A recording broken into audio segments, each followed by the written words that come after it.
1. I am a bad woman, of course, said Carling Severin, the vampire sorceress, in an absent tone of voice. It is a fact that I made peace with many centuries ago. I calibrate everything I do, even the most generous-seeming gesture, in terms of how it may serve me. Carling sat in her favorite armchair by a spacious window. The chair's butter-soft leather had long ago molded to the contours of her body. Outside the window lay a lush, well-tended garden that was ornamented with the subtle hues of the moonlit night. Her gaze was trained on the scene, but, like her face, the expression in her long, almond-shaped eyes was blank. "Why would you say such a thing?" Roswin asked. There were tears in the younger vampire's voice as she knelt beside the armchair, her blonde head turned up to Carling like a flower's to a midnight sun. "You're the most wonderful person in the world." "That is very sweet of you." Carling kissed Roswin's forehead, since the other woman seemed to need it. Although the distance in Carling's gaze lessened, it did not entirely disappear. "But those are rather disturbing words. If you believe that of someone such as I, you must acquire more discernment." Her servant's tears spilled over and streaked down a cameo-perfect face. Roswin threw her arms around Carling with a sob. Carling's sleek eyebrows rose. "What is this?" she asked, her tone weary. "What have I said to upset you?" Roswin shook her head and clung tighter. Roswin was one of Carling's two youngest progeny. Carling had stopped creating vampires long ago, except for a few extraordinarily talented exceptions she had discovered in the latter part of the 19th century. Roswin had been part of a shabby Shakespearean theater company, with a voice of pure gold and a fatal case of pulmonary tuberculosis. Carling had turned Roswin when she had been a frightened, dying 18-year-old. She allowed the younger woman greater liberties than she did her other servants. She endured Roswin's strangling hold, as she thought. She said, "We were talking about the events that led up to the Dark Fae Queen's coronation. You persist in believing that I did a good thing when I healed Ninian and her lover Tiago when they were injured. While the results might have been beneficial, I was merely pointing out what a selfish creature at heart I really am." 2 days ago, Roswin said into her lap. "We had that conversation 2 days ago, and then you faded again." "Did I?" She straightened her back, bracing herself against the news. "Well, we knew the deterioration was accelerating." No one fully understood why very old vampires went through a period of increasing mental deterioration before they disintegrated into outright madness, then death. Since it was rare for vampires to achieve such an extreme old age, the phenomenon was little known outside the upper echelon of the night-kind community. Vampires lived violent lives, and they tended to die from other causes first. Perhaps it was the inevitable progression of the disease itself. Perhaps, Carling thought, in the end our beginning contains the seeds of our eventual downfall. The souls that began as human were never meant to live the near-immortal life that the vampirism gave them. Roswin's tear-streaked face lifted. "But you got better for a while. In Chicago, and later at the Dark Fae coronation, you were fully alert and functioning. You were present for every moment. We just have to keep you stimulated with new things." Carling regarded her with a wry expression. Extraordinary experiences did seem to help, as they jolted one into alertness for a time. The problem was they only helped temporarily. To someone who has witnessed the passage of millennia, after a while even the extraordinary experiences became ordinary. She sighed and admitted, "I had a couple of episodes I did not share with you." The grief that filled Roswyn's expression at that was positively Shakespearean. Carling's sense of wryness deepened as she looked upon the face of fanatic devotion and knew she had done nothing whatsoever to deserve it. She had been born into obscurity so long ago the details of that time had faded from history.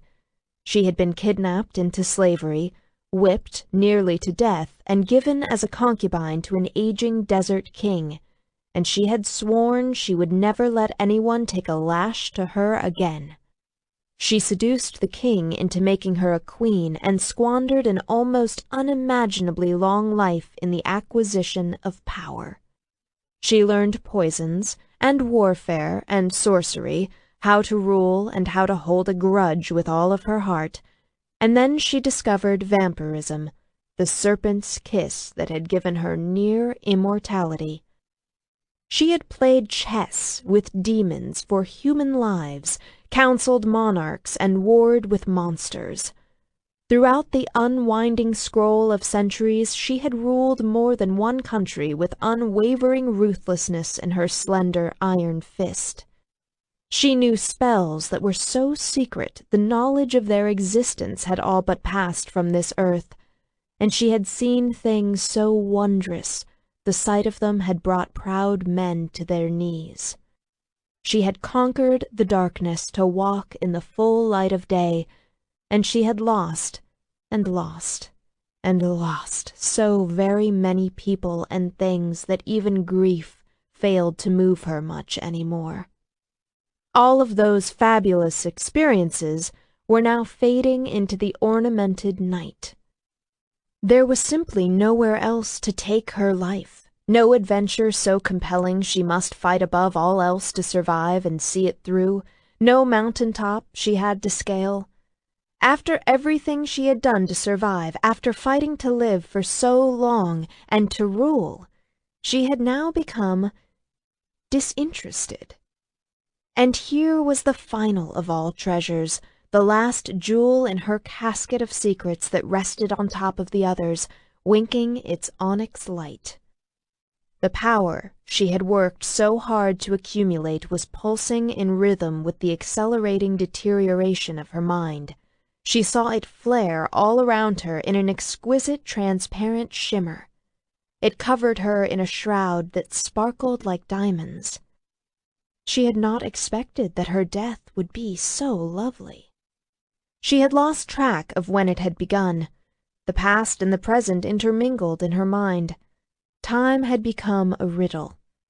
Perhaps it had been 100 years ago, or perhaps it had been the entirety of her life, which held certain symmetry, that for which she had fought so hard, shed blood over, and cried tears of rage, would be what consumed her in the end. Another power flare was building. She could sense its inevitability, like the oncoming crescendo in an immortal symphony, or the next intimate pulse of her long-abandoned, almost forgotten heartbeat. The expression in her eyes turned vague as she focused her attention on that ravishing, internal flame. Just before it engulfed her again, she noticed an oddity. There was no sound in the house around them, no movement from other vampires, no spark of human emotion. There was nothing but Roswyn's hitched breathing as the younger vampire knelt at her feet, and the small, contented sounds of a dog nearby as he scratched at his ear, then dug out a nesting place in his floor cushion. Carling had lived for a long time surrounded by jackals eager to feed from scraps that fell from the tables of those in power. But sometime over the last week, all her usual attendants and sycophants had fled. Some creatures had a well-developed sense of self-preservation, unlike others. She said to Roswyn, "I suggest you work harder on acquiring that sense of discernment." Every little thing is going to be all right. Recently, Rune had quoted Bob Marley to Ninian Laurel when she had been at a low point in her life. Ninian was young for a fairy, a sweet woman who had been a close friend of his for a long time. She also happened to be the Dark Fae Queen now, and the newest entry on America's list of the top 10 most powerful people in the country. Rune had brought Bob up in conversation to comfort her after an assassination attempt had been made on her life, in which a friend of hers had been killed, and her mate, Tiago, had nearly died as well. And damn if that Marley song didn't keep running through his head ever since. It was one of those brain viruses, like a TV commercial or a musical theme from a movie that got stuck on perpetual replay, and he couldn't find an off switch for the sound system that was wired into his brain. Not that, in the normal course of things, he didn't like Bob's music. Rune just wanted him to shut up for a little freaking while so he could get some shut-eye. Instead, Rune kept waking up in the middle of the night, staring at his ceiling as silk sheets sandpapered his oversensitive skin and mental snapshots of recent events shuddered against his mind's retina, while Bob kept on playing. Every Little Thing. Snap, and Rune's other good friend, Tiago, was sprawled on his back in a forested clearing, gutted and drenched in his own blood, while Ninian knelt at his head and held on to him in perfect terror. Snap, and Rune stared into the gorgeous blank expression of one of the most powerful night-kind rulers in history, as he grabbed Carling by the shoulders, shook her hard, and roared point-blank into her face. Snap, and he struck a bargain with Carling that saved Tiago's life, but could very well end his own.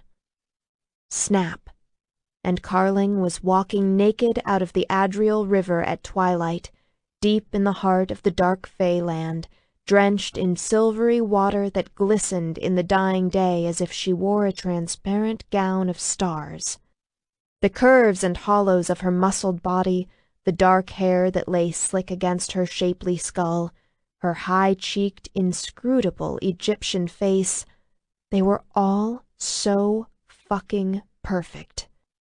And one of the most perfect things about her was also one of the most tragic, for the lithe, sensual beauty of her body had been marred with dozens of long, white lash scars. When she had been a mortal human, she had been whipped with such force it must have been a ferocious cruelty, and yet she moved with the strong, sleek, confident sensuality of a tiger. The sight of her had stopped his breath, stopped his thinking, stopped his soul, his everything, so that he needed some kind of cosmic reboot that hadn't happened yet because part of him was still caught frozen in that moment of epiphany. Snap, and he bore witness to an antique gun simultaneously fired and exploded in the forest clearing, killing both a traitor and a good woman, a woman he had liked very much, a strong, funny, fragile human who shouldn't have lost her short, precious life because he and his fellow sentinel, Ariel, had screwed up and left her to protect Ninian on her own. Snap, and he saw Cameron's face when she had been alive. The human had had the long, strong body of an athlete, her spare features sprinkled with good humor and cinnamon-colored freckles. Snap, and he saw Cameron that final time as the Dark Fae soldiers prepared and wrapped her body for transportation back to her family in Chicago. All the pretty cinnamon color had leached out of her freckles. The exploding gun she had shot to save Ninian's life had taken out a large chunk of her head. It was always so harsh when you saw a friend in that last, saddest state. They were okay. They didn't hurt anymore. At that point, you were the one who was wounded. Every little thing is going to be all right. Except sometimes it wasn't, Bob. Sometimes things got so fucked up all you could do was send them home in a body bag. Rune's temper grew short. Usually he was an easy-going kind of weir, but he started snapping off people's heads for no reason. Metaphorically, anyway. At least he hadn't started snapping off people's heads for real. Still, people started to avoid him. "What's up your ass?" Ariel had asked after Ninian's coronation, when they had crossed over from Adriel to Chicago and were en route back to New York. They took their preferred method of travel and flew in their weir forms. Ariel was his fellow sentinel and a harpy, which meant she was a right royal bitch 90% of the time. Usually her snarky attitude cracked him up. At the moment, it almost had him drop-kicking her into the side of a skyscraper. "I'm being haunted by Marley's ghost," he told her.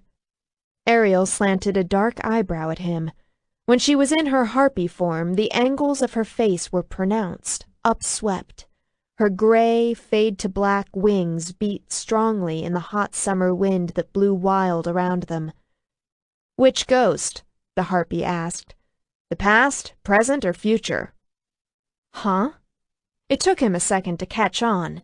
Then the Dickens connection happened in his head, and he thought, Jacob Marley, not Bob. Ariel had gotten the Jacob Marley character and the three spirits of Christmas past, present, and future all muddled up. Time and time and time. What happened, what is, and what is yet to come. He barked out a laugh. The sound was filled with ground glass. "All of them," he said. "I'm being haunted by all of them." "Dude, give it up," said Ariel, in a mild tone that he recognized as a conciliatory one, coming as it was from her. "Believe in Christmas already." The harpy looked almost delicate as he flew by her side. His weir form was that of a griffin. He had the body of a lion and the head and wings of a golden eagle. His paws were the size of hubcaps and tipped with long, wicked, retractable claws, and his eagle's head had lion-colored eyes. His feline body had breadth and power across the chest, sleek, strong haunches, and was the dun color of hot desert places.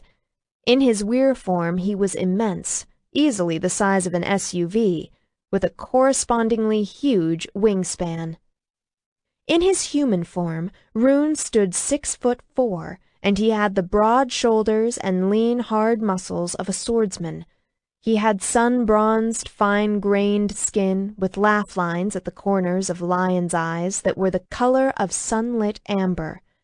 His even features and white smile were popular commodities, especially with those of the female persuasion, and the mane of sun-streaked hair that fell to his broad shoulders held glints of pale gold, chestnut, and burnished copper. He was one of the 4 griffins of the earth, revered in ancient India and Persia, an immortal weir who came into being at the birth of the world. Time and space had buckled when the earth was formed. The buckling created dimensional pockets of other land where magic pooled, time moved differently, modern combustible technologies didn't work, and the sun shone with a different light. What came to be known as the elder races, the weir-kind and the elves, the light and dark fae, the night-kind, demon-kind, human witches, and all other manner of monstrous creatures, tended to cluster in or near the other lands. Most of the elder creatures came into being either on Earth or in the dimensional pockets of Otherland. A few, a very few, came into existence in those crossover points between places, where time and space were fluid and changeable, and at the time of the world's creation, power was an unformed, immeasurable force. Rune and his fellow griffins were just such beings. They were quintessential beings of duality, formed at the cusp between two creatures, on the threshold of changing time and space. Lion and eagle, along with the other ancient weir, they learned to shapeshift and walk among humankind, and so they also became weir form and man. They had an affinity for the earth's between places. They could find crossover passages and other lands that remained hidden from all others, and in early history they were known throughout the elder races for being fearless explorers. There would be no others like them. Creations in inchoate time had passed, and all things, even the crossover points between places, had become fixed in their definitions. The past scrolled behind him. The future was the unknown thing that waited ahead of him, smiling its Mona Lisa smile. And the ever-fleeting now was continually born and continually died, but there was never anything you could get your hands on and hold on to, as it always pushed you along to some other place. Yeah, he knew a thing or two about living life on the threshold. He and Ariel had returned to Wellebrae Tower in New York. There were 7 domains of elder races that overlaid the human geography of the continental United States. The seat of the Weirkind domain was in New York City. The seat of the Elven domain was based in Charleston, South Carolina. The Dark Phase domain was centered in Chicago and the Light Phase in Los Angeles. The Nightkind, which included all vampiric forms, controlled the San Francisco Bay Area and the Pacific Northwest, while the human witches, considered part of the elder races due to their command of power, were based in Louisville, Kentucky. Demonkind, like the Weir and the vampires, consisted of several different types that included goblins and jinn, and their seat was based in Houston. Upon Rune and Ariel's return, the first thing they did was debrief the Lord of the Weir, Dragos Wellebrae. A massive, dark man with gold eyes, Dragos's Weir form was a dragon the size of a private jet. He had ruled over the Weirkind domain for centuries, with 7 immortal Weir as his sentinels. Rune was Dragos's first sentinel. Among Rune's other duties, he and the other 3 griffins, Bane, Constantine, and Graydon, worked to keep the peace in the domain. Ariel was the sentinel in charge of investigations, and the gargoyle Grim was head of corporate security for Wellebrae Enterprises. Dragos had just lost his 7th sentinel, who had not yet been replaced. The Weir Tiago, Thunderbird and longtime warlord sentinel, had walked away from his life and position in the Weir domain in order to be with his newfound mate, Ninian. Dragos was not the most even-tempered at the best of times. At first, he had not been pleased with the debriefing. He had not been pleased at all. "You promised her what?" The dragon's deep roar rattled the windows. They stood in his office. Dragos planted his hands on his hips, his dark, machete-edged features sharp with incredulity. Rune set his mouth in the taut lines of someone struggling to hold on to his own temper and said, "I promised to go to Carling in 1 week and do a favor of her choosing." "Unfucking believable," the Weir Lord growled. "Do you have any idea what you gave away?" "Yes, actually," Rune bit out. "I believe I might have a clue." "She could ask you to do anything, and now you are bound by the laws of magic to do it. You could be gone for hundreds of years just trying to complete that one fucking favor." The dragon's hot glare flared into incandescence as he paced. "I've already lost my warlord sentinel, and now we have no idea how long I will have to do without my first. Could you not have come up with something else to bargain? Anything else? Anything at all?" "Apparently not, since I was the one who made the goddamn deal," Rune snapped, as his already strained temper torched. Dragos fell silent as he swung around to face Rune. It had to be in part, no doubt, from surprise, as Rune was normally the even-keeled one in their relationship. But Dragos was also taking a deep breath before releasing a blast of wrath. The dragon's power compressed in the room. Then Ariel, of all people, stepped in to play her version of Peacemaker. "What the hell, Dragos?" the Harpy said. "It was life or death, and Tiago was bleeding out right in front of us. None of us actually had the time to consult our attorneys about the best bargaining terms to use with the Wicked Witch of the West. We brought you a present. Here." She threw a leather pack at Dragos, who lifted a reflexive hand to catch it. Dragos opened the pack and pulled out 2 sets of black shackles that radiated a menacing power. "There's finally a piece of good news," he breathed. The 3 Weir stared at the chains in revulsion. Fashioned by Dragos's old enemy, the late Dark Fae King Urien Laurel, the chains had the ability to imprison the most powerful Weir of them all, Dragos himself. His outburst of anger derailed. Dragos listened as Rune and Ariel finished telling the story of how Naida Reardon, wife of one of the most powerful figures in the Dark Fae government, had used Urien's old tools in her attempts to kill Ninian and Tiago. "The shackles prevented Tiago from healing," Rune said. "We nearly lost him while we were figuring how to get them off. That's when I had to bargain with Carling." The dragon gave him a grim look, thoughts shifting like shadows in his gold eyes. "All right," Dragos said after a moment. "Use the week to get your affairs in order and delegate your duties.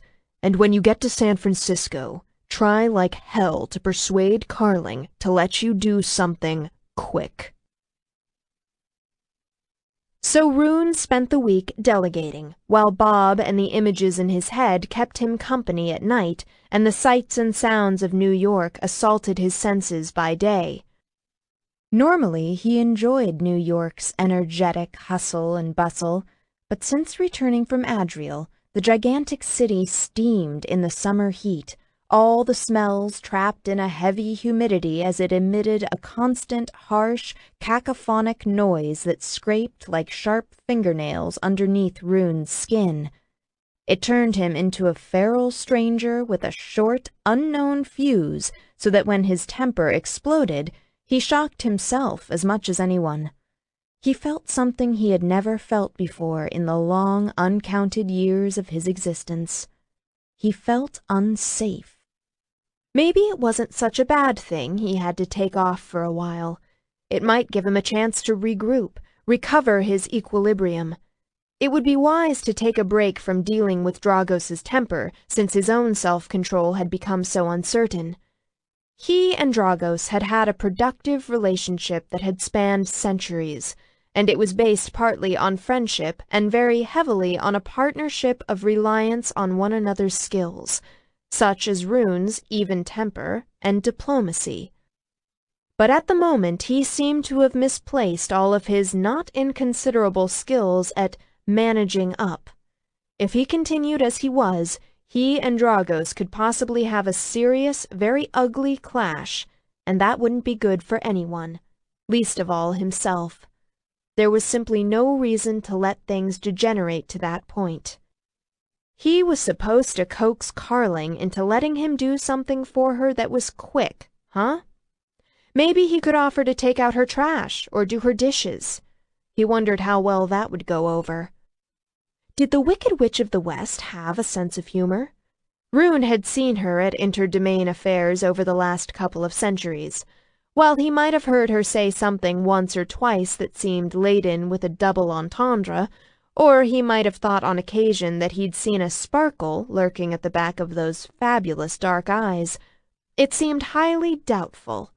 She seemed too intense for real humor, as if laughter might fracture some kind of critical weapons system inside. On Thursday, the 6th day, his iPhone pinged. He dragged it out of his jeans pocket and checked it. He had received an email from Duncan Turner at Turner and Brayburn, attorneys at law, headquartered in San Francisco. Who the hell? Oh, right. Duncan Turner was Duncan the vampire. Duncan had been part of Carling's entourage as she traveled to Adriel, the Dark Faeland, for Ninian's coronation in her position as counselor for the Elder Tribunal. The Elder Tribunal acted as a sort of United Nations for the Elder races. It was made up of 7 counselors that represented the 7 elder domains in the continental United States, and it had certain legal and judicial powers over interdomain affairs. Their main charter was to keep the current balance of power stable and work to prevent war. Among other things, the councillors had the authority to command the attendance of residents of their domain when they were called to act in their official capacity as representatives of the elder tribunal. Like jury duty for humans, domain residents either had to comply or provide proof of their inability to serve. Rune wondered how many billable hours Duncan had lost for the privilege of attending Carling on the trip to Ninian's coronation in Adriel. Not only had Duncan proven to be an asset on the trip, he never showed a hint of frustration, impatience, or resentment. He had been the ideal travel companion, and while Rune distrusted such exemplary behavior, he had grown to like the vampire in spite of it. Rune clicked the email open and read it through. Rune Enesesthi, 1st Sentinel, Wellabray Tower, New York, New York, 10001. Dear Rune, regarding per verbal contract enacted 23/4/3205, Adriel date. As payment for services rendered by Councillor Carling Severin, please present yourself at sundown tomorrow at my office in Suite 7500, 500 Market Street, San Francisco, California, 94105. Further instructions will be given to you at that time. I hope you have had a good week and look forward to seeing you in due course.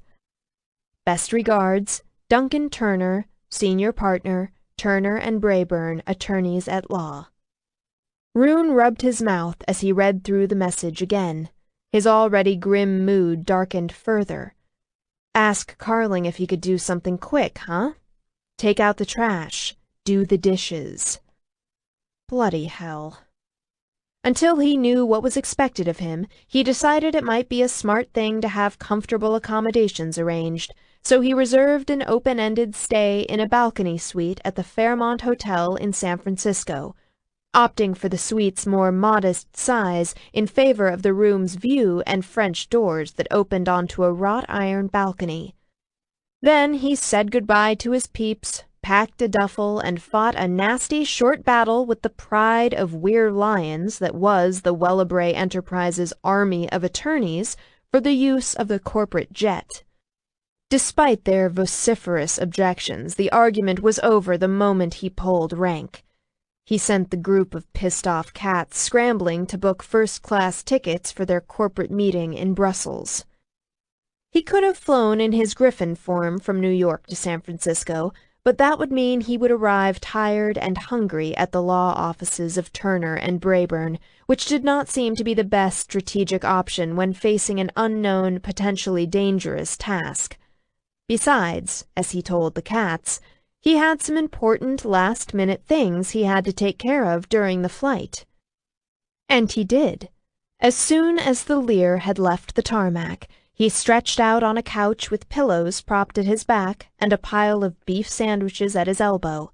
He punched a button that opened the shutters that concealed a 52-inch plasma widescreen, settled a wireless keyboard on his upraised knees, a wireless mouse on the back of the couch, and he logged into the World of Warcraft's game Wrath of the Lich King via the jet's satellite connection. After all, he didn't know when he was going to get the chance to play WoW again, and it was damn important to do his bit to save all life on Azeroth while he could. Booyah! He played WoW and ate and napped while the Lear shot westward through the sky, hurtling toward the death of the day. It felt good to be on the move again, albeit in such a leisurely fashion, and Rune's mood lightened until he felt almost cheerful again. Then the pilot's voice overrode the game on the Lear's sound system. "Sir, we've begun our descent. It should be a smooth one. We'll reach SFO within the half-hour, and we're already cleared for landing. San Francisco is currently at a balmy 74 degrees, and the skies are clear. It looks like we're in for a beautiful sunset." Rune rolled his eyes at the travelogue, logged out of WoW, stretched, and stood. He stepped into the luxuriously appointed bathroom, shaved and took a 5-minute shower, dressed again in his favorite jeans, Jerry Garcia t-shirt, and steel-toed boots, and went to check out the scenic action in the cockpit. Pilot and co were a mated pair of weir ravens. They sat relaxed and chatting, a slender, dark-haired, quick-witted couple who straightened in their seats as he appeared. "Dudes," he said in a mild tone, resting one elbow on the back of Co's chair. "Chill." "Yes, sir." Alex, the pilot, gave him a quick, sidelong smile. Alex was the younger and the more aggressive of the two males. More often than not, his partner, Daniel, who was the more laid-back of the pair, was content to play backup. For the longer flights, they tended to switch hats, one flying pilot for the flight out, and the other piloting the return trip. The Lear would be serviced and refueled overnight, and the Ravens were headed back to New York first thing in the morning. Rune asked, "What are you guys going to do with your evening? Have dinner out? Take in a show?" As they chatted about restaurants and touring Broadway shows, Rune gazed out at the panorama spreading out underneath the plane. The San Francisco Bay Area was awash in gigantic sweeps of color, the bluish grays of distant landmarks dotted with bright sparks of electric light, all of it crowned with the fiery brilliance of the oncoming cloudless sunset. All 5 of the Bay Area's major bridges, the Golden Gate Bridge, San Francisco-Oakland Bay Bridge, Richmond-San Rafael Bridge, Hayward-San Mateo Bridge, and the Dumbarton Bridge, were etched in perfect miniature in the watercolor distance. The southern San Francisco peninsula sprouted skyscrapers like colossal flowers in some god's back garden. At the other end of the Golden Gate lay the North Bay area, which included Marin and Sonoma and Napa counties. Sometimes there was another land in the distance, sketched in lines of palest, transparent blue. One of the Bay Area's other lands had started appearing on the horizon around a century ago. It seemed to sit due west of the Golden Gate. The island had first been sighted around the mid-19th century and had caused major consternation and a remapping of shipping lanes. Much research and speculation had gone into the singular phenomenon, sparking ideas such as a power fault that might be linked to California's earthquake faults, but no one really understood why the island appeared at some times and disappeared at others. Eventually, an adventurous soul discovered that the island disappeared once ocean-faring vessels sailed close enough. After that, the traffic in the shipping lanes returned to normal. Soon, the island became another Bay Area tourist attraction. Sightseeing cruises increased exponentially whenever the other land was visible. People began calling it Avalon, the shining land of myth and fable. But Rune had heard whispers of another name. There was another population in the Bay Area. It was not the population that took cruises, ate in restaurants, or went to see touring Broadway shows. It lived in the corners of old abandoned buildings, and hid when night fell and all the predators came out. The crack addicts and the homeless didn't call the land Avalon. They called it Blood Alley. The island was visible now in the distance, the immense orange-red ball of the setting sun shining through its unearthly silhouette. A small colony of vampires reputedly lived on the island. Rune watched it thoughtfully, shifting his stance to take in the change in gravity as the Lear tilted into a wide circle that would bring it into a landing pattern for SFO. As the seat of the Nightkind domain, the Bay Area had many vampire enclaves, especially in Marin County, where an extensive community surrounded the home of Julian Regulus, the official Nightkind king. As far as Rune knew, the street people did not whisper of Julian's community with the same kind of fear as they did the island. Was that because of the island's otherworldly habit of appearing and disappearing, or because of who lived there?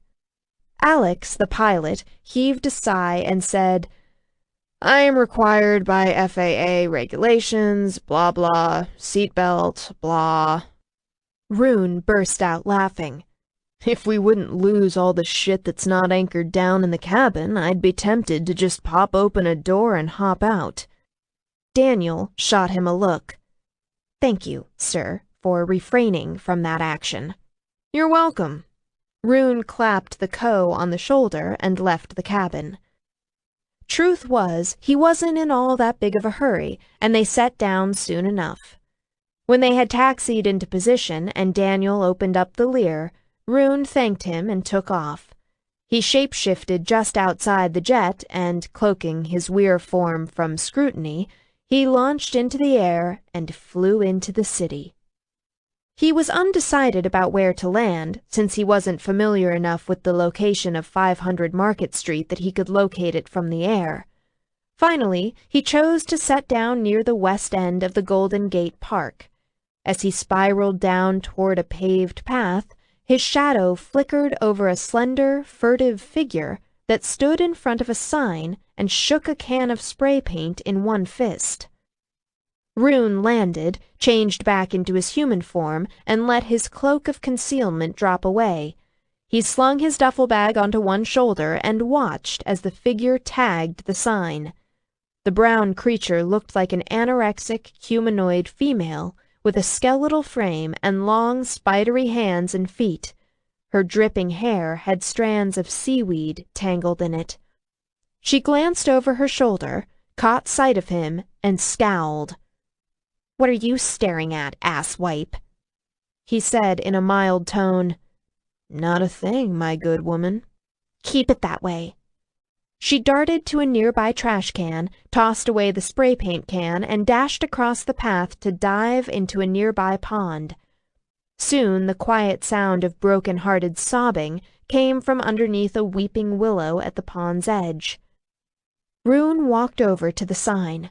It was one of the myriad signs that were posted throughout the Bay Area's ponds, lakes, and rivers that warned tourists, please do not feed the water haunts.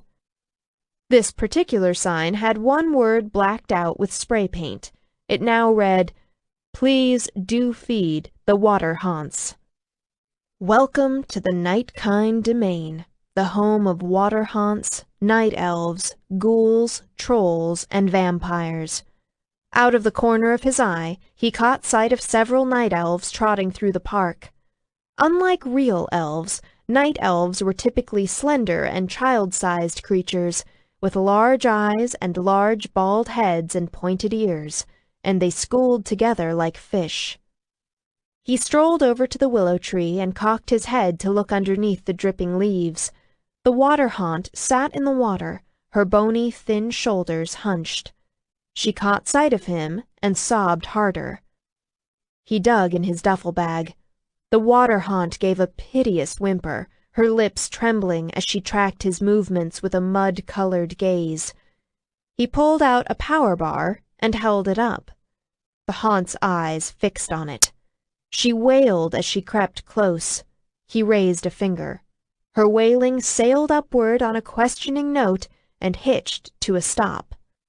He told her, "I'm on to your tricks, young lady. You try to bite me and I'll kick your face in." The water haunt gave him a crafty grin that had a great many teeth. He indicated the power bar and raised his eyebrows. She gave him an eager nod. He tossed her the bar and she snatched it out of the air. With a whirl and a splash, she dived to the other side of the tree to devour her prize. He shook his head and checked his watch. He had about a half-hour to sunset.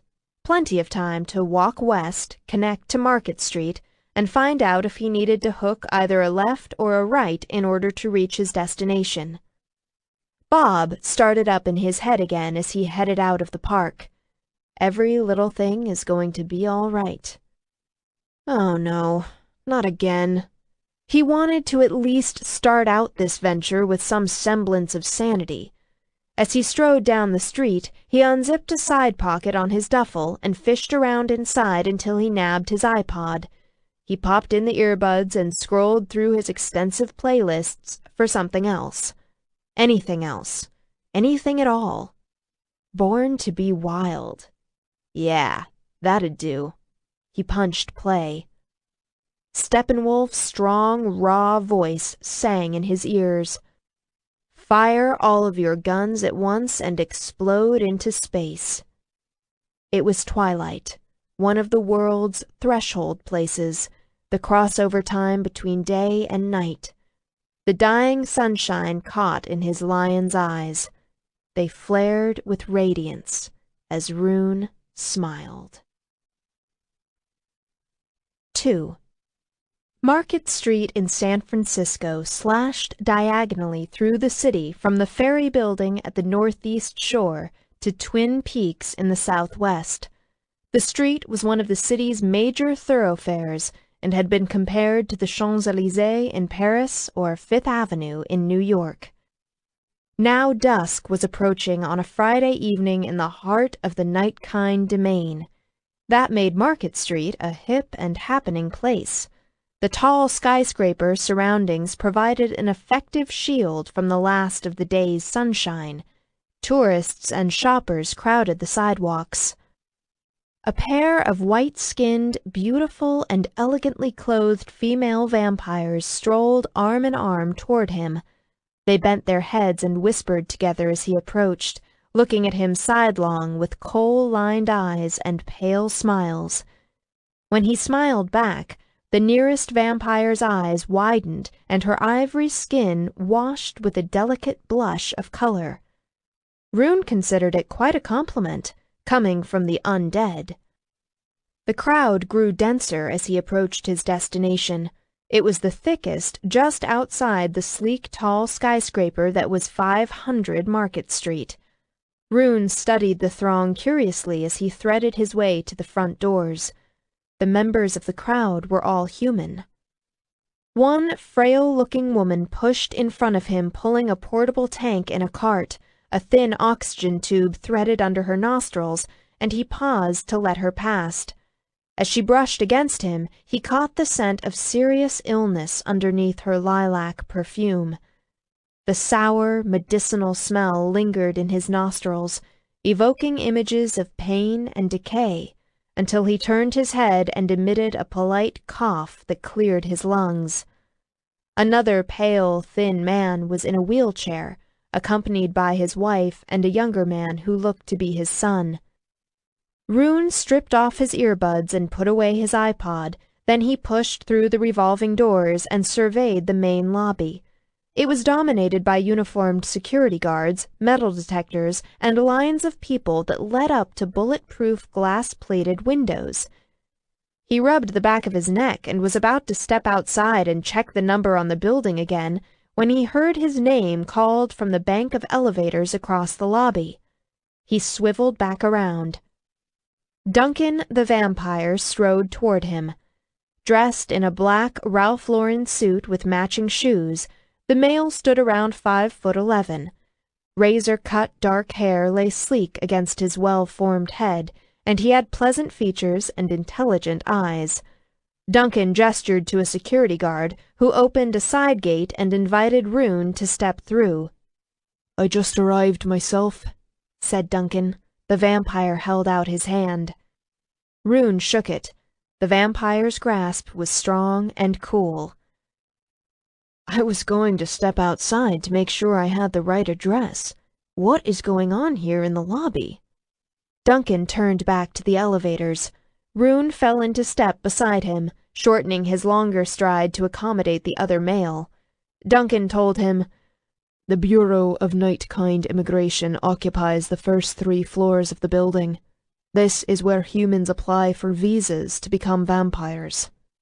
Shouting at one of the plate-glass windows interrupted him. "Don't tell me it's going to be another 4 fucking months! My father has stage 4 cancer! He doesn't have another 4 months to wait!" Rune glanced at the man who was shouting, then back at Duncan, who gave him a slight wince. They reached the elevator bank where Duncan punched the top button on the panel for the 55th floor. As they stepped into an elevator, Duncan continued, "Understandably enough, the visa process can get emotional. which is why there is such a strong security presence in the lobby. 2 security guards were walking toward the altercation as the elevator doors closed. Rune said, "Just out of curiosity, what happens to visa applications for people who are terminally ill? Is that guy going to be able to get his father's case expedited?" "Probably not," said Duncan. "There are always sad cases, and there are too many desperate dying people." "Dude," said Rune. "Ouch." The vampire glanced at him. "I do not mean to be unsympathetic, but to put this into perspective, the United States received an estimated 14 million applications for the Diversity Green Card visa in 2009. The North American Night-Kind domain gets close to 10 million visa applications in a year, and our screening process must not only be more rigorous than the federal government's, but we can grant far fewer visas than the 2.5 million visas the United States granted." "Holy shit," said Rune. "We're the only domain that must regulate itself in such a fashion," said Duncan. "The long-lived elder races have correspondingly low birth rates. Even for the human witches, nature regulates those who are born with sparks of power, and not all of those born with the inherent ability choose to study the power crafts. Vampirism is a dangerous, infectious disease, not just physically, but socially. It used to be the purview of the rich, the beautiful, and the powerful, or anyone who caught a vampire's fancy for whatever reason. We can no longer afford to be so capricious. I helped to co-author the original visa application process in the early 1900s, which goes through updates and improvements every 10 years. Each year we also coordinate with the CDC in Atlanta to arrive at a total for the number of applications we are allowed to approve." "You just took all the fun out of the vampire movies," said Rune. "How many applicants could you approve last year?" 2,000. He whistled between his teeth. "Those numbers are killer." "Yes," said Duncan. "That is why visa applications are almost never expedited." "What would it take to get a rush on one?" Rune asked, curious. Duncan shook his head. "A personal request from Julian or Carling could drop-kick it through, of course, or an edict from the Elder Tribunal. Frankly, not much else could do it." "And now, applicants must not only prove they have sound financial investments and prospects, such as they have the capacity to be gainfully employed, but they must also undergo a psychological evaluation. They must also provide documentation to prove they have a vampire willing to host them, or, in other words, provide stability, discipline, and training for the first 5 years after they're turned. That is when most of the 10 million applications hit the trash can. Metaphorically speaking, anyway. Nowadays, the application process is online. We have developed a sophisticated software program that automatically rejects applications that have not been filled out properly or have failed to meet all the initial paperwork requirements." Rune said, "So what you're actually saying is that in order to become a vampire, you have to prove you have money, or can make money, and you have to be computer literate, which knocks out a good portion of the country that lives on the wrong side of the growing digital divide. I hate to burst your bubble, but I think you might be headed back to the place where vampirism is the purview of the rich, the beautiful, and the powerful." Duncan laughed. They arrived at the 55th floor. When the elevator doors opened, they stepped into corporate luxury. Opposite the bank of elevators, Turner and Brayburn, attorneys at law, was spelled out in gleaming, slim gold letters on the dark marble wall. Duncan led the way in a swift stride down tastefully decorated, busy halls to a corner office. Rune sent a curious glance around as he ambled along behind. The attorneys at law were having their version of a busy Friday morning. "The system isn't perfect," Duncan said. The bottom line is the night-kind domain is trying to avoid letting poor, crazy, blood-sucking immortals loose on the streets to become a burden on the more normal tax-paying society. But here's the kicker. Duncan paused talking and stopped at open double doors. With a polite gesture, he invited Rune to precede him. Rune strode into an office with a floor space that was 1,000 square feet if it was an inch. Metallic shutters had been pulled back from the 2 walls of windows, and outside the entire bay area, including bridges, was ablaze with electric light. The sun had set, and all that was left of its memory was a blood-red glow on the ocean's darkening horizon. Rune swiveled back to face Duncan, who had closed the doors. The vampire turned to face him. Duncan said, "Everything I just told you is the official night-kind domain procedure. We're required by federal law to follow it, but it's like the U.S. war on drugs, or worse, the HIV epidemic. How do you really regulate something that is just a living heartbeat, a heated moment, and a blood exchange away?" "I'm guessing I know the answer to that," Rune said. "You can't." "Exactly," Duncan replied. "Of course we can't. We can set regulations, issue visas, and work to enforce consequences, but we still have our illegals and crazies, and our non-registereds. Do we possibly know what a vampire is doing in your domain in New York, or the demon-kind domain in Houston? Of course not. Just as you have no idea what individual weir might be doing in Chicago. Our police force is effective so we can keep a tight lid on what is visible to the public here in our domain, but we can only do so much. Also, many of the older vampires resent the new restrictions, and they still follow the old ways in regulating their family trees, through secrecy, domination, and violence." "Oh, good," said Rune. "All the fun from the vampire movies just came back."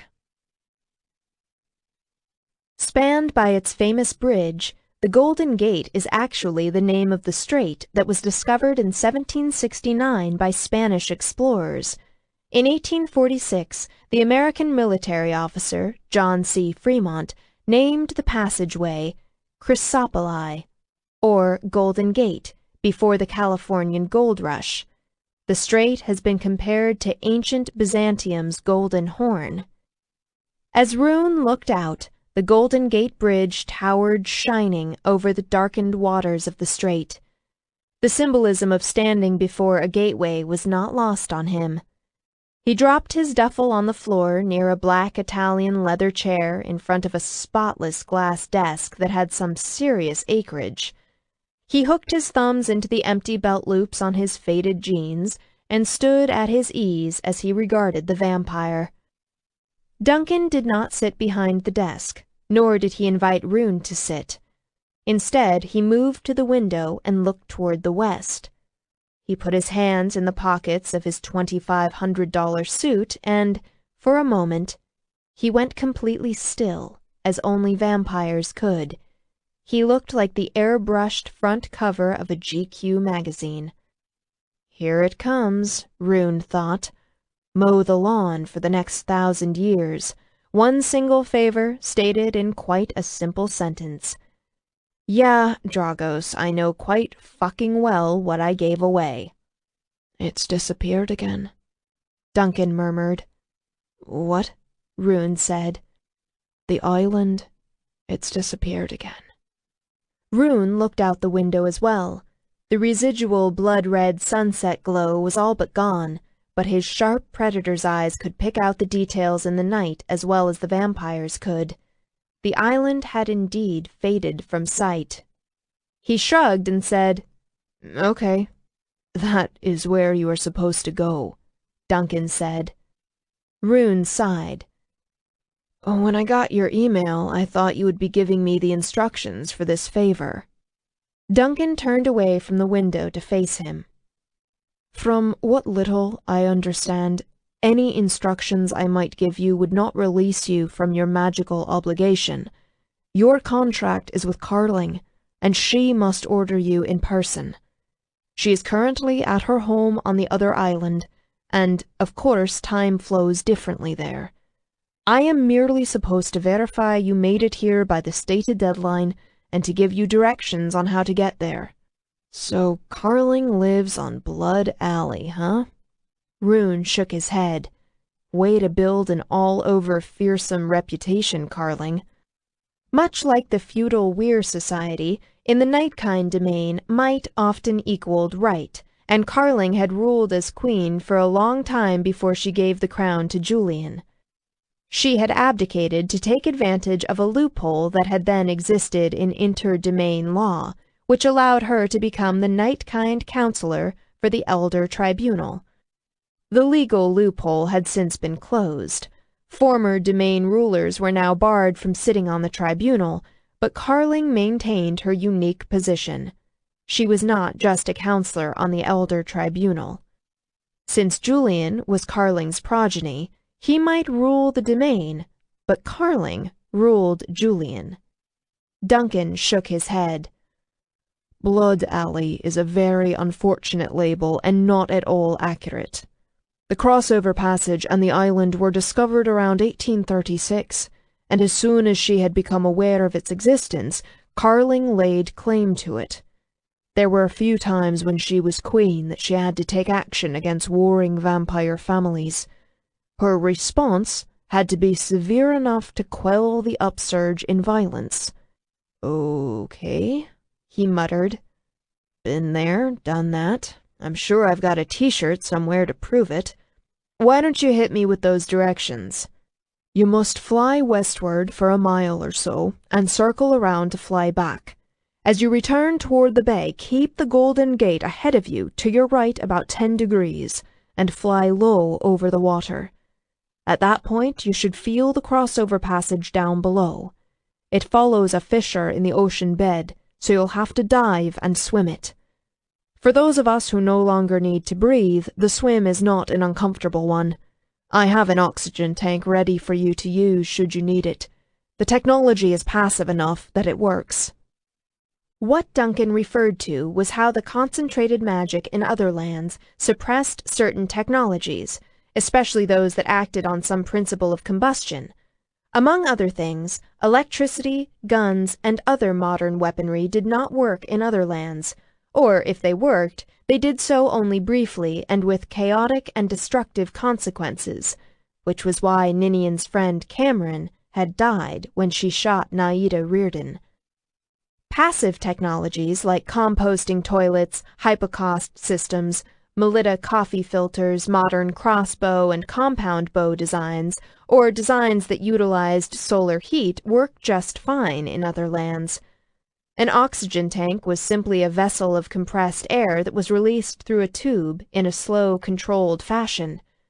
Filling an oxygen tank required a compressor, which would not work in another land, but the tank itself would be safe to use throughout the passage until it ran out of its supply. Rune considered. How long is the underwater passage? Duncan told him, I can swim it in just over 10 minutes. I don't need the tank, said Rune. I'll be fine. He bent to pick up his duffel. I could use something watertight to put this in, though. It isn't much, a couple of changes of clothes, toothbrush and razor, Stephen King novel, yada yada. Along with an iPod, iPhone, a few more power bars, Glock and ammo, knives, a garrote, some throwing stars, yada yada. The Glock, phone, and iPod would travel fine as long as he didn't try to use them until he got back. We've got something you can use, Duncan said. Rune took a half-turn toward the door and regarded the vampire with an expectant expression. Moving along here. Next phase. Gotta show up for my first day of work on time. I'll be trimming the lawn with a pair of manicure scissors. Trimming the whole island with a pair of manicure scissors. That's 1,000 years right there, baby. Duncan was staring at the tips of his polished shoes and frowning.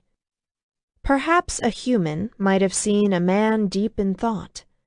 Rune was a predator, and far older than the human race. His focus narrowed.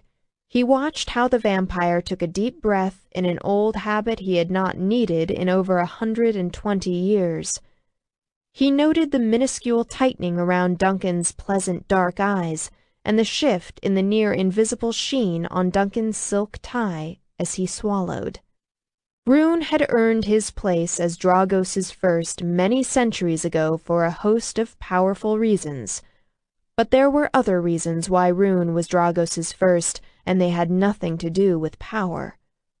Rune said in a quiet voice, "You got something you want to tell me, son?" Duncan's gaze lifted quickly. "I have many things I want to tell you. I find that, for one reason or another, I am constrained." "Attorney-client privilege?" Rune asked. "That, and also there are constraints from my maker." "Who is your maker?" Rune asked, although he was pretty sure he already knew the answer. "Carling." Duncan gave him a self-conscious, lopsided smile that was unexpectedly endearing. "I am her youngest." "Seriously? Aw."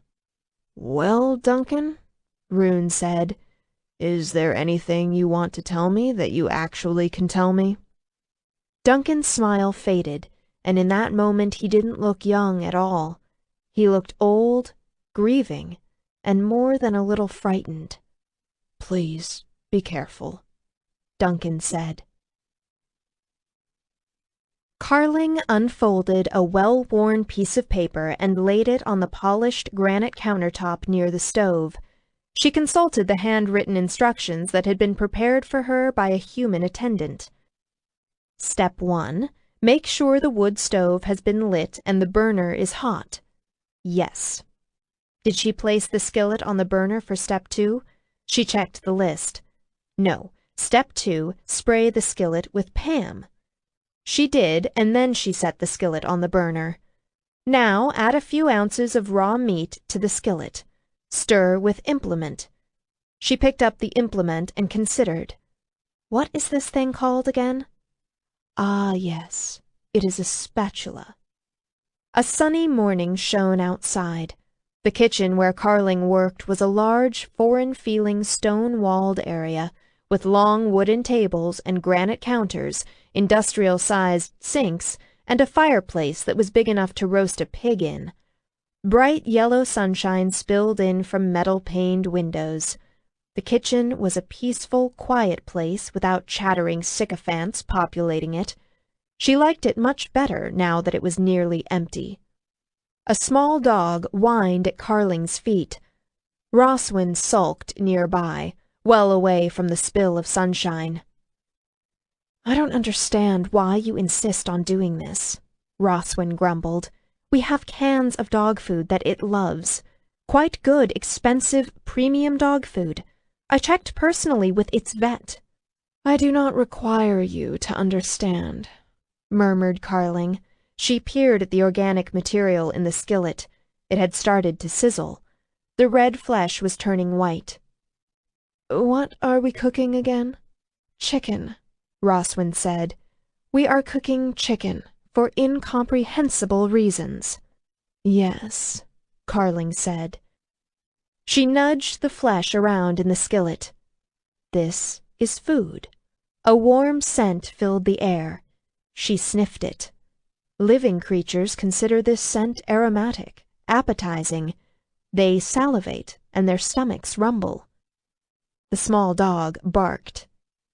Yes, and some of them yap. The chicken must become white all the way through. It is okay if the outside becomes brown. In fact, many creatures prefer it that way. With a sense of satisfaction, Carling removed the skillet from the heat. She used the implement to scrape the steaming material onto a plate for a tiny, living creature.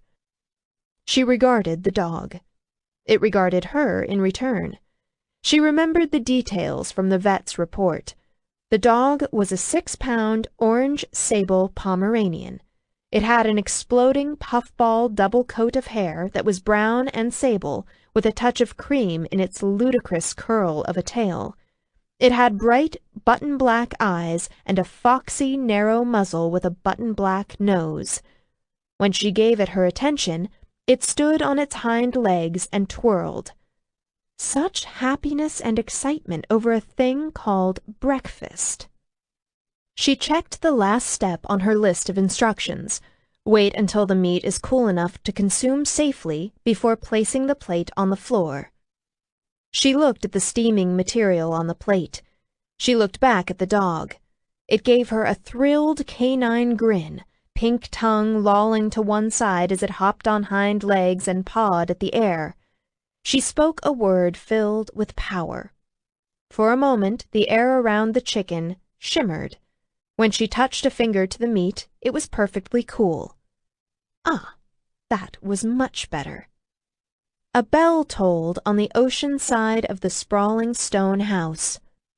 Both she and Roswin lifted their heads to look toward the sound. She told Roswin, "Go let the sentinel in." The younger blonde vampire inclined her head and left the kitchen. Carling twitched aside the hem of her black Egyptian cotton caftan as she crouched to set the plate of chicken in front of the dog. The next bit always puzzled her. She had witnessed many forms of greed over the centuries, but no matter how much the smell of the cooking chicken sent him into frenzy, when she set the plate of food in front of the dog, he always paused first to look at her before he fell on his meal to gobble it down. Carling was a succubus, a vampire who could sense and feed off of emotions from living creatures. The little dog had emotions. They were bright, colorful sparks that winked like fireflies. She knew what he felt when he gave her that look. It was passionate gratitude. Roswin returned after a few minutes. Carling looked up from the dog. He had finished his meal and draped himself across her bare feet. Roswin told her, "The weir is awaiting an audience with you in the great hall." Carling nodded. She nudged the sleepy animal off her feet and pushed through the kitchen's double swing doors before the dog could follow. Ignoring its complaining bark, she walked along the large, silent, flagstone-floored corridor to the great hall, the only sound a whisper of cloth as her caftan swirled around her ankles. The house followed the general pattern of a medieval manor, with the kitchen, buttery, and pantry off to one side, the two-story great hall with a massive 6-foot-tall fireplace and its carved stone overmantel, and more private apartments and rooms branching off the other side. Unlike a medieval manor, the great hall and the other oceanside rooms had floor-to-ceiling windows that overlooked the bluff upon which the house sat. The house was bordered with a waist-high fieldstone wall that followed the furthermost periphery along the edge of the bluff. The land within the walls was cultivated with a dense profusion of flowers, yellow golden stars, scarlet mariposa lilies, coast sunflowers, stream orchids, seaside daisies, and island snapdragons. Climbing roses swarmed up a trellis that framed the front doors, their immense blooms drenched in fragrance. The island itself was kidney-shaped and over 4 miles long. The house on the bluff was located in the inner curve of the kidney. A narrow path zigzagged down the side of the bluff to a wide beach where a couple of sailboats were moored. There were several other smaller houses that dotted the area around the large stone manor house, but currently those stood empty. A redwood forest towered on the farthest end of the island, the gigantic trees thousands of years old, their upper heights fed from the mists that rolled in off the ocean. Shy, secretive, winged creatures lived in the uppermost branches of those ancient redwoods. They hid whenever other creatures came near. Carling felt the weir before she stepped into the hall and laid eyes on him. She paused at the kitchen entrance to the hall to absorb the shock of his presence. He stood hip-shot in front of the windows, with the kind of ease that came from someone who had everything going for him and nothing to prove. His back was to her, his hands in the rear pockets of torn, faded jeans as he looked out toward the ocean. His hair tumbled damp and tousled to broad shoulders. She caught the smell of brine and the warm, virile scent of a healthy, weir male. Thousands of years ago he had towered over humans, a strange, gigantic, fierce god. Even now he stood taller than most men, the long, strong lines of his body epitomizing masculine strength and grace. More than just the impact of the physical, however, was the punch of the etheric force of him. Even standing at rest, he radiated a ferocious vitality. Energy and power boiled off of him in a corona of rippling waves that were invisible to most people, but she could see them pouring off of him like heat waves rising from a sun-baked highway in the desert. All of the immortal weir that had come into being at the time the earth was formed had this same primal life force.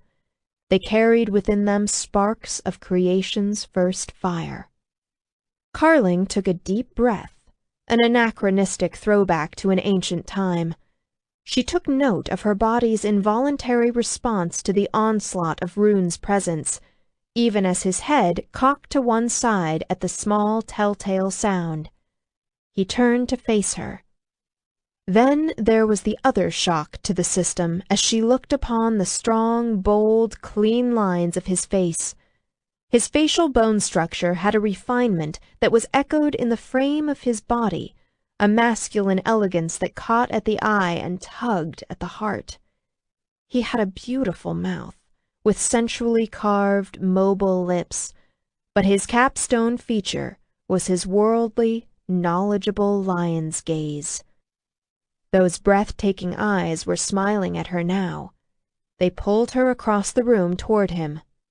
"You've got an awesome crib here," said Rune. "Way to be all over Gothic, Carling. What happens if you sail away from the island?" "Eventually, after you lose sight of the island, you end up sailing back toward land. This is just a small pocket of other land, with only the one underwater crossover point. There is nothing else here but the island and ocean." "Sweet." She prowled toward him, this male who radiated like a sun. The power of his presence prickled along her skin. Each step she took brought her closer to him and made her feel more alive. Compared to his full-blown technicolor-rich emotions, all the many other creatures she had sensed and fed from were weak and pastel, like watered milk. Rune was a rich and fluid fountain of nourishment like the deepest ruby claret. She felt a ghost of something that must have once been hunger. His blood would taste spectacular, as burning and as intense as the rarest liqueur. The expression in his eyes changed as she approached. His smile became sharper, deeper, and showed a hint of even white teeth. His emotional palate shifted too, the ruby claret flowing with enticing and inexplicable complexities. She came toe to toe with him. At 5'6", she had once been a tall woman. Now she was considered an average height. She had to tilt back her head to look full bore and unblinking into that lion's gaze. She noted how his breathing deepened and his eyes dilated. What was that emotion she sensed from him? A ghost of elusive memory drifted through the back of her mind. She had felt it once, long ago. It had made her drunken and impetuous, vivid with reckless laughter. She turned and stalked around him, considering. He pivoted backward in a slow circle that met her pace. He angled his head to match the tilt of hers and came close so that they were nose to nose with each other. Two predators, mature in power, and engaged in a sizing-up showdown. Unafraid? Yes, he was unafraid, but that was not the emotion she sensed that tugged at her memory. Fascination? Yes, he felt that too, but that was not what she tried so hard to remember. The griffin called himself Rune Anasesthi. Rune for glyph, a sigil that was a stroke on a page, but more than that, rune for mystery, magic. Anasesthi was Old Greek for speaking in riddles. The mysterious magical riddle. Rune Anasesthi, she whispered. What is the riddle? His expression flared with electric light. Oh, I've got your attention now, don't I, Weir? She smiled. Did you think everyone had forgotten the meaning of your name? You know better than to ask a question like that, Rune said. His voice had dropped to a low, gravelly murmur that prowled across her skin. Rune Anasesthi, she whispered a second time, and the power she wielded made the sound of his name reverberate between them like the singing of a Chinese Buddhist bowl. Why do you come to me?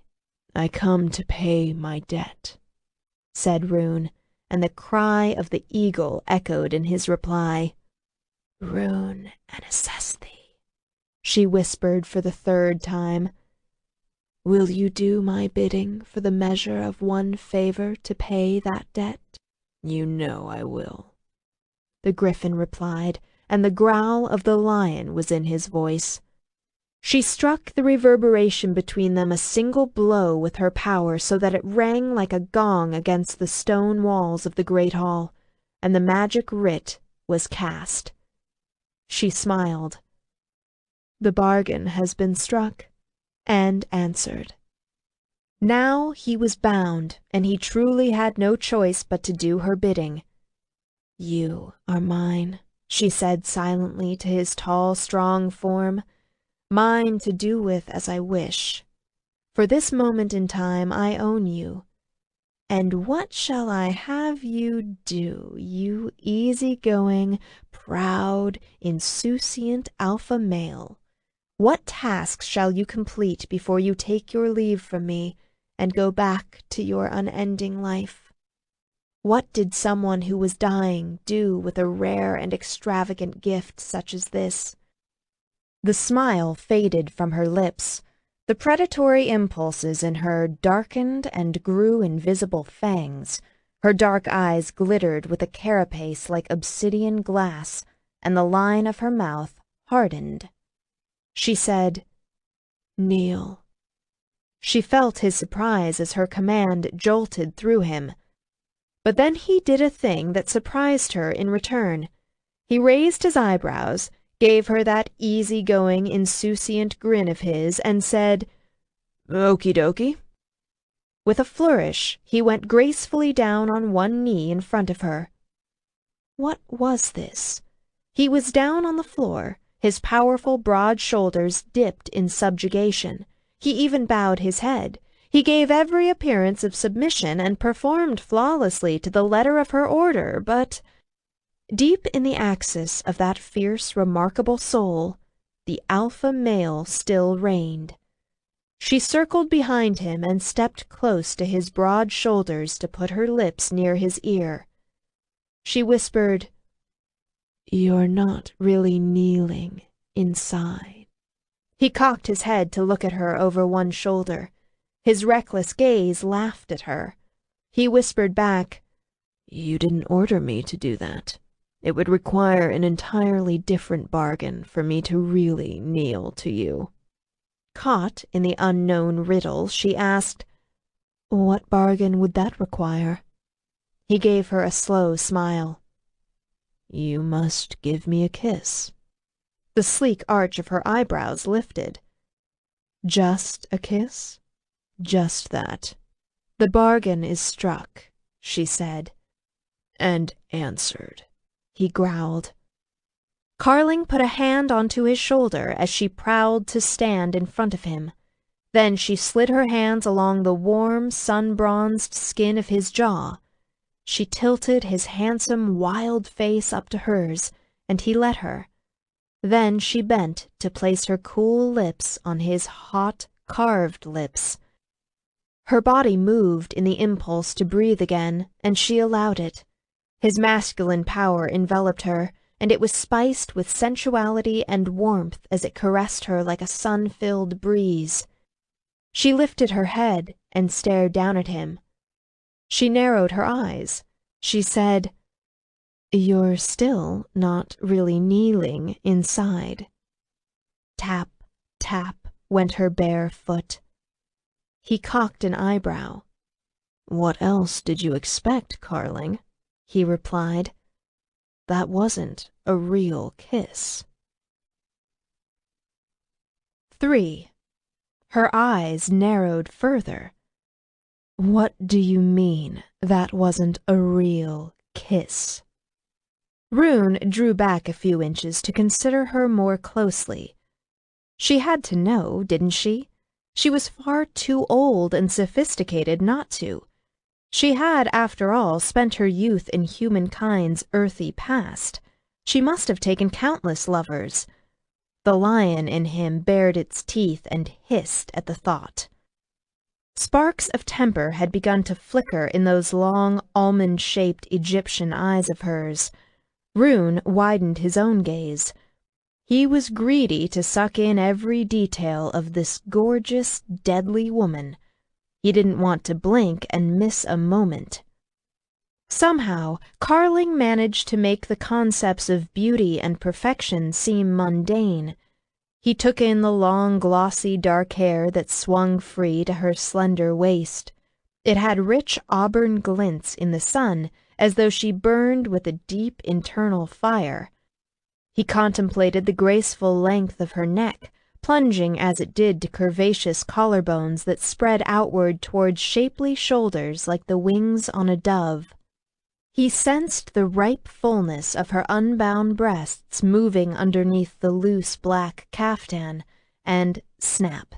The shudder in his mind took him back to the river, when he had stared at those bare, round, voluptuous globes, striped with white scars and crowned with dark nipples standing erotically erect, and when he had looked at her, he had felt a need so stark it had become a physical pain and a spiritual torment. For as long as he could remember, Carling had been a singularity, even though she was always accompanied by a retinue of tall, beautiful, and deadly elegant vampires as attendants, and even though those attendants often included male companions, she outshone every other star in her constellation as she burned with the intensity of a supernova. Women viewed her as a threat, and males looked at her with avarice, and she taught them all the measure of their own limitations. Rune's need revved a high-end horsepower engine and took him on a Harley-Davidson ride. He rose to his feet, and her storm-filled, imperious gaze lifted with him. "Perhaps you have forgotten," he said in a gentle voice. "Let me show you." Then it was his turn to frame the pure, slender arc of her jaw between his large, calloused hands, and she let him. Her honey-colored skin was cool to the touch, and her power thrummed against his palms. Good night! How did she hold all of it in and not fly apart at the seams? He stroked her lips with the ball of one thumb. Her skin had a silken texture, the soft, plump flesh giving way under the small pressure. His hands were too hardened from fighting and other manual labor. The only way he could truly know the depth of that exquisite softness was to cover it with his mouth. "If I may," he murmured. He bent his head toward that incomparable face, giving her plenty of time to react and to tell him no. Then he fought to hide how he shuddered deep inside as he covered her lips with his own, stroking along the unique plush terrain of her mouth, focusing all of his attention on relishing the precious experience. And she let him. He took care with her. One should treat the rarest of treasures with respect. He coaxed the tilt of her head into the right angle and adjusted his stance in such a way that he had just barely brushed against the front of her body. He laid the length of one of his hands at the juncture where the bottom of her skull curved into the slender flower stalk of her graceful neck. His fingers were so long they cradled her effortlessly. He invited her to lean back into his steady, supporting hold, leading her into the first steps of an intimate dance. She followed him, shifting just that exquisite amount he coaxed from her and no more, letting her head rest in his hand, which made her spine arch with languorous intent. Holy hell, she would be an intelligent lover, the most ingenious of lovers that understood the intricate nuances of the dance, and when to listen and respond to the tiniest catch of a sigh, and when to let rip-roaring loose with everything one had. Her flesh warmed beneath his mouth and between his hands, and she took a breath. It was the third breath she had taken since they had met that morning. Each useless, telltale one made him want to growl in triumph. He dared to take the succulent swell of her lower lip between his teeth and suckle at it, ever so lightly. Her lips trembled and fell open. The griffin inside him roared. He took his time taking the internal, private place of her mouth.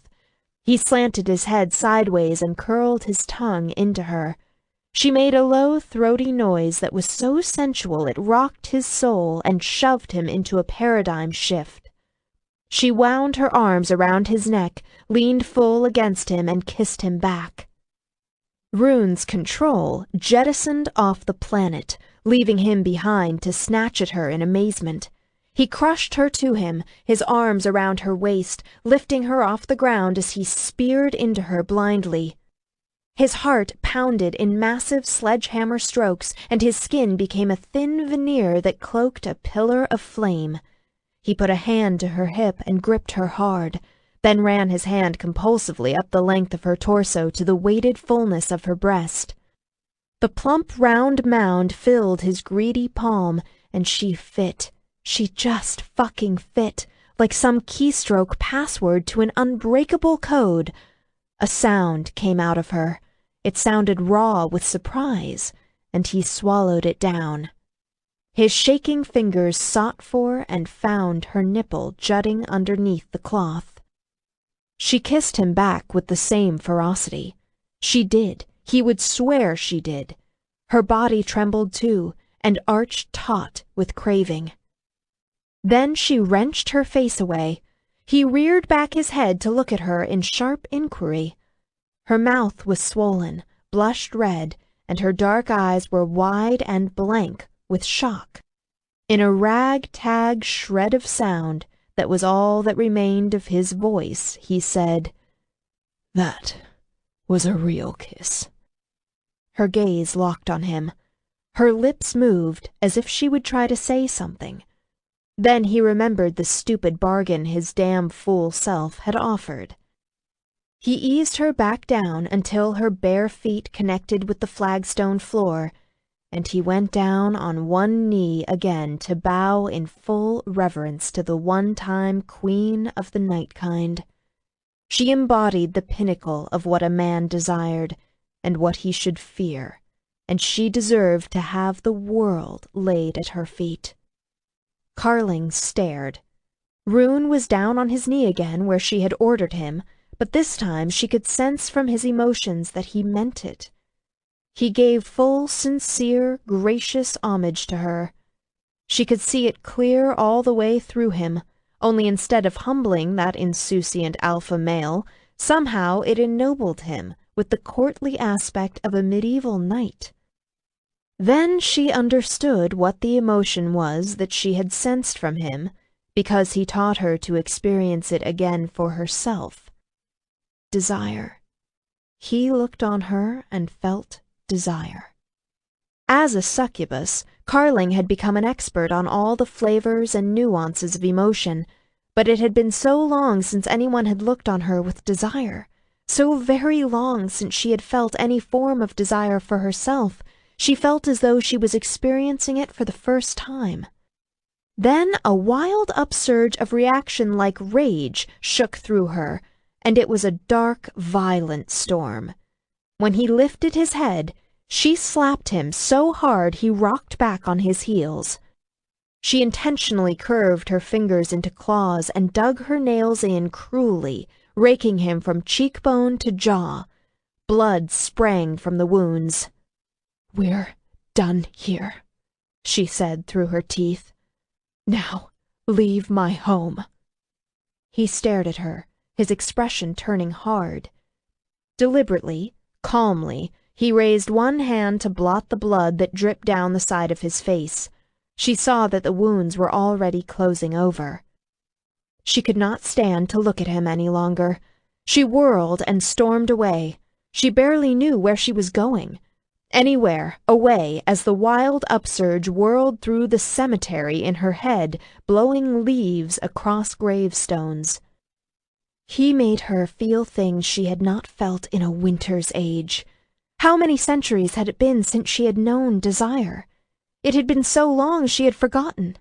She should not feel such things as desire or yearning, or to look even for the barest moment at the possibility of a branching off in her life toward something hardly seen and deathly beautiful, for it could never be hers.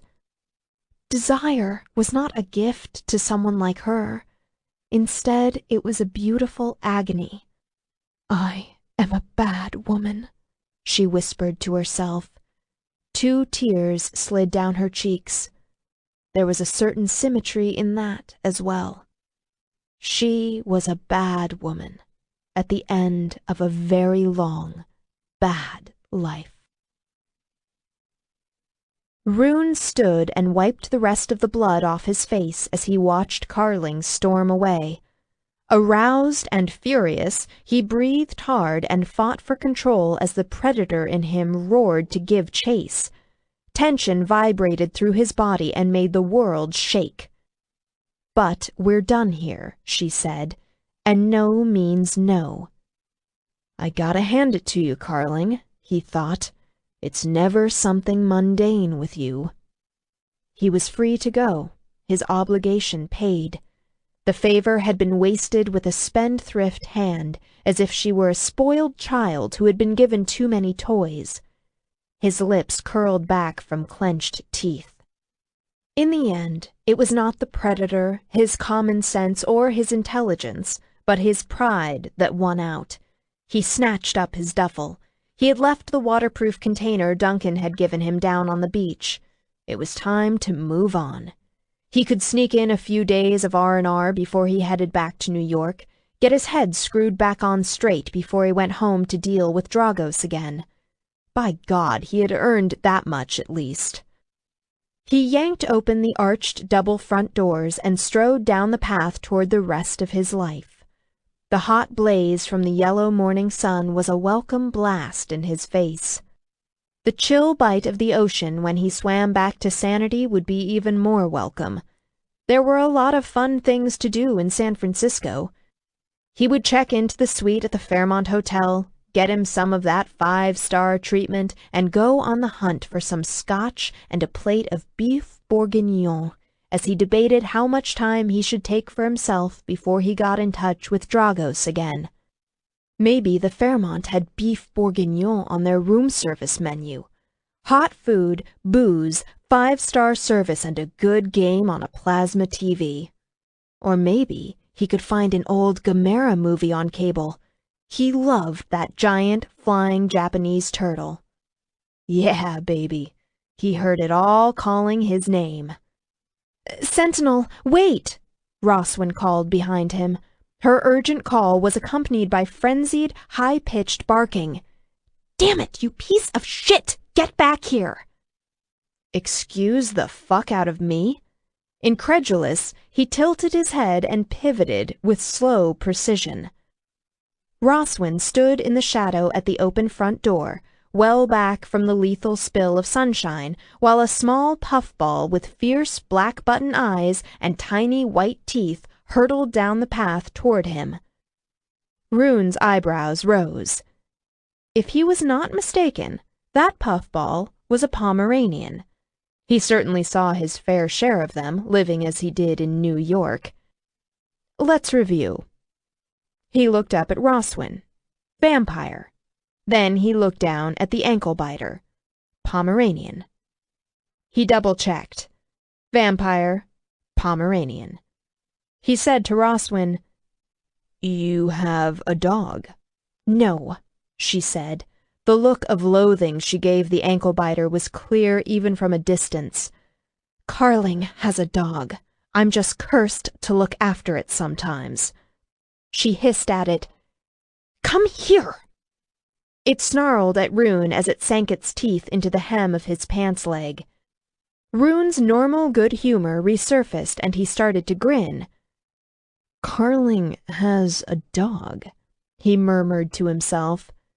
"No, Carling has a rude Pomeranian." He raised his voice and said to Roswin, "I don't think he can hear you over all the noise he's making." "The little freak never hears me," Roswin said. Frustration vibrated in the vampire's beautiful voice. She gave Rune an apologetic smile. "Would you mind terribly bringing him back over here?" "Not at all," Rune said. He scooped up the ankle-biter in one hand and held it up for a closer inspection. All 4 tiny paws scrabbled in the air as it growled at Rune. He noted 2 of its legs were crooked. Rune said, "What a little Napoleon you are." He strolled back to the doorway. "Why does Carling have a dog?" "I have no idea," the vampire said. "You would have to ask her. 7 months ago, we were traveling from a night-kind function back to Carling's San Francisco townhouse when she saw this thing by the side of the road. It had been hit by a car. I was going to snap its neck and put it out of its misery, but then Carling cast a healing spell on it and insisted we take it to a vet." Roswin looked up at Rune in outrage. "She cooks it chicken!" Rune handed the little Napoleon over to her. Roswin clutched the squirming dog to her chest, and her eyes filled with tears. He frowned. He had never seen Roswin as anything but composed. He said, "You're not crying because Carling cooks chicken." Roswin shook her head and buried her face in the dog's fur. "This is the point where you keep your mouth shut and mind your business, son. This is the point where you turn right around again and walk away. So get your ass moving and roll on down the highway. This is not the point where you lift up your head and realize that you've been noticing for a while now that something is off." He cocked his head and listened. He heard nothing but the sounds of the wind blowing through trees outside and the sharp cry of seagulls overhead. When had he ever seen Carling without some kind of entourage streaming behind her like a comet's tail? He said, "Why are you and Carling the only 2 people on the island?" The vampire said in a muffled voice, "Because she's dying, and everybody else is afraid." Midnight stillness spread black ink throughout Rune. He stepped back inside, shut the door, and set his duffel bag against the wall. He said to Roswin, "I think you had better tell me everything." Carling sat in her armchair. It was precisely positioned in front of the window so that the band of morning sunshine fell across the floor just inches from her bare feet. She looked at the transparent sunshine slanting in the air in front of her. It spilled everywhere, a wealth of light more extravagant than a king's treasure, and deadlier than nightshade. She dropped the protective shield of power she kept wrapped perpetually around her like a cloak. The shield allowed her to walk in the full light of day. Without it, she would burn to death just like any other vampire would.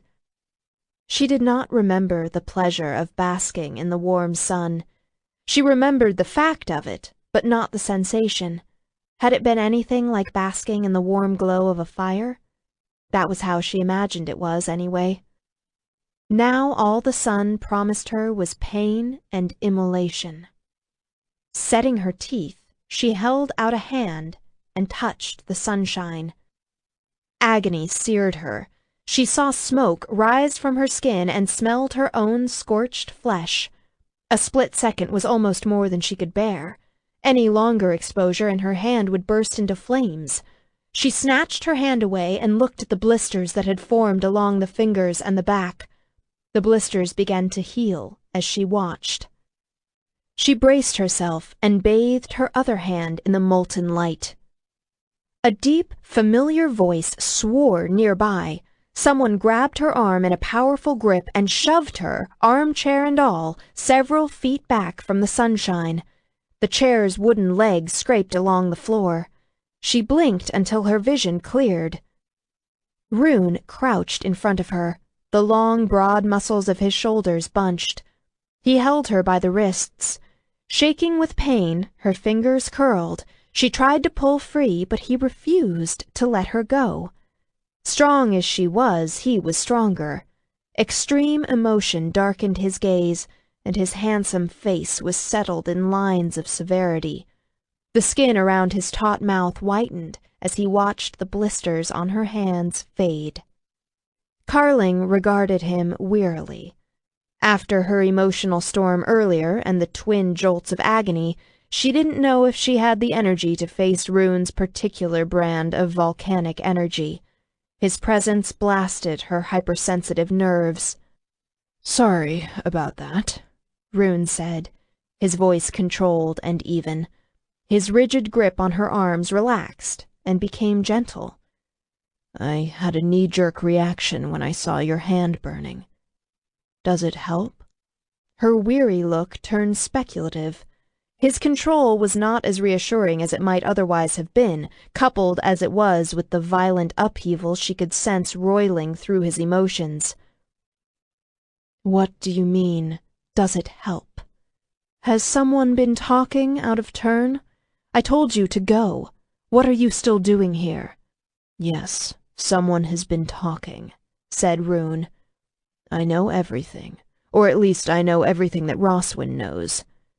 He let his hands slip down her arms to clasp her fingers with care.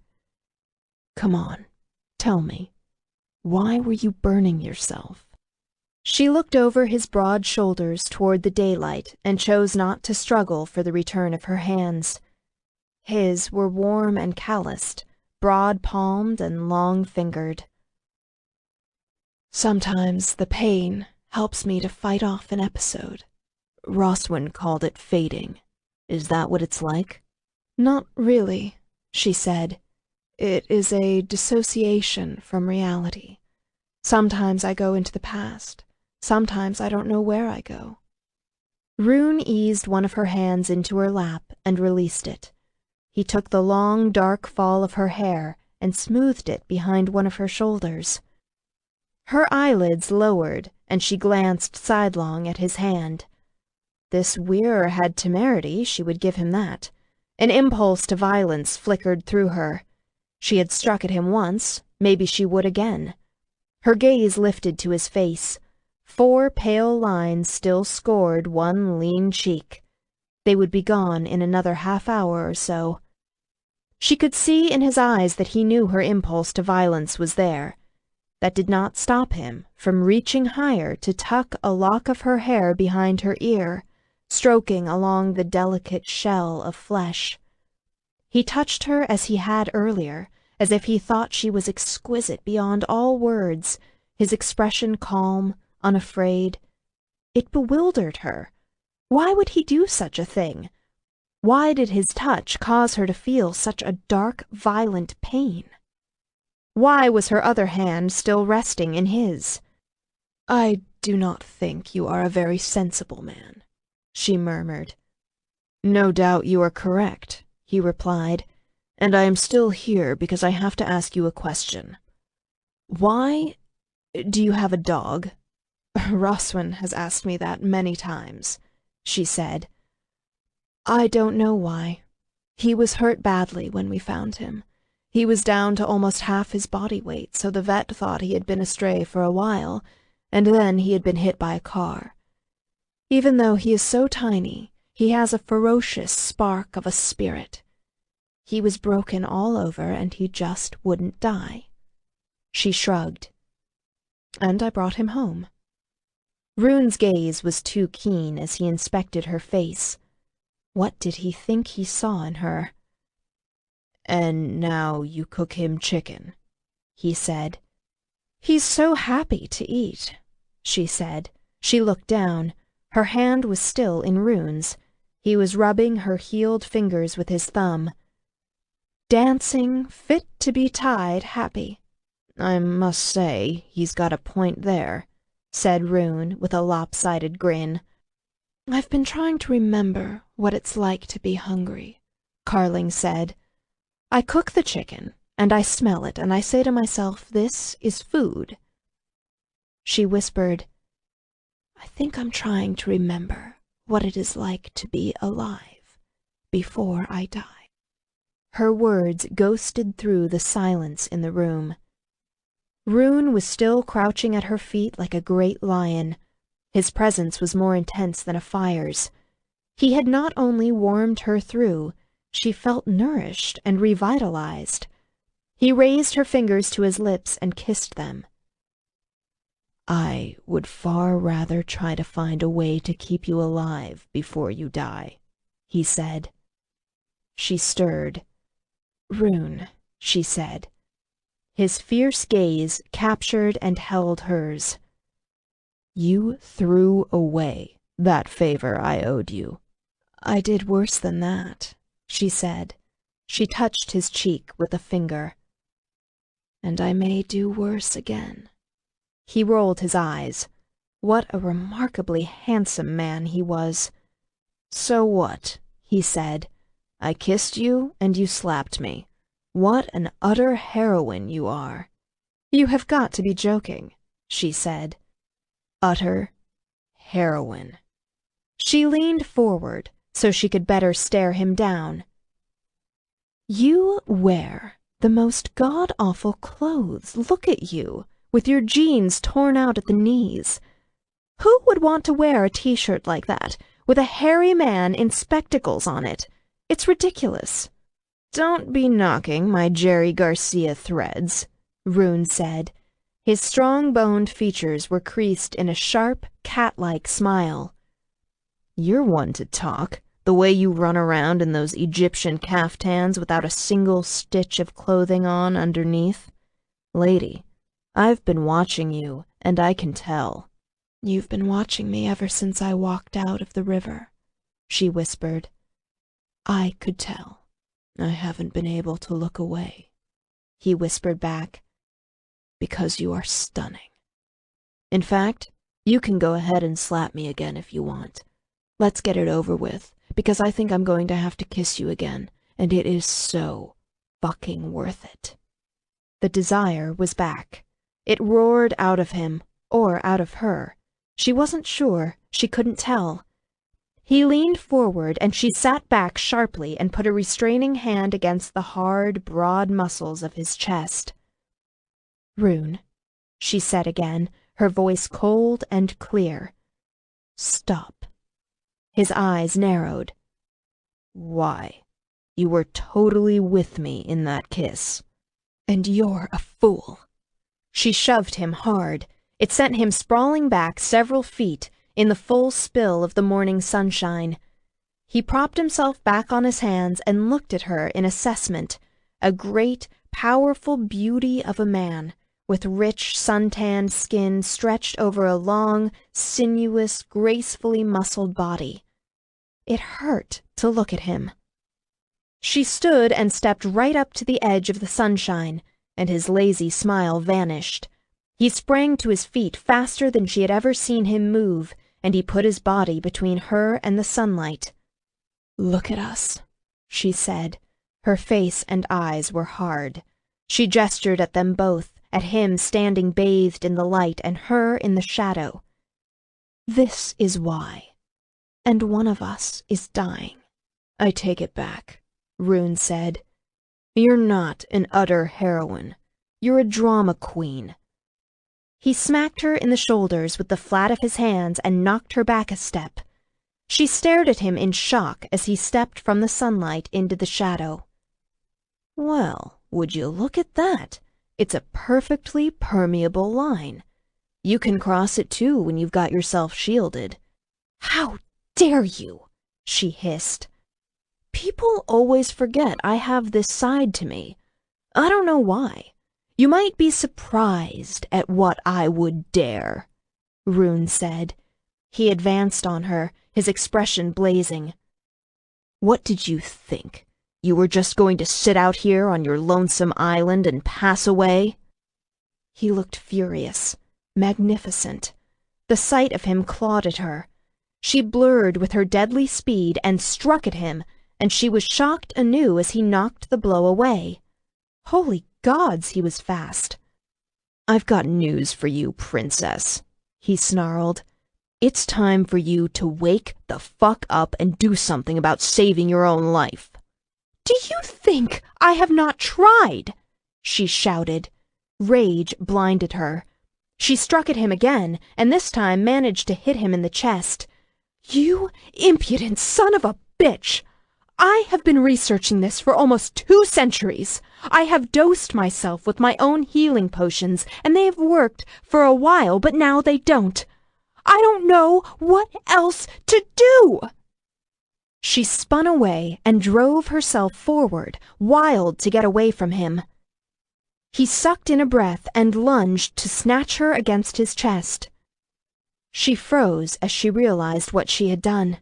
She had almost plunged unshielded into the full light of day. She stared at the line she had nearly crossed. Rune wrapped his arms around her from behind and held her so tight she felt his heartbeat thudding against the skin between her shoulder blades. They were both breathing heavily. "That was remarkably idiotic of me," she said. She had to clear her throat before she could get the words out. "Thankfully, I am not often this stupid, or I wouldn't have survived for so long." She recast the shield spell, and power shimmered over her skin. He must have felt her cast the spell, but he made no move to let her go. Instead, he laid his head on her shoulder. He said in her hair, "I still owe you a favor." She sighed. "You don't owe me a thing," she said. "You are perfectly free, as nature intended you to be." "Then forget about the damn favor," said Rune. "I'm still going to stay. We're going to find a way to make this better because, Carling, I am not ready for you to go gentle into that good night." She held herself tense as she considered his words. Could she summon the energy and interest to live when she had grown accustomed to the thought of dying? What could Rune do that she hadn't already done? She was a sorceress at the top of her game. But no matter how old or accomplished she was, he was still a creature that was far older. He might well know of things or think of options she hadn't tried. The tension flowed out of her body, and she rested back against him in tacit acceptance. "I have not gone gently anywhere," Carling said as she turned her head to put her cheek against his. "I don't know why death should be any different." 4. Rune held still as he savored the feel of Carling's pliant body in his arms, her cool cheek pressed against his. She tingled along all of his senses. The weight of her curved body rested in his arms, and her skin felt unbelievably soft against his own weather-beaten cheek. The spiced fragrance she wore plucked at his imagination with images of distant places, and underneath that she carried the delicious, sexy scent of an aroused woman. The clever, dangerous volatility of her mind roused him to razor-sharp alertness, and the smoky hint of her power brushed along his like a sleek black cat winding around his ankles. It made his claws itch to come out. He wanted to take the delicate lobe of her ear between his teeth and suckle at it. He wanted to claw at the walls. He knew he had to curb this fascination he had developed for her. In fact, as soon as he had an opening in his hectic schedule, he planned to get right on that. There were so many reasons for him to do so, it made him tired just to think of listing them all. Carling's little gesture between light and shadow might have pissed him off, but that symbolism also held all the weight of the complex differences between them in terms of race, lifestyle, and political allegiance. He also knew he had not been wrong. He could still feel the sensuous length of her arms as they had wound around his neck earlier. She had kissed him back, and she had liked it too much. That was the reason for the shock he had seen in her eyes, and it had everything to do with why she had slapped him.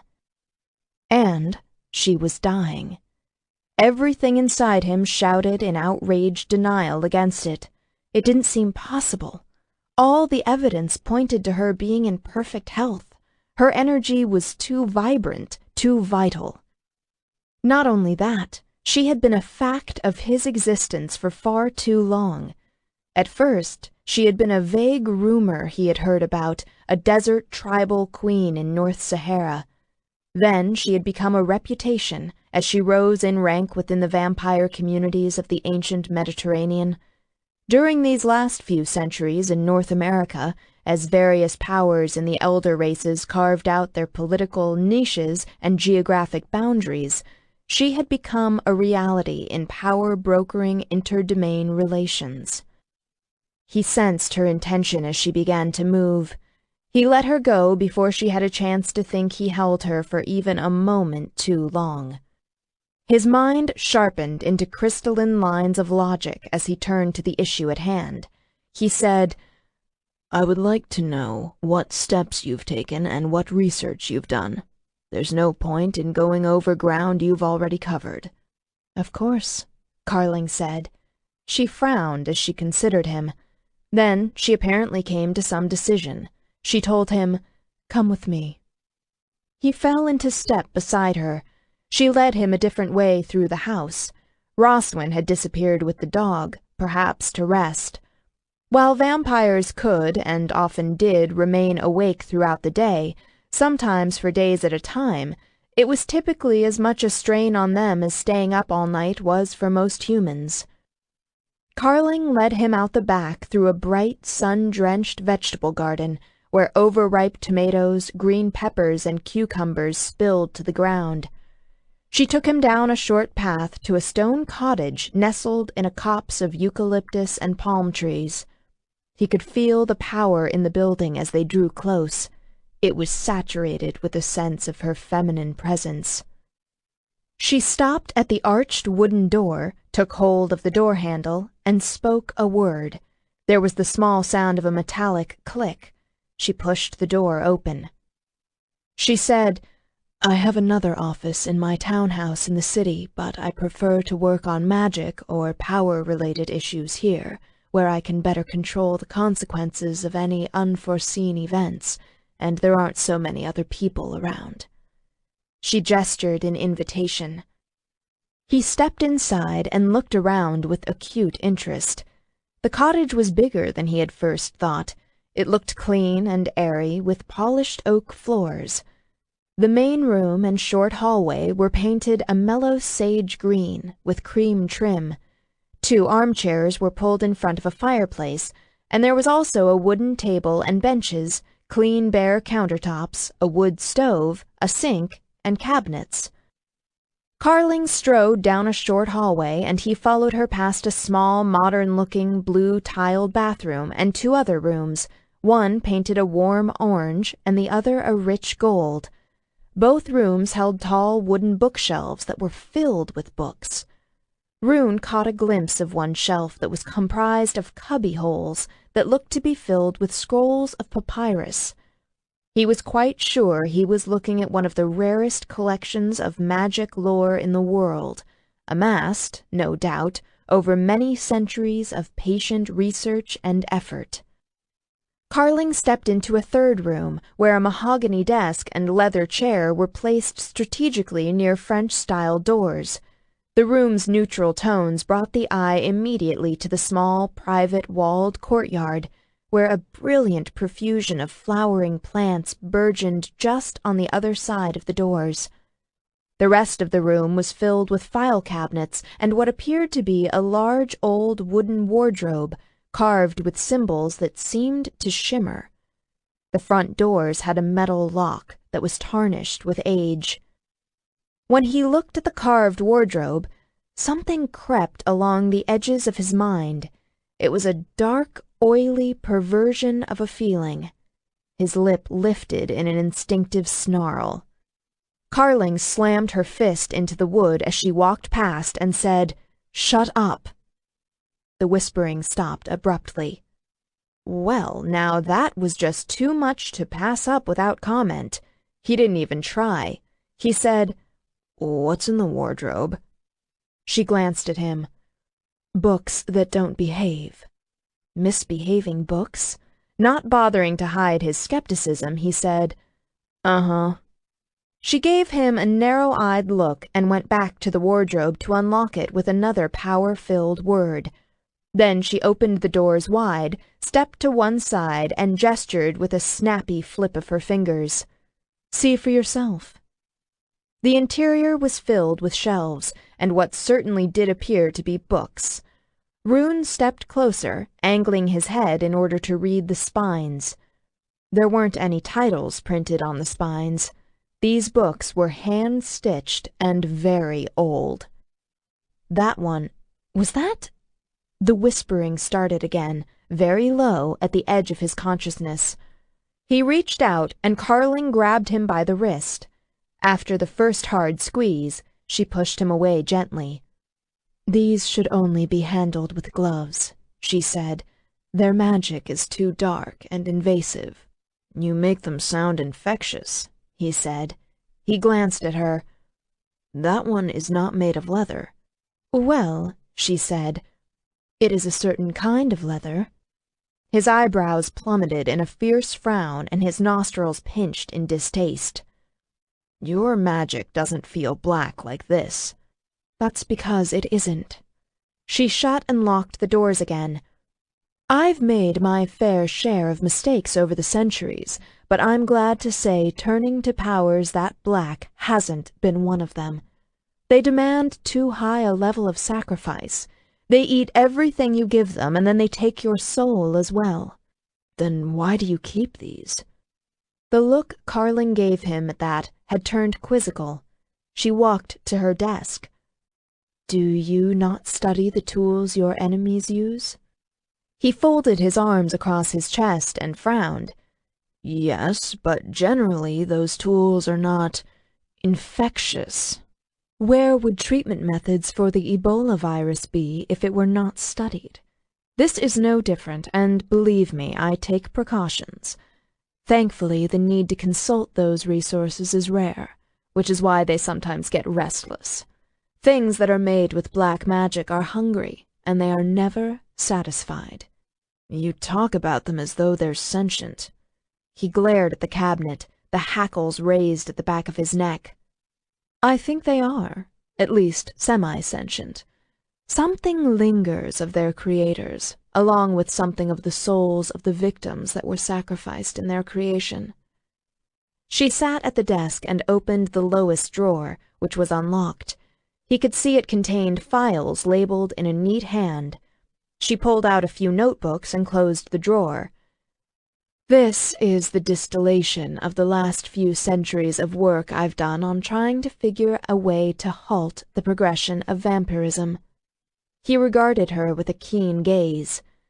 "And halting the progression of the disease is more preferable than finding a cure because a cure would make you human again?" "Theoretically. Unfortunately, too much of this is still theoretical, because there really is no known cure. And there are serious issues and questions should a cure ever be found." She handed the notebooks to him. He opened the top notebook to look at the first page. It was written in the same neat hand that had created the file labels. "I would want to know how a cure would be tested," he remarked, "and where, and on whom." She shrugged. Perhaps a big medical facility with a focus on research might take it on, like Johns Hopkins University. There might be enough vampires who are unhappy enough that they would be willing to take some risks, but there has been no code of ethics developed for clinical trials because there's nothing that has been successfully developed enough to test. "What are the other issues that need considering?" he asked. She regarded him for a moment, as if collecting her thoughts.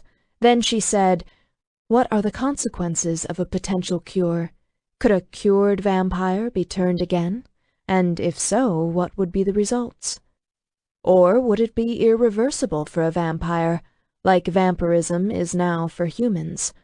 Would a vampire simply revert back to being human? What would be the state of their health when they reverted? Would they become as they were before? Some vampires were terminally ill from other diseases before they were turned. Or would there be other complications, such as, for example, advanced or accelerated aging, or a compromised immune system? And would those complications increase in severity according to the age of the vampire involved?" He shook his head. "In those scenarios, the cure would quite literally kill you." "Yes."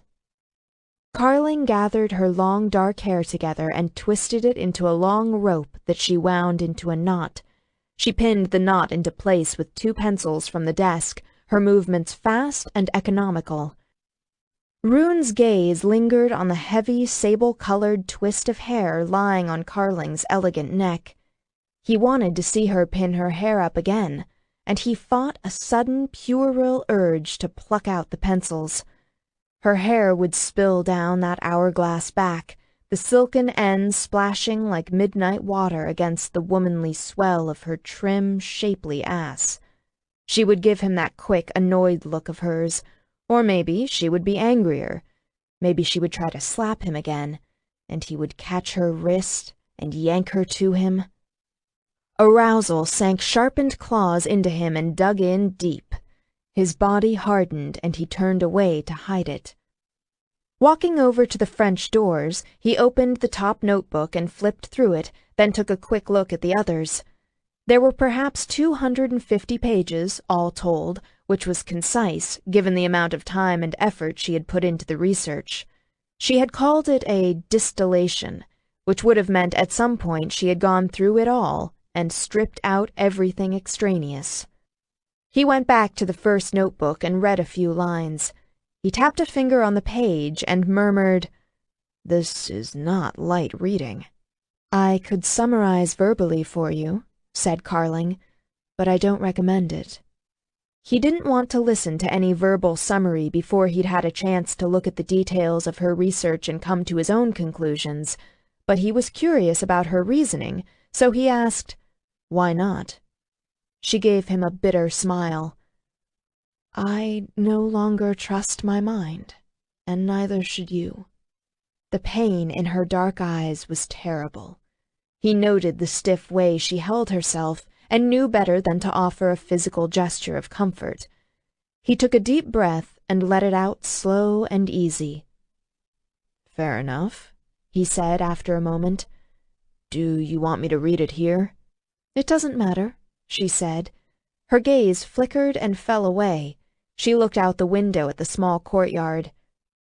"We have the island to ourselves. You may read wherever you are comfortable." "All right." He willed her to let her rigid spine relax, for the pain to ease away. More to distract her than from any real sense of hunger, he said, "Got any more of that chicken you cook for your dog?" Rune was just too something. In the kitchen, Carling shoved several large pieces of cooking flesh around in the skillet and glared at them. For the second time that day, the warm scent and sizzling sounds of browning chicken filled the air. He was too what? What were the words that should go next? She glanced over her shoulder at him. Just by sitting at the massive country-style table in the industrial-sized kitchen, he made the room and furniture look almost normal. With those long legs and wide shoulders, that lean torso, and his typical quick, strong, confident stride, he dominated every room he entered. He was definitely too large. Check. His head was bent over the first notebook. He rested his forehead on the heel of one hand as he read. His shoulder-long hair had dried from his morning swim. The careless, tousled length made her want to get her hairbrush and smooth the tangles out. His tanned, chiseled features were intent. The sharp, high blades of his cheekbones were balanced by the strong, straight nose, a strong, lean chin that had something of a stubborn bent to it, and that elegant cut mouth of his that was so wise in sensuality.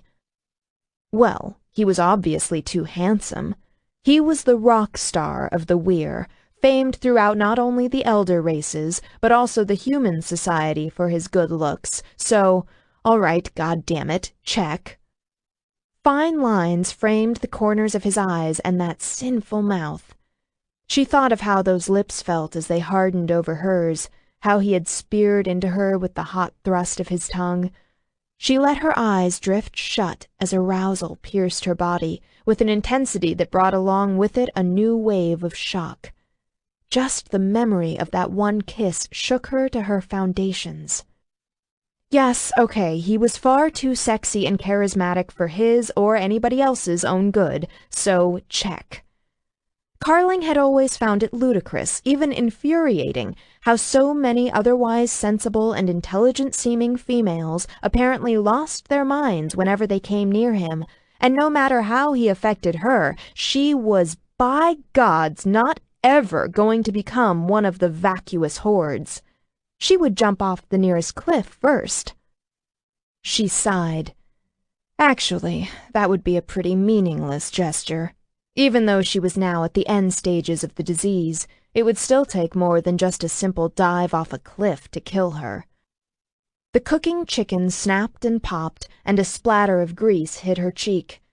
The sting was negligible compared to the searing agony of the sun, but it was enough to catch her attention. Her eyes flew open. The small burn had already healed by the time she wiped the spot of oil away with her thumb. She poked at the chicken with the implement, spatula, damn it, and flipped the pieces so the other side could brown. Back to Rune. He was too quiet. He moved with a cat's sinuous, predatory grace. Added to that, he was fast enough to make her heart freeze if it hadn't already stopped beating. She pulled her bottom lip between her teeth and sucked on it as she thought. Could she take him in an outright fight? She was faster and stronger than most. She could take her progeny, Julian, the official king of the night kind, and that was a claim not many creatures could make. She had turned Julian during the height of the Roman Empire, and he was quite an old, powerful vampire in his own right. But she didn't think she could take Rune without a serious struggle and investing in a considerable expenditure of magic. She sucked harder on her lower lip. He was here as an ally, with the intention of helping her. There was no reason whatsoever to think things would come to that. But, just in case, she should do a little research on what might be the right spells to use in battling a griffin. It never hurt to be prepared, and it never hurt to fight dirty if the situation called for it. The best way to take any of the really ancient, powerful creatures was through the element of surprise.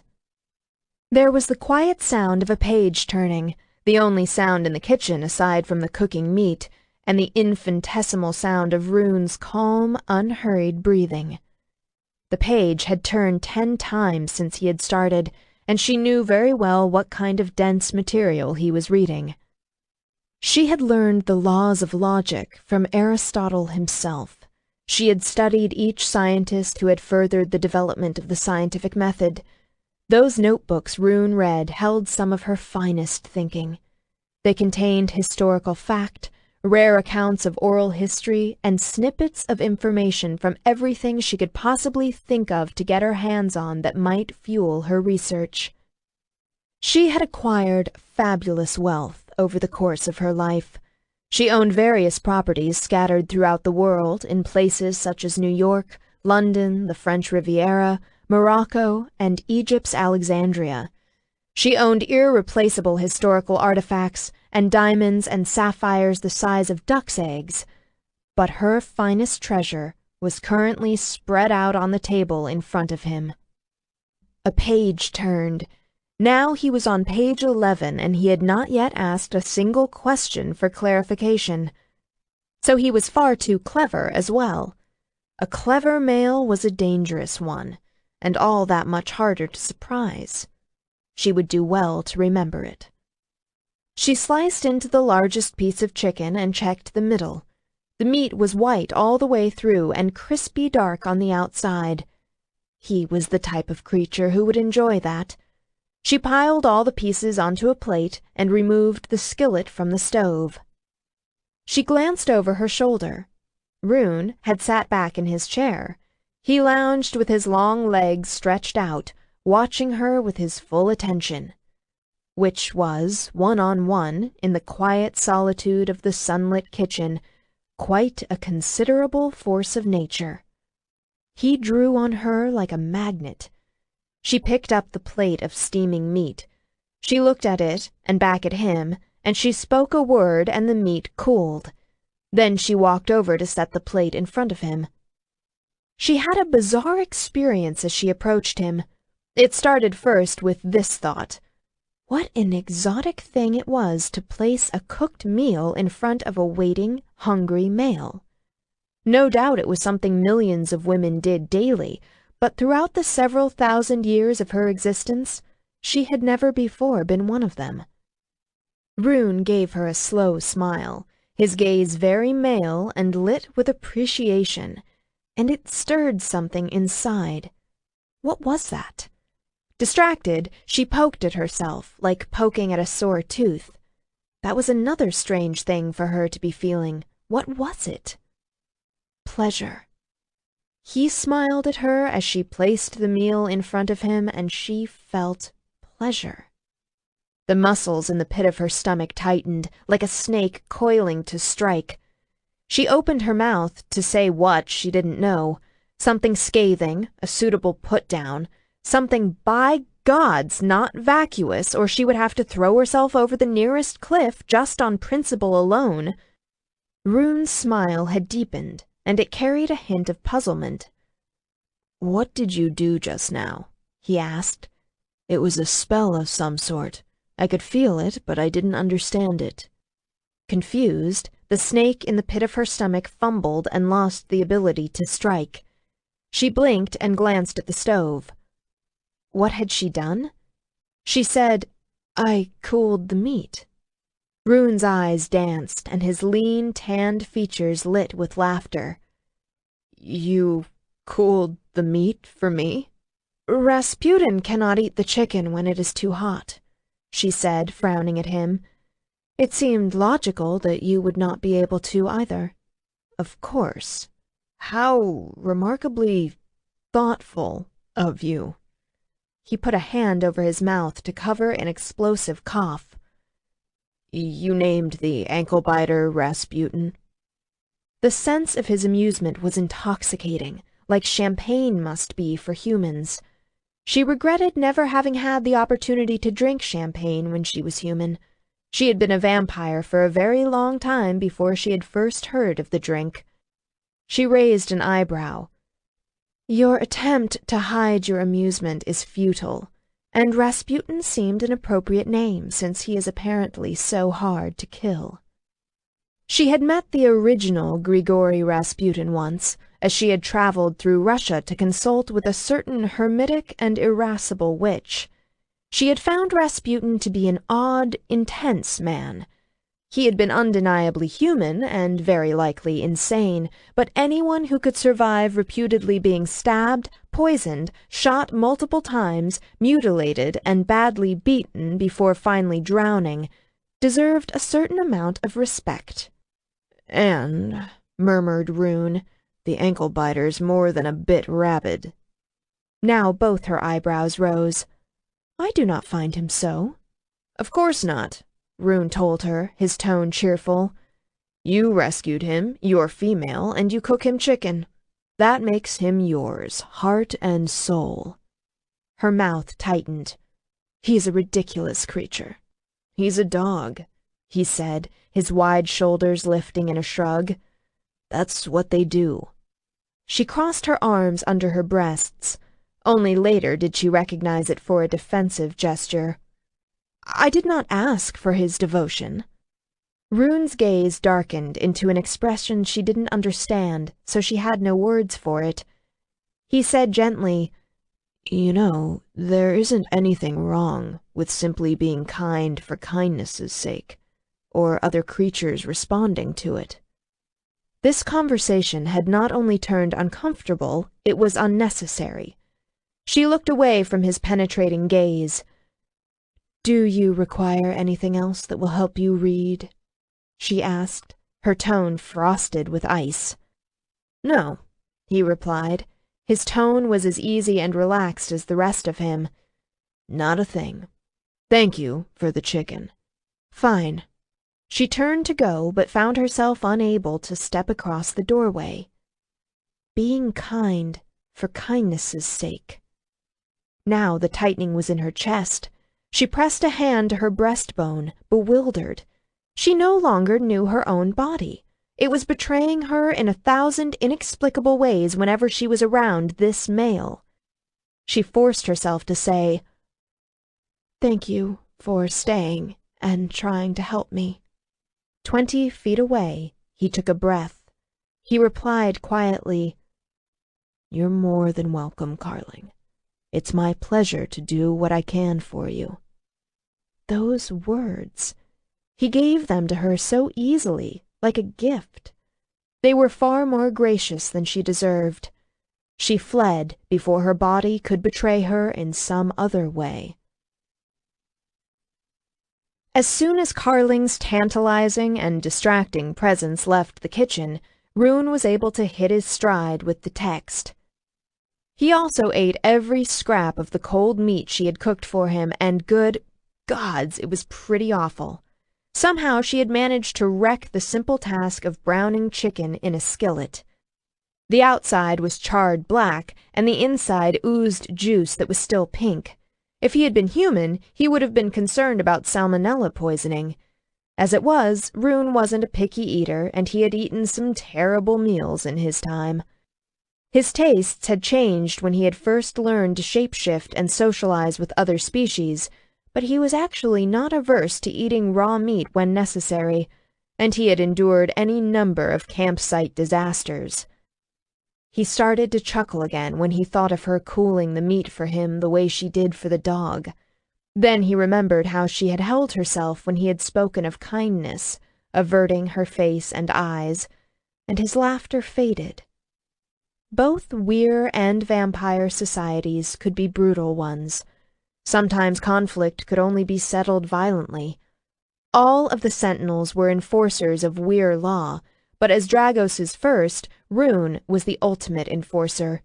If Dragos was ever actually not in a position to do so, it was Rune's responsibility to hunt and take down even the other Sentinels if they ever went renegade.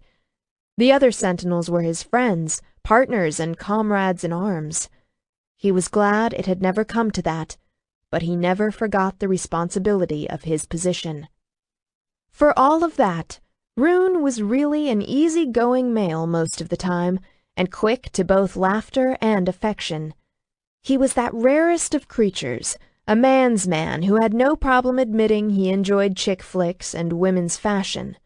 They brought out things in women he adored, from the spiraling of emotions to mysterious heights and depths, to the flowering of wonder-filled feminine pleasure as a woman tried on new clothes and she discovered for the first time in the mirror that she was, in actual fact, beautiful.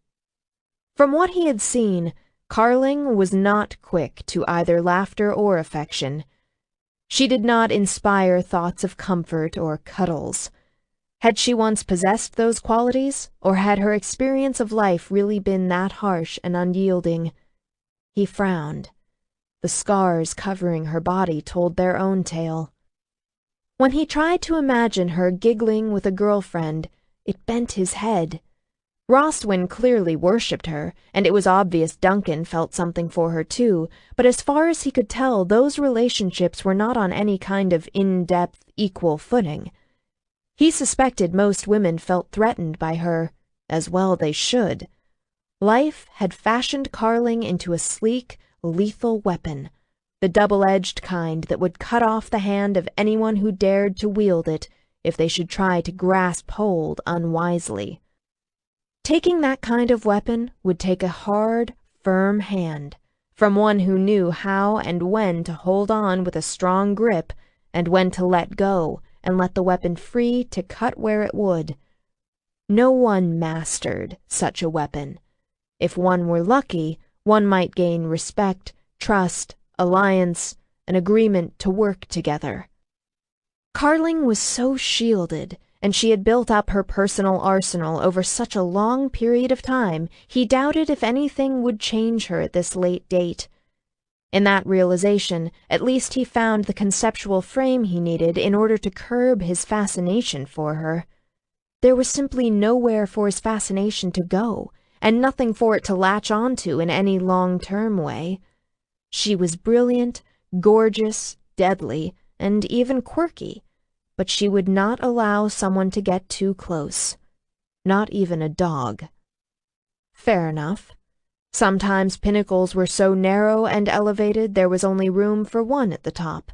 If she managed to live for so long with such isolation, she must like her own company.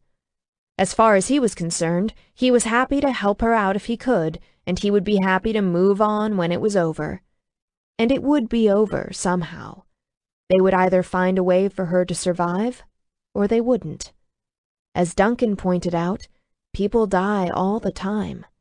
Sometimes old, long-lived creatures died too.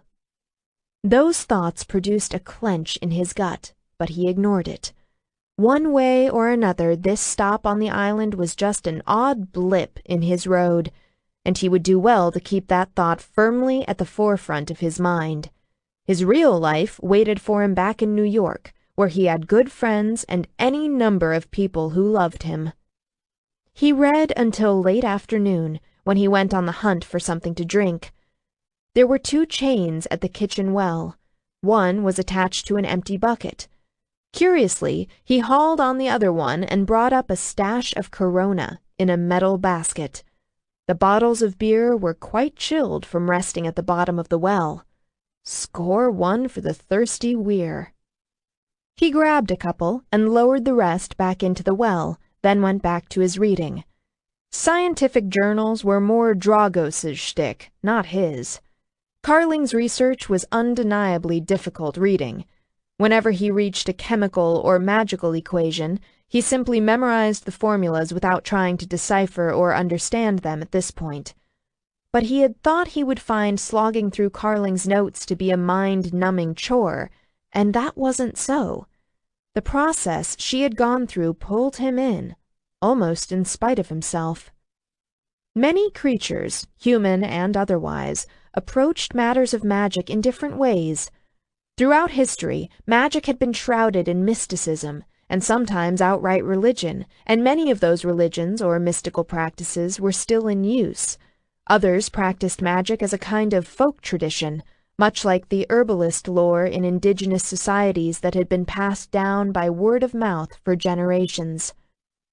Given her roots in early Egypt, he guessed that Carling would have originally learned her magic from the standpoint of religion. By the 19th century, vampirism was, in large part, no longer viewed as a mystical curse, but as a disease, and her approach to solving the issue was correspondingly scientific. Her analyses were cool and precise. Upon learning the symptoms of the end stages of the disease and the challenges she would be facing, her attitude was unflinching. How humans lived with the knowledge of their own mortality was beyond him. He tried to imagine what it would be like to learn he was mortal, that his time was measured and must come to an inevitable end, and he simply couldn't. If he was ever killed, he would go to his death with astonishment and incomprehension. Among all the other reactions she elicited from him, Rune had to admit to a certain grudging admiration for Carling's courage. But each research path she took came to a dead end. Her attempts to isolate the infection that caused the disease failed. So what was wrong? What logic path or experiment had she not considered? He could see nothing among the elegant lattice of thought laid out so meticulously on the pages, and yet something niggled. What was it that bothered him? He wasn't going to try duplicating any of her processes. He didn't have the ability to replicate any of the experiments she had chronicled. She was the scientist, the clear expert in this field. He took it as a matter of faith she had been as meticulous in her experiments as she was in her handwriting. If something failed, it failed. So it was something else that bothered him. Was it a premise or a conclusion? The light was fading in the kitchen when he finally admitted he needed a break. He pushed away from the table and stretched his stiff neck and shoulders. He had almost 100 pages left to read, but he had reached a point where he was no longer absorbing the information. Some fresh air might help clear his head, and his body needed to move. He went outside and walked through the gardens, around the house toward the cliff. It was nearing sunset, and the shadows thrown by the foliage were elongated. The twists and angles of the shadowed tree limbs cut exaggerated dark paths across the lawn. He walked along the waist-high stone wall that bordered the edge of the cliff, and he looked out over the water. The sun was an enormous blazing orange ball. It seemed to grow larger as it neared the horizon. Like Carling, the island was wrapped in its own strange, solitary existence.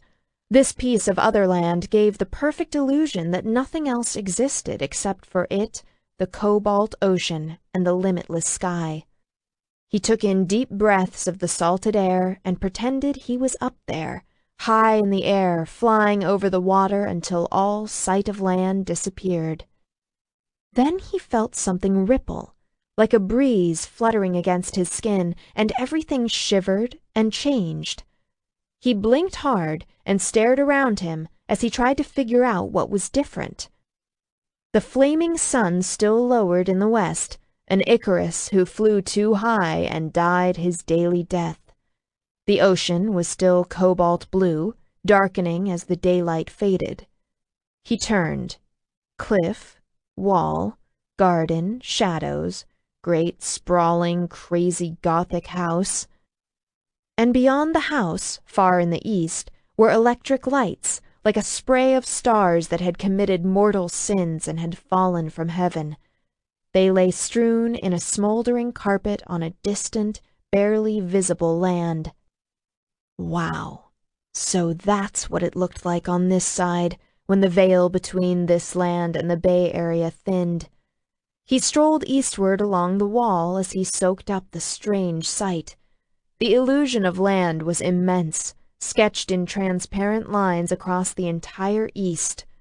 Through it, the ocean was clearly visible. The double horizons were dizzying. "Sentinel!" Roswyn's sharp call came from the direction of the kitchen door, the eastern side at the back of the house. "Sentinel!" The vampire sounded upset, even urgent. He broke into a jog. By the time he rounded the corner, he was at a flat-out run. Roswyn stood in the doorway, Rasputin tucked under one arm. The powder puff with teeth broke into a frenzied barking when he appeared. Out of patience for the dog's histrionics, Rune bent, bared his teeth, and growled a deep-throated warning. "Behave." Roswyn stared at him. Rasputin froze. His frenzy stopped in mid-bark. The whites of his eyes showed around shiny black irises. He looked like a startled stuffed animal. "That's better," Rune muttered grimly. He patted the little dog on the head. "Good boy." He straightened. "Now, what's wrong?" "I just woke up a few minutes ago," Roswyn said. Her hair was mussed, and she had a crisscross of pillow lines on one cheek. "I went to check on Carling. I thought you should know. She's faded again." Rune grew grimmer.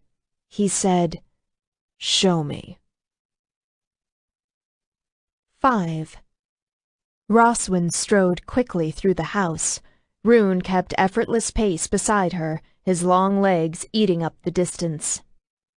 The oral histories in Carling's research stated that the mysterious episodes increased in frequency and intensity the closer a vampire came to the end. He wasn't sure yet what the end was, or what happened once a vampire reached it. It was possible Carling herself didn't know, or at least she hadn't at the point in her research when he had taken a break from reading. Carling's text was chronological in nature, and one of the things she was meticulous about was recording the date and time of each event or discovery. She did not leap ahead or fall behind. Whenever she made reference to something earlier in her notes, she did so in a kind of shorthand by simply notating the date and time. It was a simple enough method of cross-referencing short of using a software program for footnotes, although it slowed his progress down as he had to flip back and forth through the entries to get the full gist of things. Rune asked Roswin, "How often are these episodes occurring?" "Almost daily," she said in a strangled voice. "It's why I hate so very much leaving her alone. What if she goes into an episode when she's cooking for the damn dog, or when she has taken off the spell that protects her from the sun? She sits so close to the edge of shadow when she does that.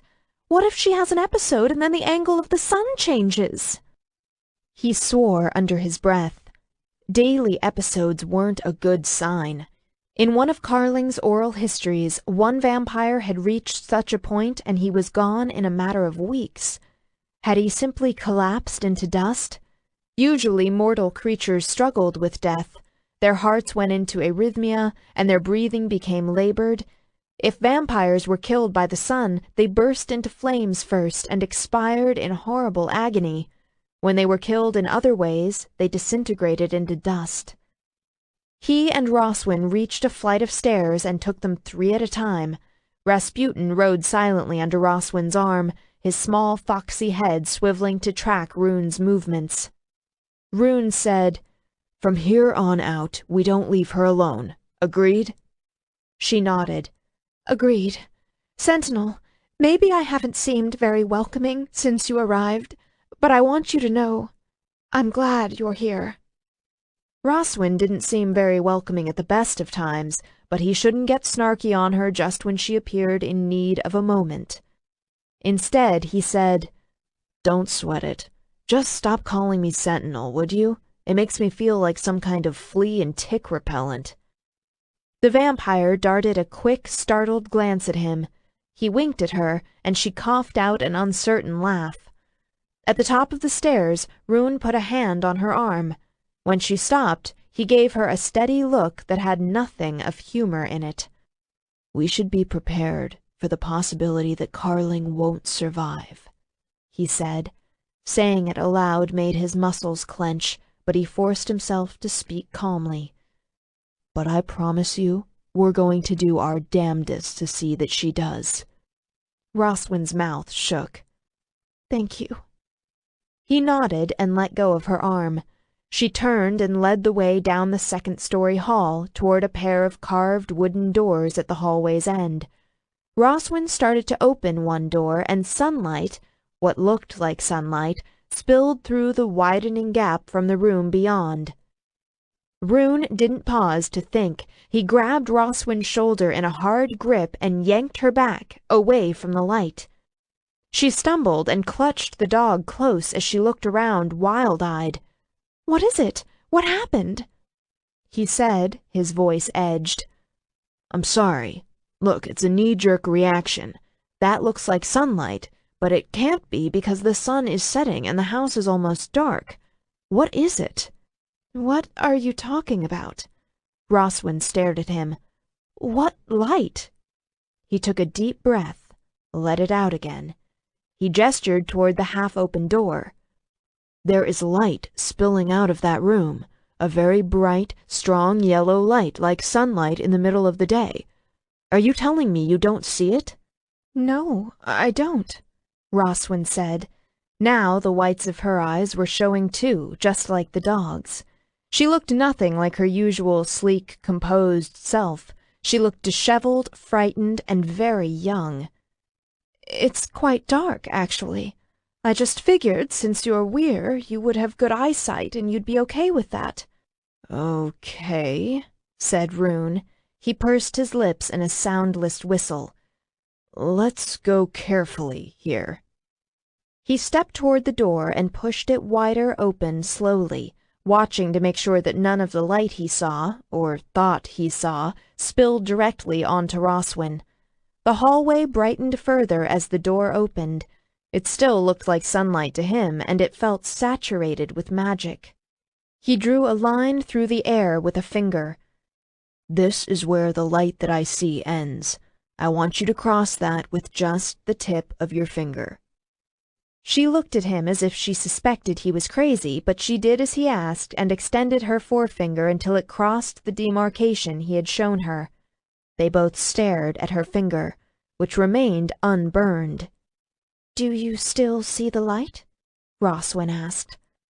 "As plain as day," he told her, "but at least it doesn't appear you are in any danger of burning from it.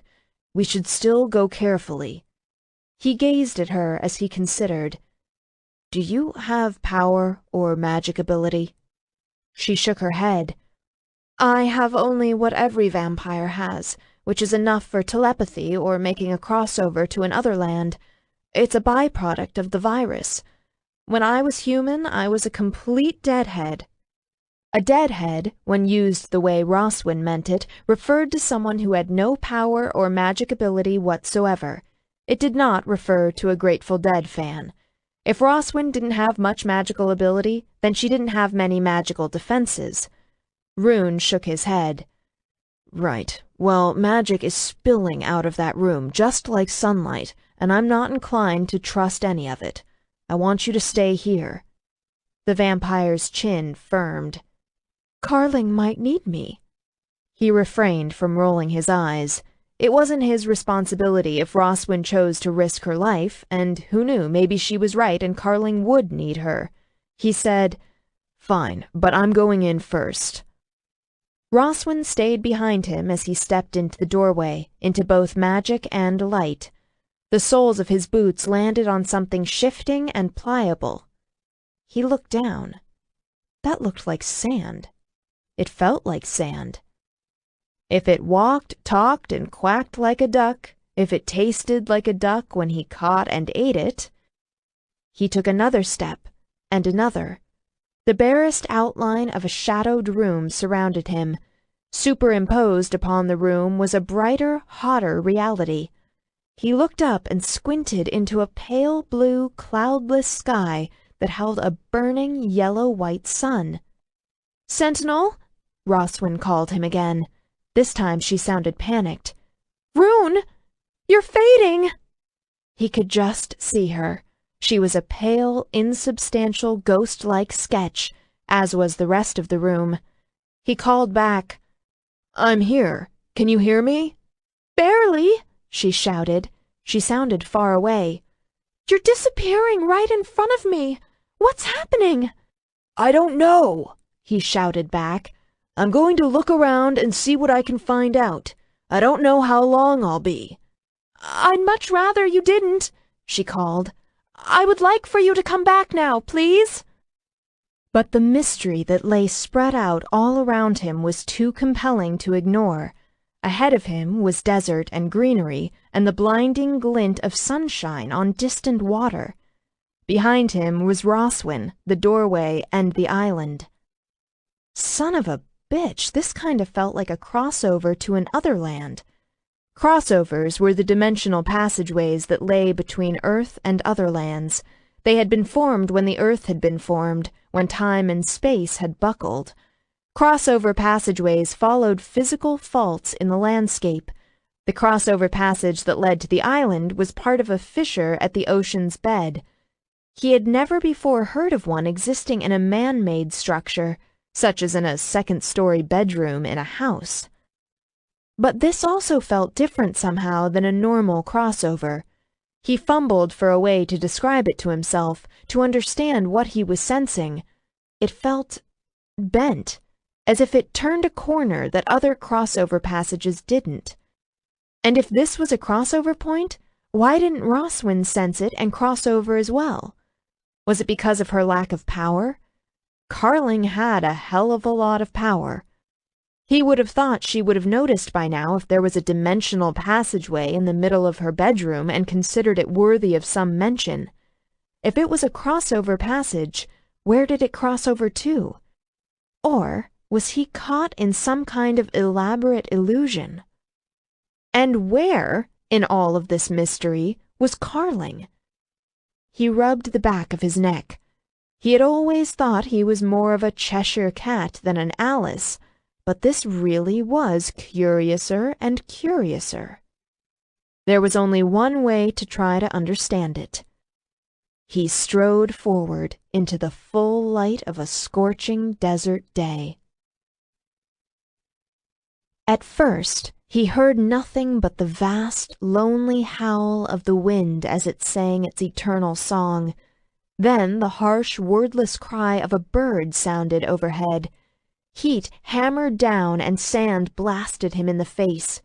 He paused to pick 3 landmarks to triangulate his position so he could return to this point if it really was a crossover passageway, and the area ended up being his only route back to the house. He put at his 12 o'clock a sere, squat bluff that rose above the rest of the landscape. That put the silvery glimmer of water at 10 o'clock, a little too close to the bluff for the best triangulation, but it would have to do. He looked over his right shoulder and saw nothing but desert dunes. He picked the tallest dune at 5 o'clock. The dune would be useless for long-term navigation, of course, since the wind and the dunes would shift over time, but hopefully it would do for his purposes. He didn't plan on staying, wherever he was, for very long. Then, like discarding a suit of clothes, he let his human facade fall away as he shifted into his weir form. He stretched massive wings out and crouched, his lion's tail lashing, and he leaped into the air to fly through the brutal heat toward the bluff. Usually, when he flew in an urban area, he cloaked himself to avoid complications with air traffic control systems, but this scene looked rural enough that he didn't bother. His flight gave him a bird's-eye view of the land. The watery shimmer became a great winding river, bordered on either side with lush green vegetation and gold fields of grain that came to an abrupt end at a bordering desert. Realization battered him. Hell's bells! Unless he was very badly mistaken, that had to be the Nile. He had flown the length of the Nile several times in years gone past. He had seen it in all 3 stages of its ancient flood cycle, before the Aswan Dam in 1970 brought all seasonal flooding to an end.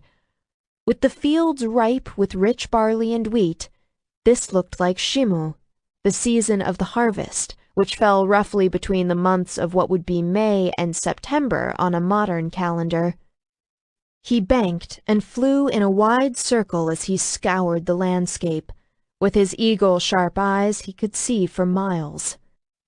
He saw no power lines, no satellite dishes, no motored boats on the river, no vehicles, nor any paved or gravel roads, no modern irrigation techniques or machinery, no plumes of smoke from distant refineries, no airplanes.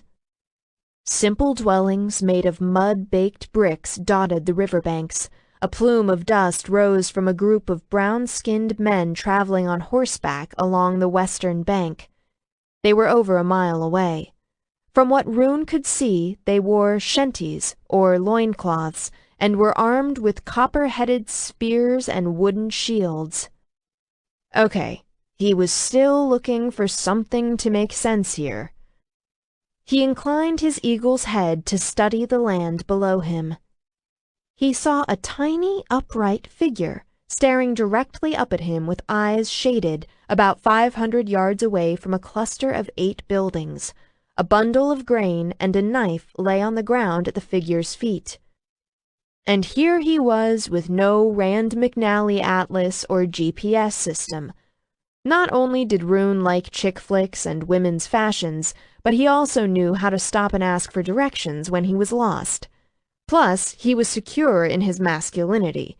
He might be one of the world's only 4 griffins, but he figured if you added those qualities up with all the rest, it made him unique as all shit. Keeping the figure in sight, he slowed into a spiraling descent. It was either a child or a small adult. Well, okay, if he suspended all disbelief and just went on empirical evidence, which was patently impossible, but he was really trying to go with the flow here, any adults he might encounter would also be small, at least smaller than those in the 21st century. The figure wore a shenty as well, and nothing else. The grubby scrap of cloth was wrapped around narrow hips. Child or adult, every line in the figure's posture shouted amazement. But at least it wasn't running away in a panic. So far, so good. Rune shapeshifted as he landed about 20 yards away. He paused to give the other figure time to react. He was betting it was a female child. She appeared frozen in shock. Her skin was darkened from the sun into a rich nut brown. She had a light, delicate bone structure, dirty feet, and a small, rounded belly under a narrow rib cage. The child's tangled dark hair had rich auburn glints in the sun, as if she was lit with a deep internal fire. Her hand fell to her side, and he saw that she had long, lustrous, almond-shaped dark eyes that glittered with sharp intelligence. Recognition kicked him in the teeth. Her immature features already showed the promise of a spectacular bone structure. Her mouth hung open, the childish curve of lips hinting at the sensual beauty that was to come. Holy shit. "Hello, darling," he whispered, staring. She was a breathtaking impossibility. He couldn't be looking at the child Carling had once been, but somehow he was. Was he caught in her memories? How could that be? It all felt so real it couldn't be an illusion. Could it? The girl said something in a shaky, high voice, the liquid-sounding words alien and unintelligible. For a few moments, his frozen brain refused to respond. Then, like flexing an unused muscle, his mind made sense of what she had said to him. She had spoken in a long, dead language. "Are you Autumn?" Autumn, to the ancient Egyptians, was the god of creation, the beginning from which all other deities came. Rune shook his head and fumbled to find the words and the concepts for a reply that this vision of Carling might understand. "No," he said, trying with all his might to project comfort and reassurance into his voice. Whether this was reality or illusion could be discovered later. At this point it didn't matter. Gods, he just hoped the child Carling didn't bolt and run from him. "I am something different." The girl pointed with a shaky hand. "But I saw you come out of the water." Rune turned to look where she pointed. The river wound out of sight. Autumn, according to the myth, rose out of a primordial watery abyss that circled the world. When Rune had changed into his weir form and launched into the air, from a distance it must have appeared that he had come out of the water. He repeated gently, "I am not a god. I am something else." He did not expect her to believe him. She had just seen him fly in his griffin form. To her, how could he be anything else? The early religions were filled with such things, as the weir shape-shifted and began to interact with humankind. Egypt's pantheon of gods was especially filled with human animal forms. He was useless at human things, but if he had to guess, he would place this Carling at under 10 years of age. Was this really what she had been like as a child, or was this a projection of her mind? Was this who she thought she had once been? Simple wonder made her intelligent eyes shine. She was so delicate, the sight of her caught at the back of his throat. She was the merest infant. She had the whole of a very long, strange, and what must have been an often difficult life ahead of her. This Carling couldn't possibly understand any of that. Moving slowly and easily, he crouched into a squat so he didn't tower over her. She shivered when he moved, but still she did not break and run. Such a brave baby. He cleared his throat. "What's your name, darling?" Darling. He used the English word. He knew of no direct equivalent in the ancient Egyptian language. In a classic childish gesture of self-consciousness, she lifted one of her narrow shoulders toward her ear as she gave him a small smile. "Khepri," she whispered. Rune tumbled head over heels in love. He laughed a little breathlessly, feeling like a mule had just kicked him in the chest. "Khepri," he repeated. If he remembered right, the word meant morning sun. "It's a beautiful name." He pointed in the direction of the cluster of small buildings near the river's edge. "Does your family live there?" She nodded. Curiosity overcame her wonder, and she dared to sidle a few steps closer. "What is your name?" His breath caught. He willed her to trust him and come closer. "I am called Rune." He watched her mouth form the strange word as she tried it out silently. She would have been a quick child and would have rarely needed to be told something twice. He wondered when she would have taken on the more anglicized name of Carling and what the reasons had been behind the change. He gestured toward the bundle of grain and the knife. "You are harvesting." She looked at the bundle and heaved an aggrieved sigh. "It is hard work. I would rather fish." He grinned. "Where does your village take its grain?" She pointed north, downriver. "Inab Hedge," she told him. She added proudly, "It is a very great place." Inab Hedge, the white walls. The city had been named for the dam that surrounded it and successfully kept the Nile at bay, one of the first of its kind in human history. Established around 3000 BCE and sitting 12 miles from the Mediterranean coast, the city had a long, illustrious history. Eventually, it would be called Memphis. At one point, it had been the largest city in the world. Khepri was right. It was a very great place. He heard the rhythmic strike of hoofbeats in the distance and remembered the men on horseback that he had glimpsed earlier when he was airborne. If Khepri's village was able to get grain into Ineb Hedge, the city could not be more than a day's walk away. Probably the riders came from the city. He smiled. Everything about this child enchanted him, from the way she pulled at her lower lip with thumb and forefinger to how she stood with one dirty foot balanced on top of the other. How had she come from such a poor, obscure beginning to become one of the most powerful rulers in the elder races? He asked, "Have you been to Ineb Hedge?" She shook her head. "I am not allowed." "That will change someday," he said. Khepri looked in the direction of the hoofbeats. She asked, "Do you hear that?" "Yes," he said. "Something is happening." She looked excited and disturbed all over again. The village must be far enough from the city for the men on horseback to be an event. He frowned and straightened to look north. Khepri moved closer to stand by his side. Villagers emerged from the huts as the riders appeared. No one noticed Rune or looked in their direction. They were all staring at the approaching riders. Rune set his jaw. He did not like the look of how the riders held their spears or their aggressive speed. He put a hand on Khepri's shoulder. She felt so fragile underneath his fingers, her bones as light and slender as a bird's. She gave him a frowning look. "Listen, darling," he said. He kept his tone quiet and easy.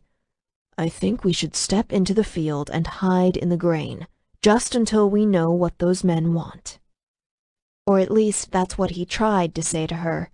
Even as the words came out of his mouth, the solid feel of her shoulder melted from underneath his touch. He made an instinctive attempt to grab hold of her, his fingers clenched in an empty fist. Khepri stared at his fist and reached for it with small brown fingers that had gone transparent. Her hand passed through his. Her face tilted up. They stared at each other. Rune sent a swift glance around. The outline of a room had appeared, sketched over the hot desert afternoon. A vertical line of curtains slashed through the riders who had lifted their spears. The rider in the lead took aim and threw his spear at the nearest villager, a slender, middle-aged male. The spear's copper head emerged from the man's back in an explosion of liquid crimson. "Ah, hell no!" He glanced down at Khepri and saw her lips move on another word. He recognized it even though he couldn't hear her. Papa. She opened her mouth wide to scream. No, damn it! Whatever was really happening, memory, illusion, or reality, he did not want to leave the child this way. Not now, not yet. He tried to lunge in front of her so she couldn't see anything else the riders did. He tried to scoop her up and run away with her, but she passed through his arms as insubstantial as a ghost. Khepri and the rest of the desert scene faded from sight. He sensed again a kind of passage, that peculiar, bent, going around a corner feeling, but no matter how his mind tried to grasp hold of the concept, it slid away. Then he stood sweating in a large, cool, darkened bedroom. A king-sized four-poster bed dominated one wall. A sitting area with armchairs, footstools, and side tables was set up on the other side of the room, in front of a comfortable-looking, well-used fireplace. Carling sat in one of the armchairs, an open book resting on one of the chair's arms. Rasputin had leaped onto her lap and was licking at her cheeks. Roswin knelt on the floor beside her, gripping her by the hand and saying her name. With a grimace, Carling nudged the dog away from her face.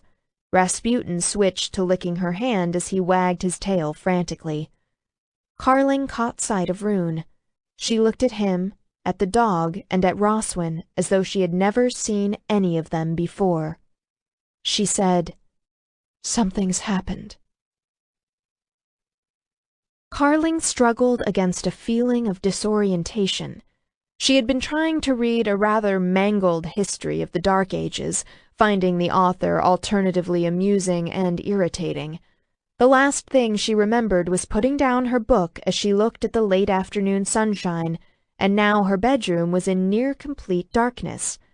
Despite her best effort to stave it off, apparently she had faded again. Distress weighted the air. Rasputin was always disturbed whenever she had an episode. How the dog sensed what was happening, she didn't have a clue. She gave up trying to calm him and simply clamped her hand down on the back of the dog's neck to contain his frantic, wriggling body in one spot. There was never any ambiguity about Roswin's upset either. When Carling faded, it invariably threw the other vampire into a panic, which was why Carling had put off telling her about the episodes she'd had on the trip to Adriel. While Roswin's panic was tiring, it wasn't anything new. Carling's attention switched to the source of the sharp, fierce emotions in the room. Rune flared against her mind's eye like an aggressive, violent infrared volcano. He was breathing heavily, and he smelled of sharp male sweat and exertion. What had happened to him? As she stared, he seemed to collect himself. He walked over to her with every appearance of calm, but of course she knew better. "All right," Rune said. "What's happened?" "I don't know," she said. She frowned as she tried to reach for the elusive feeling, but it had already melted away. "Something did," she insisted. "Something shifted." Roswin started a tearful babble. Carling was so weary of dealing with the younger vampire's self-involvement she simply covered her eyes with one hand. Rune snapped sharply, "Roswin, stop it!" Roswyn's babble cut off in mid-sentence. She looked at Rune in affronted astonishment. He told her, his voice hard, "Nobody needs that kind of excess right now. If you cannot add to the situation, get out." Carling's eyebrows rose behind her hand. She was almost inclined to laugh. Roswyn's reply sounded strangled. "I'll feed the dog his supper and take him out." Carling touched Roswyn's hand and told her, "Thank you." Roswyn sniffed and nodded. She scooped Rasputin off Carling's lap and left with her head lowered. Rune waited until the younger vampire was gone. Then he began to pace around the room. He kept his movements controlled in a slow prowl, as though he would give the appearance of relaxation, but the hot corona of violence that surrounded him all but obliterated her ability to see or sense anything else in the room. He asked in an even voice, "The episodes aren't painful, are they? Are you in any discomfort?" "No," she said. "I'm just tired." She was more than just tired. She was mortally exhausted. Not even the remarkable vitality of Rune's powerful emotions could energize her this time. She couldn't remember the last time she had slept, or even just rested enough to become refreshed. It was all part of the progression of the disease. One lost the ability to take in physical nourishment and began to feed off emotions, and after a few centuries, one became unable to sleep and the episodes increased. She wrapped her arms around herself and huddled in one corner of the armchair. Rune gave her a sharp, searching glance. He stopped at one of the side tables to light an oil lamp. It flooded the sitting area with soft light. He glanced at a wind-up clock on the fireplace mantel and continued on his prowl. "Roswyn woke up earlier and came to check on you. The sun had not yet set, so you may have slipped into the fade at any time from late afternoon to early evening. It's almost midnight now. Is that a typical length of time for one of these episodes?" "They vary," she murmured. "I recently had one that lasted a couple of days. It sounds like this one only lasted hours." "All right." He stopped in front of the large windows and looked out. He went still, then muttered to himself, "Interesting." She regarded him wearily. As fascinating as she found him, right now she wanted nothing more than for him to go away and leave her alone. "What?" He looked back at her. "Your windows face the east." She lifted one shoulder in a shrug. She caught how his attention diverted to the small movement. A strange expression crossed his lean, tanned features, and a sharp emotion like pain pierced him. She told him, "I like to look at the morning sun, Khepri," he whispered. Icy shock rippled over her skin as she heard him utter a word that no one had spoken to her in millennia. "What did you just say?" He walked to the other armchair and leaned his folded arms across its high back as he watched her with unswerving intensity. "The San Francisco Bay was visible earlier," Rune said. "Now it isn't. I was outside when it appeared just before sunset, which sounds very close to the time when you might have faded. Is that a coincidence?" He paused to give her a chance to respond. She said nothing. "Not?" She admitted reluctantly, "Maybe not." He straightened and folded his arms across his chest. He did not look pleased. "It appears we have a lot to discuss." "We sure as hell do," said Carling. 6. She glared at him. "How did you know to say that word?" She felt so exposed and off balance she could not even admit out loud that Khepri was a name, much less confess that it had been her name. So long ago she had literally been a different creature. She could not imagine how Rune, of all people, would have heard of it. Rune made an impatient gesture with one hand. I'll get to that in a minute. Why didn't you say anything about a connection between what was happening to you and what was happening to the island? Because I don't understand why it's happening, she snapped. I'm not even sure there is a connection. He snapped back, Don't lie to me. I said I would help you, but I cannot do that if you do not come clean about everything you think is happening. I didn't ask you to stay, she said, her tone clipped. His anger detonated. The force of it was like an invisible airbag inflating, pushing her back into her seat. Do you really want to go there? Because based on what I've read so far, you've done great working on your own all this time. I'm sure you're going to turn things around any second now before you fucking die in as soon as a couple of fucking weeks. She let her head fall back against the chair. Fine.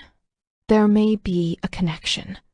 The island started to become visible when I began to have the episodes. She discovered she was breathing hard and forced herself to stop. She told him, But I can't figure out what would link the two things together, so I still don't understand why it happens. May be a connection. May be a connection? Bloody hell. A chill rippled down his spine. If Carling's episodes were so powerful they affected the land around her, what else might she be affecting? What could her episodes do to the world around her when she wasn't in an other land? He ran an impatient, long-fingered hand through his tousled hair. Did you have any episodes on the trip to Adriel? A few, she admitted reluctantly. His sharp gaze stabbed her. I don't remember any anomalies occurring in the landscape, and I sure as hell didn't. Well, I didn't sense anything remotely like what happened here today. She shrugged and shook her head. We can't even be sure there is a correlation. If there is, Adriel is still one of the largest other lands in the Northern Hemisphere, with several crossover passages not only to Earth but also to other lands. I think it would take something of unimaginable size and scope to affect it. This island is one of the smallest known other lands with just the one crossover passage. And as far as you're concerned, you were never around when I went into a fade. I was close to one when Ninian was kidnapped and Tiago injured, but focusing on healing Tiago helped me to stave it off for a time. By the time it hit, I was back in our encampment, resting. I had another one earlier at the hotel, but I don't think you had arrived in Chicago yet. His jaw tightened. I've got about 100 pages left to read of your research. Is any of this in your notes? Her gaze fell from his. She said, No. After a moment, he said between his teeth, Much as I would like to, we're not going to waste time on having a conversation about why the hell not. She said stiffly, There was no point in writing it down. It's neither scientific nor productive to state this thing seems to happen, and at the same time this other, apparently unrelated event also seems to happen, and I don't understand any of it. He looked incredulous. Out of all of what is going on, being scientific is what matters the most to you? Her brief flare of anger faded. She rubbed her face. She said with a sigh, It matters that I leave behind the best work that I can, so hopefully someone can move forward with the research. Then maybe they can find a cure or some way to halt the progression of the disease in a way that I haven't been able to. It will not do anybody any good to leave behind fruitless speculation that contains, in the end, more desperation than sense. Silence spread through the room. It was filled with such tension, her muscles clenched. Rune pushed off the back of the chair and came around. She watched him warily as he scooped up one of the ottomans, placed it in front of her, and sat down on it. Her expression chilled as he reached for her hand, but she allowed it, for the moment. He looked down at her fingers, and she did too. They appeared so slender and delicate in his much larger, square-palmed hand. Appearances were deceiving. She had lost count of the number of creatures she had killed with her bare hands. Rune's anger and aggression had vanished. She wished she could find a way to keep the sight of his lean, handsome face from hurting what was left of her tired, useless heart. The emotion was just another thing she didn't understand about herself, and she didn't know how to make it stop. She wished she had the ability to make the most of this fleeting time, because it would be gone all too soon. She wanted to regard Rune's male beauty in a way it deserved, with simple pleasure. When Rune spoke next, his voice had gentled. "You have become too used to the thought of dying." She did not bother to dignify that with a verbal response. Instead, she lifted an eyebrow. He told her, "I know, but take what I say seriously, Carling. I think the mindset may lead to some sloppy thinking. You no longer have the luxury of centuries or even years ahead of you for research. You can't afford to be passive or silent about things right now, just because they don't make sense to you." She regarded him for a moment. Then she shocked them both as she lifted her free hand and laid it against his warm, lean cheek. He froze, his gaze startled. "I think you're a good man," she said. As old as she was, she had met far too few of those over the years. As a woman of power, she had tended to attract men of ambition. Not that ambition was necessarily a bad thing, but it tended to skew ethics and perspectives. In the end, there had never been anyone secure enough in his own power to not feel threatened by hers, nor anyone who was more interested in her than in meeting his own agenda. And there had never been anyone strong enough to make her believe in him beyond all else. She smiled at Rune. "I appreciate that you want to help me, and I am happy to try to fight for my life, but I'm afraid you may be tilting at windmills here." He gave her a crooked smile in return, his cheek moving under her palm. "Earlier, I was pretty convinced I was Alice in Wonderland. Come to think of it, I faded out of sight on a few people, so I was actually the Cheshire Cat as well. I don't think channeling Don Quixote should pose any problems."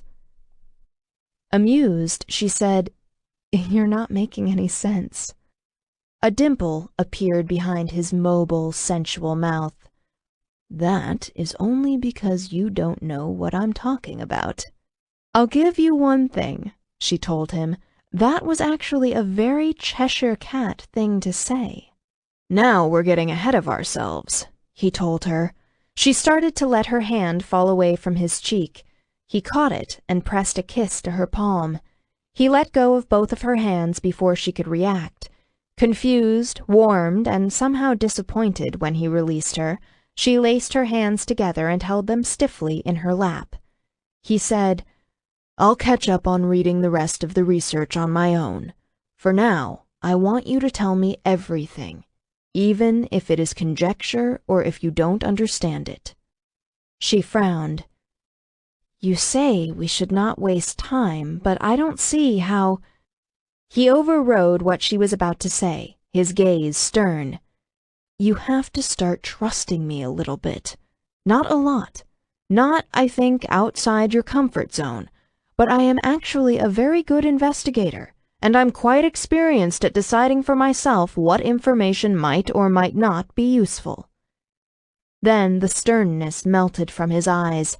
He gave her a coaxing smile. "And I can be so terribly charming while I do it. You'll see. It'll be fun." Her mouth shut with an audible click of her teeth. "Oh, for heaven's sake, all right. Good, we're making progress." His expression as he regarded her was filled with such lazy, caressing warmth she wanted to bask in it all night. He looked at her as if she were the only thing in the world that mattered. It was heady, exotic, dangerous, completely irrelevant stuff. She straightened her spine as she tried to drag her recalcitrant self back into line. "First, I want you to tell me what you experience when you have an episode," Episode, episode, episode, she said with sudden venom. Gods, how I have grown to hate that word. Okay, said Rune. He switched gears with apparent ease. We'll have to start calling it something else.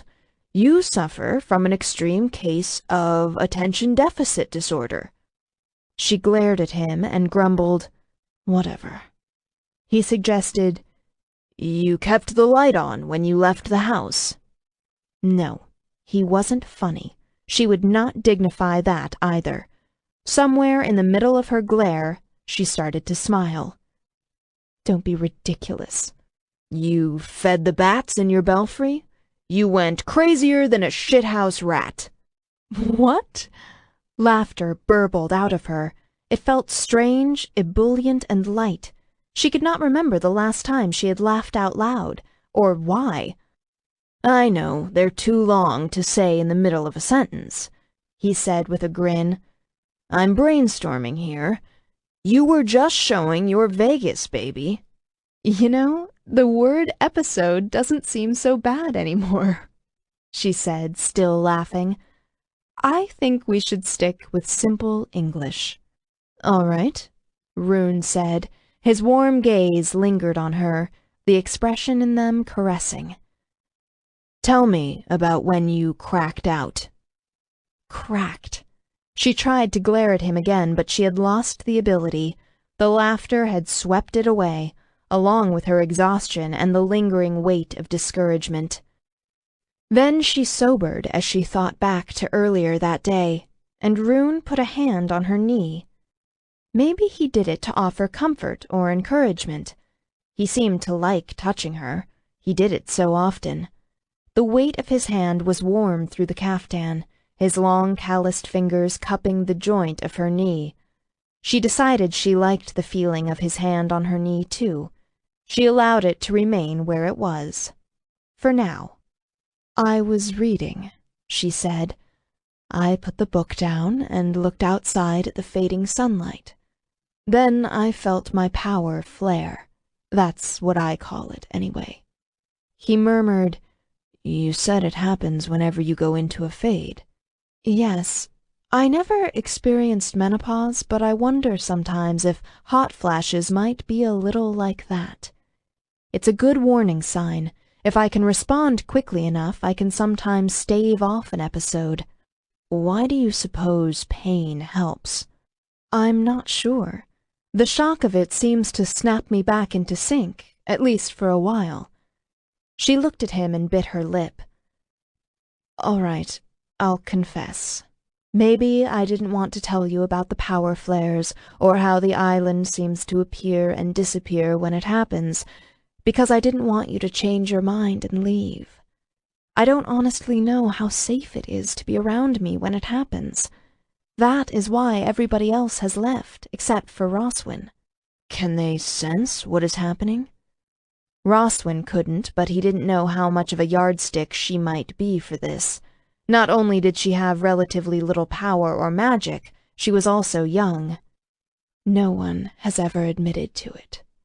Carling closed her eyes. It frightens them. Well, good riddance to them. His hand tightened on her. His gaze remained rock steady. But I'm not going to leave. I'm just glad you're telling me now. Go on. That look in his eyes pulled on her more powerfully than anything else she could remember. It made promises she had never heard before, things like he was unafraid and would stand by her, that she could rely on him no matter what. It said she was worth fighting for. She did not know if she believed that, but something burned at the back of her eyes and the thought that he might. She put her hands over his, her fingers squeezing tightly. So my power flared and I disassociated from reality. Do you remember how I said sometimes I go into the past and sometimes I don't know where I go? He nodded. His stance and expression didn't change, but somehow his attention sharpened. She said, Today I went into the past. I keep cycling through early memories. I don't know why. Maybe it's because they held such defining moments for me. Maybe there isn't a reason and it just happens." He murmured, "Tell me about that early memory." "Does it matter?" She cocked her head, studying him as much as he studied her. "I don't know yet." "Fair enough." She shrugged. "I went back to when I was a child. I lived in a small village on the Nile. It was a very simple, primitive, poor life. We lived and breathed the cycles of the river. We fished and dried what we caught, and we planted and harvested grain. We were a day's walk from Memphis. Of course, it wasn't called Memphis then." Rune whispered, "Ineb Hedge." "Yes." Surprised, she gave him a smile. Sometimes it was an unutterable comfort to talk to other creatures at least as old as she. So many things that had happened to her had occurred so long ago they had disappeared from history itself. They had become distant to her, like words on a page, a story that had happened to someone else. But this time she let herself drift back in actual memory as she said, "That day was quite eventful. I met a god, and my life changed forever." Rune appeared frozen. His hand was rigid as stone. Only his lips moved as he repeated, "You met a god." "I was helping to harvest barley when I saw a giant winged lion flying overhead," she murmured. "He shone copper and gold in the pale morning light. He was so beautiful I felt as if my soul left my body as I watched him. And he had the head of an eagle." Her gaze widened on Rune. "Of course," she whispered. "Of course, he was a griffin." His eyes were too full of the things he was feeling, a wildness and joy when she mentioned flight, and a certain sense of tragedy she couldn't begin to comprehend. Bewildered, she watched his throat move as he swallowed. He said, "It was me, Carling." She stared at him. "How can you know that for sure? It happened thousands of years ago." "You were the most amazing thing I had ever seen. I had never imagined anything like you, but to you I was just another human child. I had to have been so forgettable." "Khepri," he said. His voice was soft. "You were never, at any time in your life, forgettable." The sadness in his expression wrenched at her. She leaned toward him, touching his arm. "What is it? What's wrong?" "Never mind that now," he said. "This is your story. It's important you tell it." "All right." She frowned, but continued. "I don't remember much else about our encounter. I remember the color of your hair. It shone golden in the sun, like the lion. You were very large and strange, and we talked for a while, but I was pretty much in shock and I didn't retain any of what we said to each other. Then you left." He looked down at their hands. "Do you remember how I left?" "No," she said. "Did you take flight again?" "I wish I had remembered that." He shook his head but remained silent. He rubbed his thumb lightly against the edge of her kneecap and appeared to be concentrating on the small movement. "Well," she said after a moment, "that same day soldiers from the city harvested our village for slaves. They took the young, the healthy, and the pretty, and they killed anyone who tried to stop them. I saw them kill my father. It was terrible, of course. I was maybe 7 years old. But I've had a long time to get over it, and the brutal fact is, I might have lived and died a very short life in the river mud if I hadn't somehow been taken out of it. I never forgot seeing you flying overhead, though." He nodded, his head bent. After a moment, he asked, "What made you change your name?" She gave an impatient shrug. "I took my freedom, and I took control of my life, and then I took control of my identity as well. I wanted a more modern name, something that was wholly my own creation. Carling wasn't that far off from Khepri, so it made the transition easy." One day it was time to bury that little slave girl. It actually was a bit of a relief. His mouth tightened. I wish I could have stayed to help you and your family. She frowned.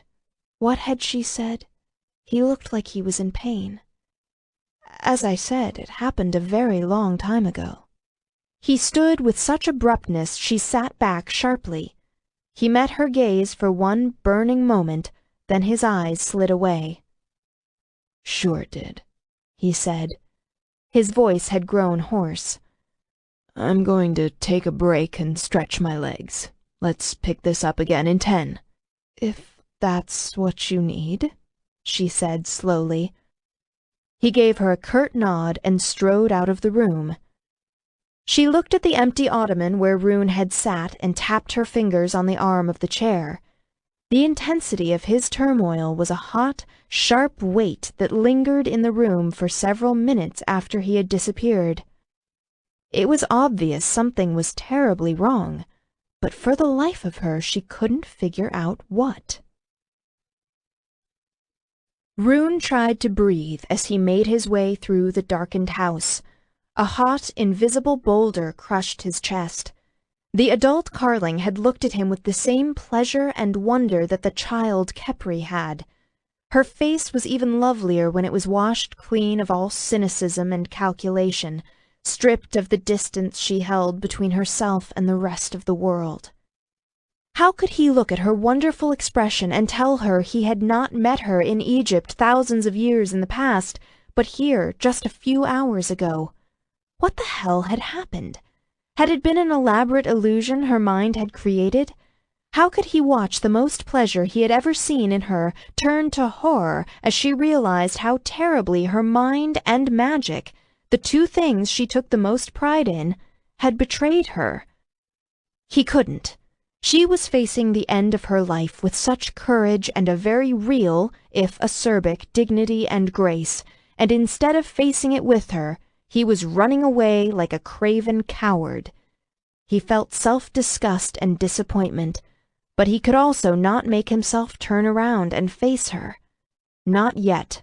Not until he'd had a chance to react to what had happened, and he had cleared his head enough so he could be there for her, to add to the situation, as he had told Roswyn, and not drag on Carling's already overstrained resources. A light shone at the cracks of the kitchen doors. He found Roswyn sitting at the table, her forehead propped in one hand as she watched Rasputin eat his dinner on the floor near the stove. Roswyn looked up at his entrance. I have to think, and I need some air, Rune told her. Are you up to staying with Carling until I get back? Roswyn wiped her cheek. Of course. He paused. The vampire's face was streaked from crying. He reined in his impulse to move, to get lost out in the night and take flight. He asked reluctantly, Are you all right? A small spark lightened her dull eyes. She nodded. I'm sorry about earlier, she said. It won't happen again. As far as I'm concerned, you're standing head and shoulders above all the rest, Rune told her. He sent a pointed glance around the empty kitchen. Roswyn chuckled a little. To be fair, some people would be here if they could. Like Duncan? She nodded. He frowned as another thought occurred to him. There were no humans on the island. There was also no refrigeration. He asked, How are you doing for sustenance? We have plenty of blood wine. I won't need fresh blood for a couple of weeks. Blood wine was exactly as the word sounded, blood that had been mixed with wine and bottled. Rune wasn't exactly sure how it was made. All he knew was that the process involved a low-level alchemy and it required a wine with a high alcoholic content. Blood wine did not have the capacity to mature over time as some wines could. At best, it might have a shelf life of 2 years, and it didn't have the nutritive quality of fresh blood, but a vampire could survive on blood wine for months at a time, and it could be used to supplement a fresh blood supply during lean times. Invented sometime in the mid-11th century, It was credited for how European vampires managed to survive the Black Death in the 14th century, when up to 60% of the human population had been killed. Rune's frown deepened. As a succubus, Carling could take sustenance from the emotions of living creatures, but she'd had only Roswin and Rasputin on the island for company. He said, "What about Carling?" Roswin's eyes filled. She said, "I've been trying to convince her to go back to San Francisco, but she won't budge." "You mean she was starving herself?" Rune growled. Eager to burn off the weight of the strange, crushing sadness, his temper flashed quick and hot.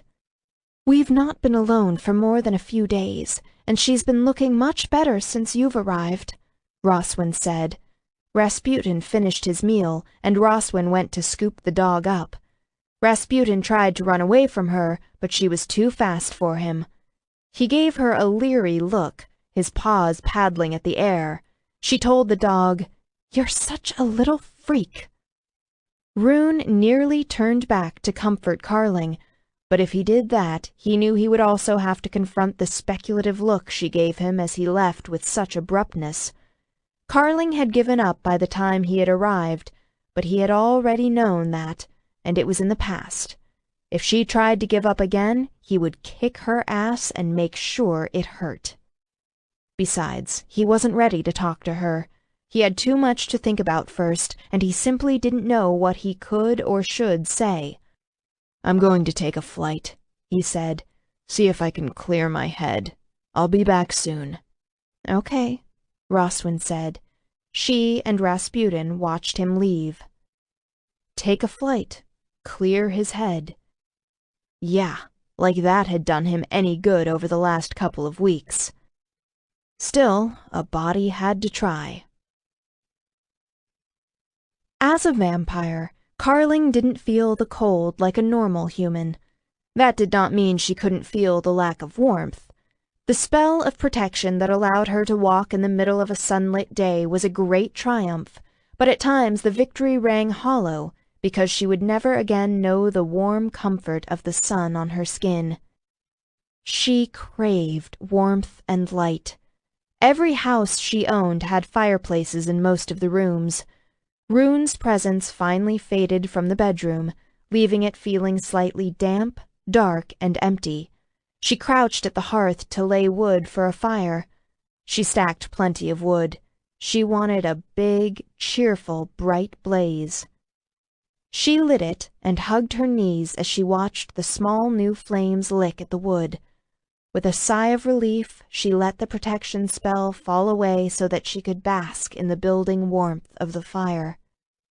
What had caused Rune such inner turmoil? She stood abruptly, impatient with herself. It was useless to speculate. She couldn't know what disturbed him until he chose to tell her. Waiting for him to return made her feel helpless, and she abhorred feeling helpless. She moved to her large east-facing windows and opened them. A restless breeze blew into the room and ruffled her hair as she looked out at a gigantic full moon, a witch's moon. It would appear to decrease in size as it moved away from the horizon, but for now it hung impossibly huge over the ivory-tipped black ocean, its color rich champagne. The brightest jewel in the night sky, it hung as though from the pendant of a goddess's necklace, the spray of stars surrounding it the filigree within which the jewel had been set. Ever since she had claimed the island, she had sketched the positions of the night stars throughout the seasons. It was an idle, useless hobby. She had never been able to determine if the stars were actually the same ones as seen from Earth. Their positions were too different in relation to each other. There would never be any satellite telescope to capture and compare deep space imagery with that of Earth's. Perhaps they were different stars altogether. Carling tended to think not, but ultimately it didn't matter. Here the stars were nothing more than a mystery and ornamentation. No weight of historical belief hung on their configuration. There were no myths attached to any constellations. There was nowhere to navigate to by their positions. No matter where one sailed, one always came back to the island. This little bubble of dimensional reality was nothing more than a seed pearl strung beside the goddess's pendant moon. This had been a good place to retreat to when the rest of the world grew to be too much, a good place to find at least a measure of solitude and quiet whenever she could find time to attend to her research and studies. She supposed it had been as much a home as anywhere else had been, and it had been far better than most.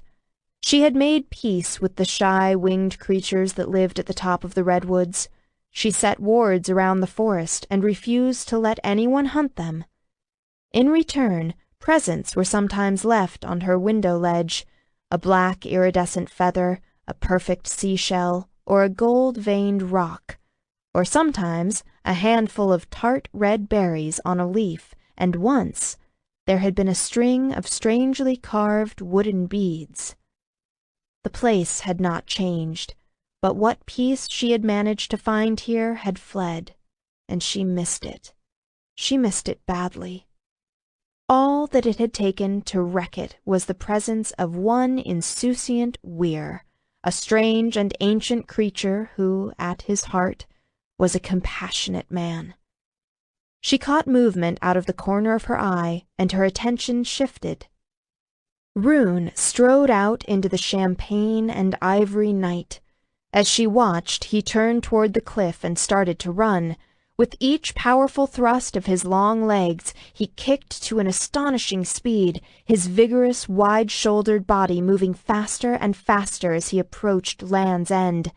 Then he sprang like the great cat he was, landed in a crouch on top of the stone wall at the edge of the cliff, and leaped into the air, his arms spread wide, his athletic body thrown into a perfect diver's pose.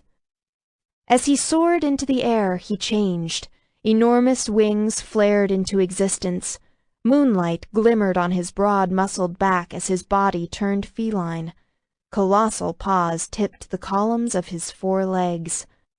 The strong length of his neck and head became the pure, sharp arc of an eagle's, with a wicked, razor-hooked beak that had to be as long as her forearm, and a great, fierce raptor's gaze.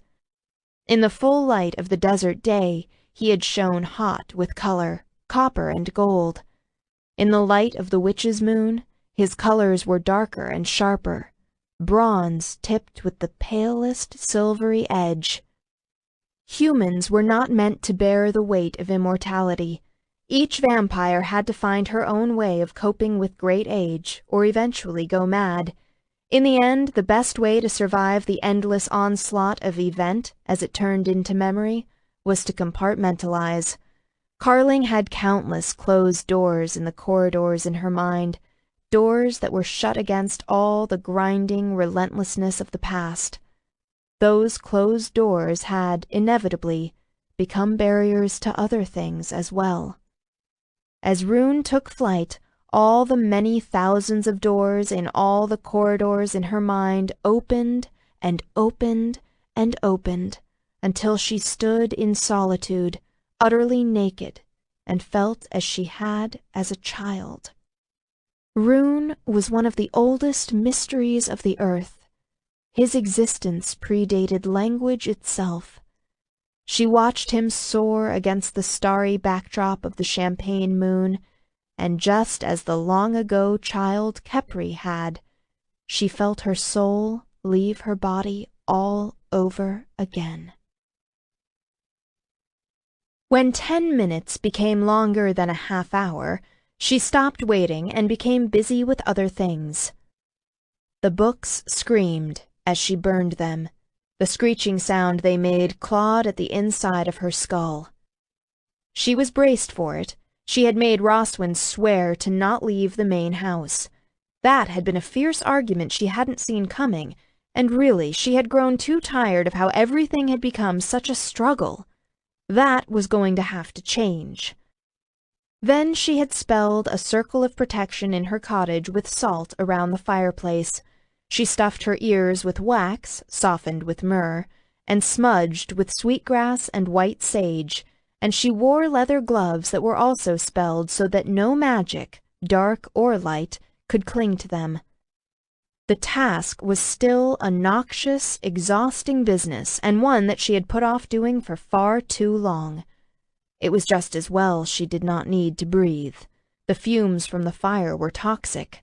She was soot-streaked and cranky by the time the book burning was over. Rune had made an excellent point. She had to think with a robustness that would help her fight to live. She must also act as if she were about to die. The black magic books were too dangerous to leave without a guardian, and she didn't trust anyone else enough to keep them without eventually giving in to the temptation to use them. If she did nothing, sooner or later their magic would eat through the bindings she had carved into the cabinet. Either that or some damn fool would find a way to get to them. There was always some damn fool who thought he was strong enough to handle using black magic without letting it suck him in. Hubris, cruelty, greed, and stupidity. They were the reasons why black magic had survived for so long. Dark powers dined on those qualities as though they were the finest hors d'oeuvres. She had built the fire with cedar for more purification, and she stoked it with power so it burned unnaturally hot and fast. When the last of the books had crumbled to ash, she stripped off her caftan and the gloves and threw them into the fire as well. Then she took the pitchers of water she had set out under the witch's moon. She poured one pitcher of the moon-filled water over the ashes, so they were purified 3 times over, by salt and fire and water. Finally done, she took the other 2 pitchers into the cottage's bathroom. She washed away the soot from her hair and body with handfuls of soft soap she had made for just such an occasion, with eucalyptus, frankincense, and lavender. She emerged from the bathroom wearing a clean cotton caftan and smelling rather pungent, but at least her skin was clear of any hint of lingering dark magic. After checking the soggy ashes one last time, she left the cottage open so that it could air out and walked back to the main house. The night had almost passed. Pre-dawn was lightening the sky in the east. In the kitchen she found Rasputin sound asleep on a cushion and Roswin drinking blood wine. There was no sign of Rune, but then she hadn't expected any. He would have known better than to interrupt her as she burned the books, but if he had returned, he would have been waiting just outside the cottage. She left the kitchen door open as well. Cool, fresh air wafted into the house as she sat at the table. A sleepy Rasputin roused and puttered over to lie across her bare feet. She picked him up, and he curled on her lap with a grunt, tucking his narrow nose under his fluffy tail. Then she smiled at Roswin and said, "You have given me more than I have ever had the right to ask, and far more than I ever expected. Thank you for your devotion and for everything you've done. I need you to do one more thing." "Of course," Roswin said. "I need you to take Rasputin and go back to San Francisco. I know you don't like to take care of him, so I want you to hire someone out of the household account. Make sure they pass all the required security checks, they get along with the rest of the staff, and they are available to stay in the townhouse. Then, you are going to figure out what you want to do with the rest of your life." "No," Roswin said. Tears sprang to her eyes. "You should take your time," Carling said quietly. "I know what a big lifestyle change this will be for you. I have told Duncan to set up an account with plenty of money. He should have it ready by now." "I won't go." "Yes, you will," Carling said. She kept her eyes and voice gentle and yet adamant. "It's past time, Roswin. You have not been happy for quite a while, and I have been selfish and let you stay with me for too long." "But I can't go," Roswin said. "I love you." "I love you too," said Carling, and she was surprised to find that she meant it. "But you have used me as an excuse to avoid living your own life, and I never gave you permission to try to curtail what I do or to control how I choose to do it. And I never promised that you could be with me for everything. I have some things I need to face on my own right now, and so do you. Please, don't make me leave, said Roswin. I swear I can change. I'll look after the damn dog for you. You just said you needed me to hire somebody anyway. No, Roswin, said Carling. That would not be the right thing for you, and I have been selfish for long enough. I'm sorry. You can't do this to me, said Roswin. You can't just discard me like this, not after everything I've done for you. I am not discarding you, Carling said. She kept her voice even with an effort. Why did this have to be as much of a struggle as everything else had become with Roswin? I am setting you up well and giving you plenty of time to adjust. The next half hour was as difficult as she knew it would be, but eventually it had to end because she wouldn't budge no matter what Roswin said or how she pleaded. Finally, Carling's patience came to an end. Her voice, edged with command, cut through the last of Roswin's protests as she said, "That's enough." She sent Roswin, along with the dog, off to bed. The younger vampire fled, and Carling sagged in relief as the atmosphere in the kitchen lightened considerably. Then she opened a bottle of Cabernet Sauvignon and poured herself a glass. She could no longer tolerate blood or blood wine, and vampires remained unaffected by alcohol, but she could at least enjoy the taste. She sipped a glass and listened as the birds outside started to bellow with early morning exuberance.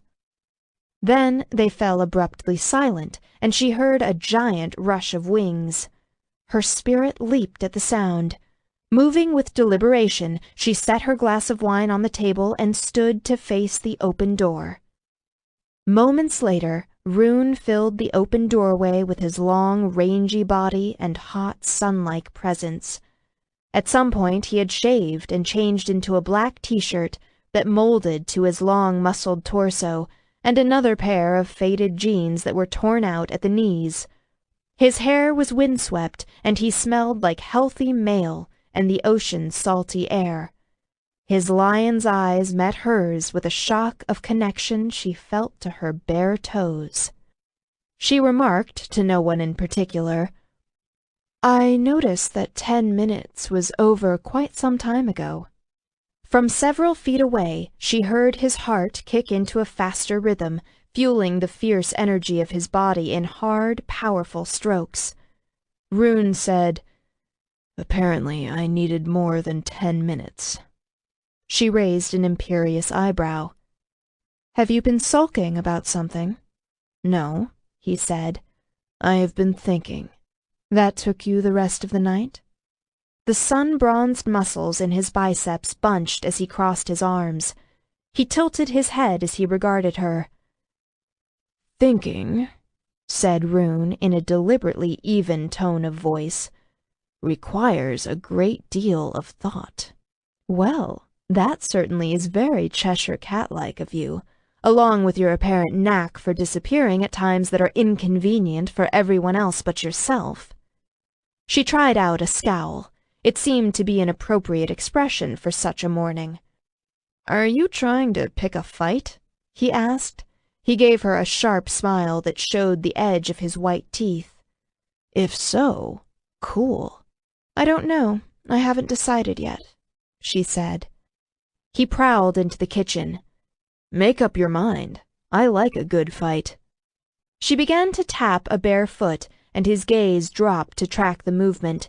His face went still as he focused on the moment with a predatory laziness, like a lounging cat that was too comfortable to pounce, but was liable to change its mind at any minute.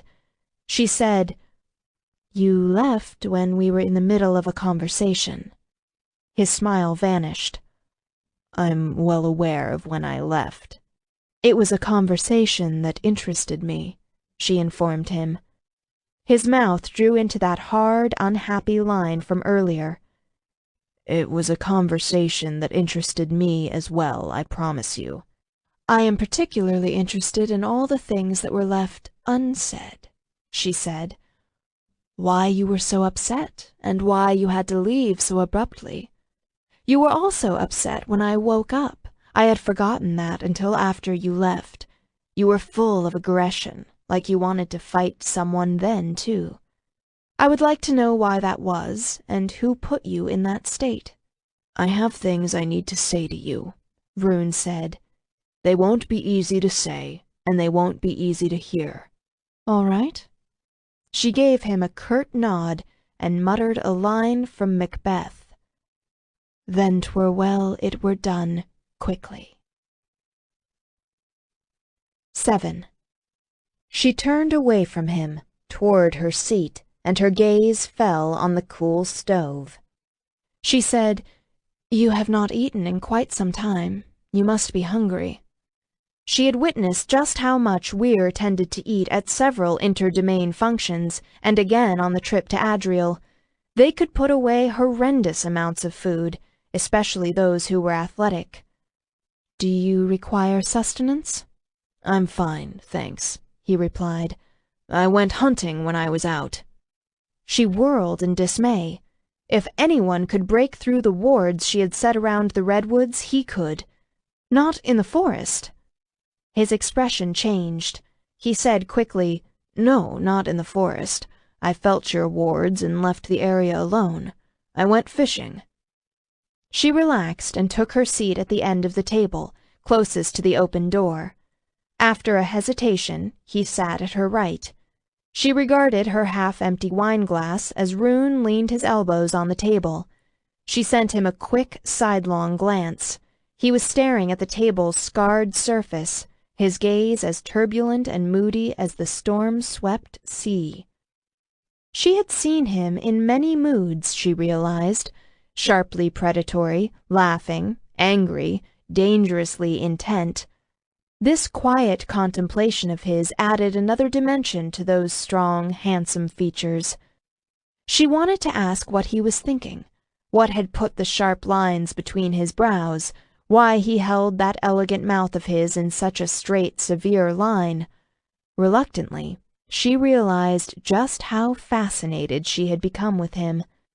What would she do if they discovered a way to halt the progression of her disease, and then he simply went away, back to his life in New York? How strange that she had so quickly become accustomed to his presence. She would miss him when he left. She let her gaze fall to the tabletop as well, disturbed by the direction of her own thoughts and the intensity of her own reactions to him. Rune began to speak. I was outside yesterday evening when Roswin called me, he said. It was close to sunset, and you had faded again. We went up to your room, so I could see for myself. None of that was news. They had already been in her room when she had come out of it. But it was apparent he had to take his own path toward whatever the difficult part he had to say to her, so she curbed her impatience and simply nodded. He ran his thumb along a knife mark on the table. When we got upstairs, I saw sunlight spilling out of your bedroom doors. Wait. Whatever she thought he had been about to say, that wasn't it. She sat forward, her sharpened gaze returning to his downturned face. Rune continued, Roswin didn't see it. We checked to make sure that the sunlight I saw, or thought I saw, wouldn't burn her. It didn't, so we stepped into your room. I went somewhere else. Roswin didn't. He went on with his tale, his tone expressionless and his words precise. By the time he finished, she was gripping her hands together so tightly the tendons were distended white ridges against the rest of her honey-colored skin. He put his hand over hers. His broad palm and long fingers covered both of hers effortlessly. He held on to her with a hard, reassuring grip. He had thought about not telling her as he flew over the ocean throughout the wind-swept night and tried to figure out what he should do. In the end, he couldn't keep silent. He refused to keep from this proud woman information she had a right to hear, no matter how hard it might be to tell her. And in the end, he needed her expertise in helping him analyze what had happened. But it was unspeakable to watch her suffer and not be able to prevent it. She was whispering. He leaned closer to catch what she said. "Doesn't make any sense. None of it does." "Why not?" he said. "State your reasons out loud." She looked up. Her eyes had dampened, but their intelligence was sharp and clear. "My power has built up markedly over the last several years," she said. "I have so much sometimes it feels like I'm drowning in it. It flares up each time I'm about to go into a fade, but I simply do not have the kind of power to create what you're describing. My magic is based on skill and education. It is an entirely different thing from the kind of power that you have, and I don't have either the knowledge or the spells it would take to build something that huge or elaborate." "How do you see the kind of power I have?" he asked, curious. "We have attributes. You can practice with them and refine them, and you can bring them to a high level of expertise, but they are an intrinsic part of you." "Your power is an intrinsic part of you, and you study and practice to refine it," he pointed out. "Yes, I know. How can I explain this better?" She frowned at him. "Okay, here is an example. Tiago is a thunderbird, a creature of storm and lightning. He can call a storm or a lightning bolt without words or spells. It's a characteristic, a part of who he is, yes?" "Of course," he said. She told him, "I might be able to call lightning, but I would have to study it first in order to do so. I would need a specific spell, and time enough to recite it.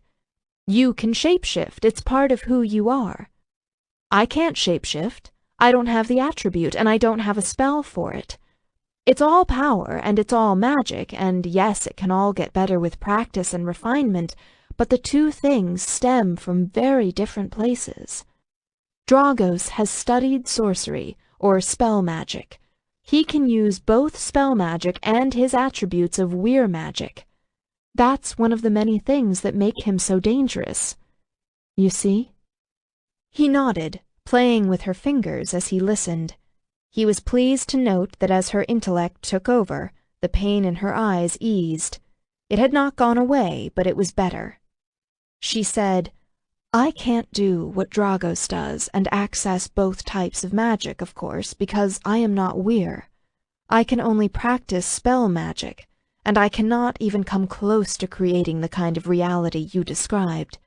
The best illusions I could create would be suggestions, sleights of hand, things you would see out of the corner of your eye that might attract you or make you want to turn away.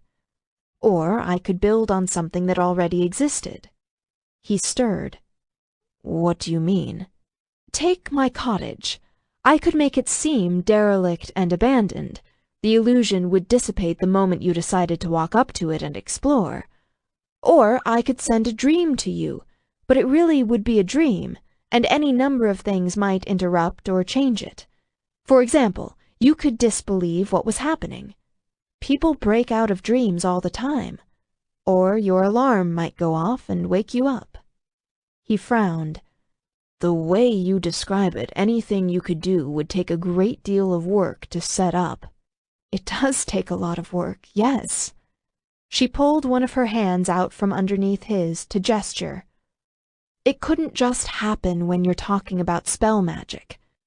That would be like saying the power flare could enter a computer code on a security door and then walk into a bank vault, pick the right safe deposit box, choose the right key off a key ring and insert it into the box lock, pick the right file out of a pile in the box, put it all back in place, and go to a notary public to get the papers in the file notarized.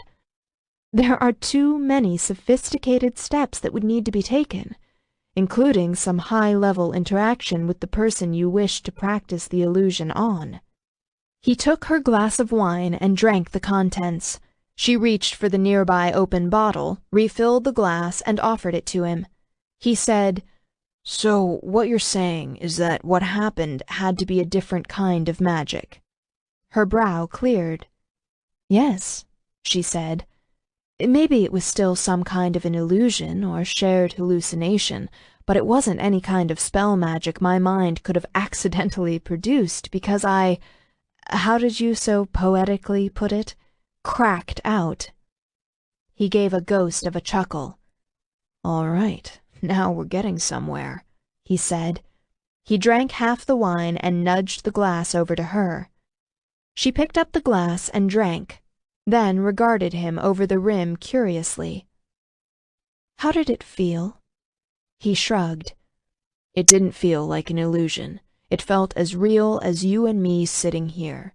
When I walked onto the sand, it felt like a kind of crossover passage, only—" She leaned forward as his voice trailed away. "Only what?" His frowning gaze met hers. "Only it was bent somehow." She waited, but he didn't offer more. She said, "I don't understand." He shook his head, a sharp, impatient gesture. "I don't either. But if it was a crossover, why could I walk it and not Roswin? She can make other crossovers. And if it was a crossover, how could it just appear and disappear? All the other passages I've seen are a fixed part of the landscape." Carling's forehead wrinkled again, the way it did when she was perplexed. "You both can make other crossovers, so it stands to reason, if you could make this one and she couldn't, it had to do with the differences between you." "You mean I could make the crossover because of my weir attributes?" "Yes, although I don't know exactly what those are, other than you turn into a truly stunning griffin." He refused to let the compliment sidetrack him, even as the eagle part of his nature preened. He held out his hand for the wine-glass, and she gave it to him. He drank from the place where her lips had rested. He thought she was too preoccupied to notice. "Let's just say I have an affinity for crossover passages and between places," he said. "Do you?" she breathed. "I wonder what would have happened if you had been holding Roswin's hand." Even though Roswin could traverse normal crossovers, her inability to follow Rune earlier was akin to how deadheads, or people with no power, were unable to cross over to other lands on their own. They needed to be brought over by someone with enough power to make the crossing, and the only way to do that was through physical touch. When someone with no power walked the path of a crossover, they simply followed the ravine or break in the landscape where the crossover was located, just as Roswin had walked into Carling's bedroom instead of stepping into the desert scene with Rune. He considered Carling's question, then shook his head. "It might be a good thing we weren't. We probably wouldn't have been touching when the scene disappeared, or I disappeared from the scene. And then what would have happened to her? Would she have come out of it too, or would she have been trapped there, like deadheads are trapped in other lands if they don't have something to bring them back?" They exchanged a sober look. "So, what do we know?" Carling said. "If what happened was an illusion, it could not have come from my spell magic." "Somehow it still has to be an integral part of you," Rune said. "The scene was a very intimate and important part of your past." She bowed her head and the curve of her mouth turned unhappy, but she gave a reluctant nod. Rune remembered the conversation he had had with Roswin. He said, "You may not be weir, but you are like Dragos in that you also have another kind of magic. Vampire magic. Roswin said that a byproduct of the virus was a certain amount of power, at least enough for telepathy and crossovers, but the virus itself is also magic in nature. There are all the famous attributes that come from vampirism, like longevity, strength, and speed." Her head came up. She gave him a puzzled look. "Yes, of course, along with all the famous limitations, like the need to drink blood, inability to eat solid foods, and vulnerability to sunlight. But I've never heard of this kind of thing happening to any of the other vampires who reached the end stages of the disease." "How would you know?" he said. The oral histories state that other vampires experienced some kind of episodes. You're experiencing episodes too, along with all the other symptoms you've categorized. It seems clear they must be connected to vampirism. Whatever actually happened yesterday, whether it was an illusion, shared hallucination, or some kind of alternate reality, it was an interaction of me coming into contact with what was happening to you, and that has never happened before. Apparently, I could connect with your event because of my weir attributes. What I went through had a very real, if strange, crossover experience. That's the information we have right now. Carling shook her head slowly. We also know that neither one of us was in control. I had no idea how dangerous this could be for you. I don't have a choice. I'm going through this whether I like it or not, but you do have a choice and you need to protect yourself. We don't know enough, he said, and we need to learn more. What I need to do is go back into the next episode, if I can, and see what else I can discover. Carling, your life depends on us figuring this out. I know. She met his gaze. But I don't want you getting hurt. He gave her a slight smile. And I don't want you dying. We'll just have to look out for each other as best we can. When you have another episode, I'm going to try to engage again. Agreed? She straightened her spine and nodded. Agreed. She looked at the table. Rune had laced his fingers through one of hers while they talked. They had passed the wine back and forth with their free hands. She murmured, "What do you suppose it means?" She did not question his overtures any longer. Along with the rest of the list she had made earlier, it was clear Rune was too affectionate. Reaching out to touch or hug her seemed to come as easily as breathing to him. She was convinced that, like his penchant for flirting, it meant nothing. No doubt he did as much with everyone around him. However, gestures of physical affection had never come easily to her. She meant to question how she had let him hold her hand without a shred of protest, but Rune's response was ambiguous enough that he could have taken her meaning another way. "It means," he said as his fingers tightened on hers, "that I'll be very interested to see what happens next." The morning had brightened as they talked. The air turned heavy and yellow as the sun rose high overhead. Carling reclaimed her hand and went to stand at the open door. She supposed the temperature must have warmed as well. A steady, brisk breeze blew from the ocean, smelling of brine and change. Things unresolved, things not understood. It was irritating to think of dying in the face of so much mystery. Could irritation become enough motivation to stay alive? Perhaps curiosity? She sighed, rubbed her face, and wished she could experience the restoration of sleep again. Rune moved up behind her. She could feel the heat of his body along the length of her back, a siren's call of warmth and strength.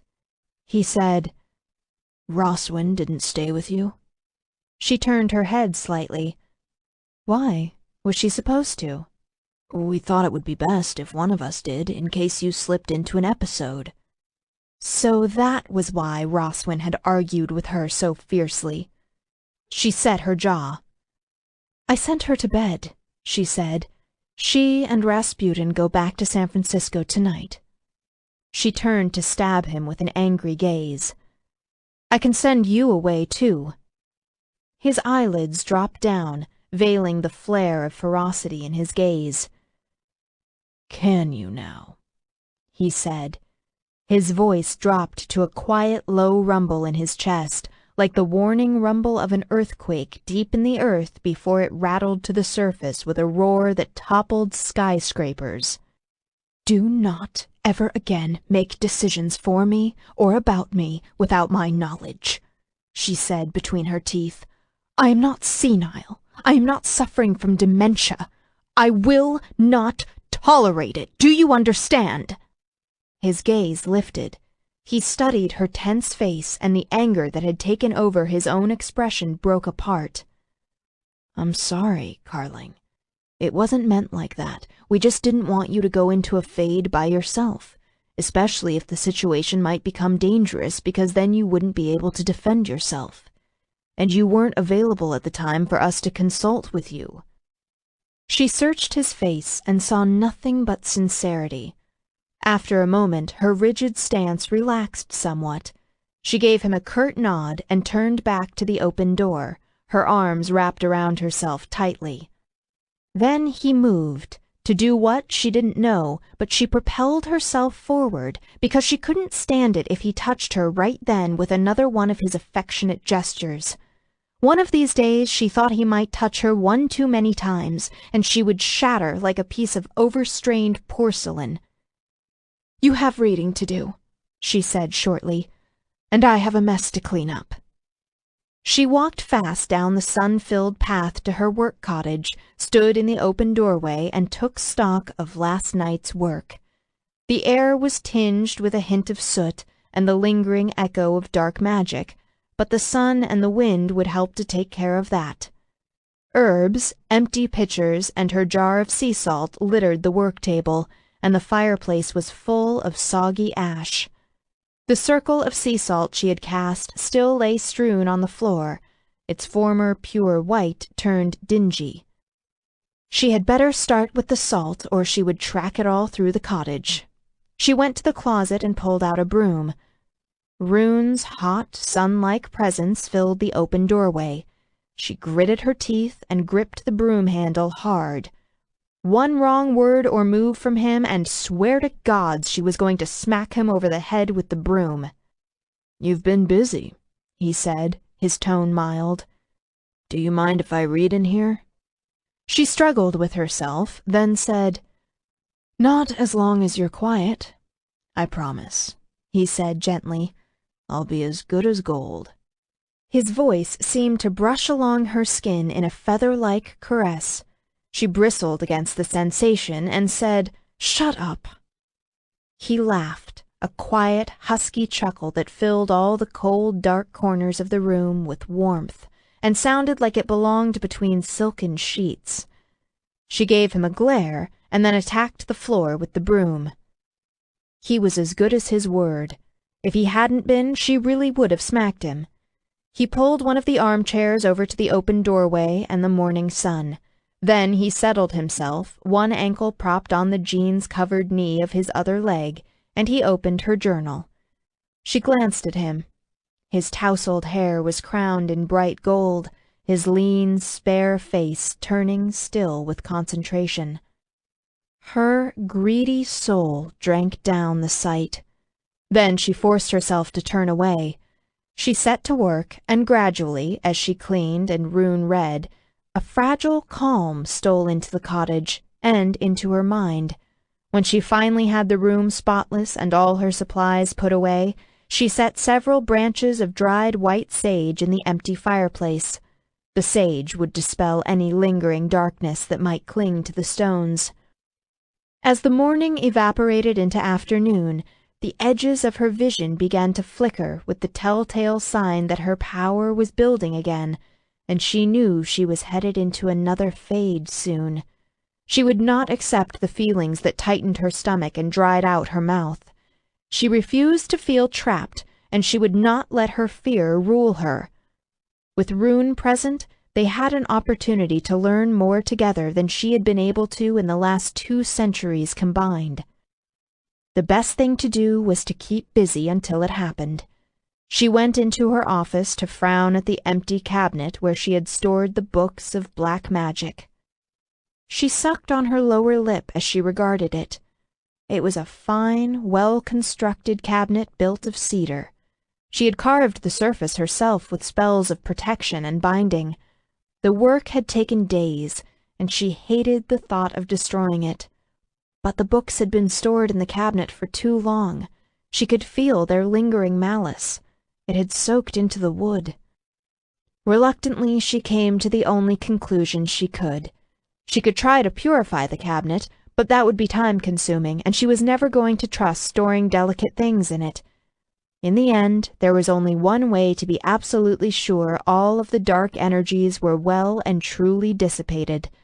The cabinet would have to be destroyed as well. She heaved a sigh, retrieved a hammer and screwdriver from the small toolbox in the office closet, and began to dismantle the cabinet by striking at the joints. Rune appeared soon after the first hammer blow. She had grown so sensitized to his energy she knew without bothering to look the moment he stepped into the room. "So that's what the mess in the other room was about," he said. "You decided to get rid of the misbehaving books." It was past time.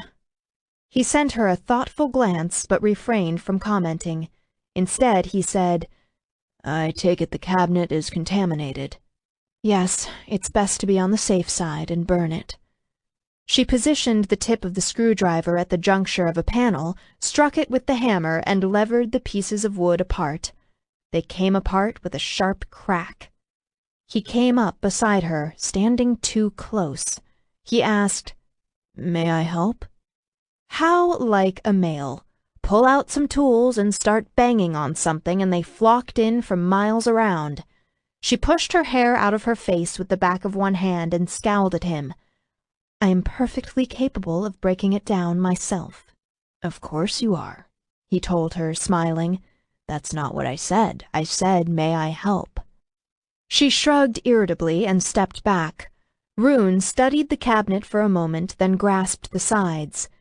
She said, "I could tear it apart with my bare hands too if I wanted, hot shot, but I don't want my office walls scratched."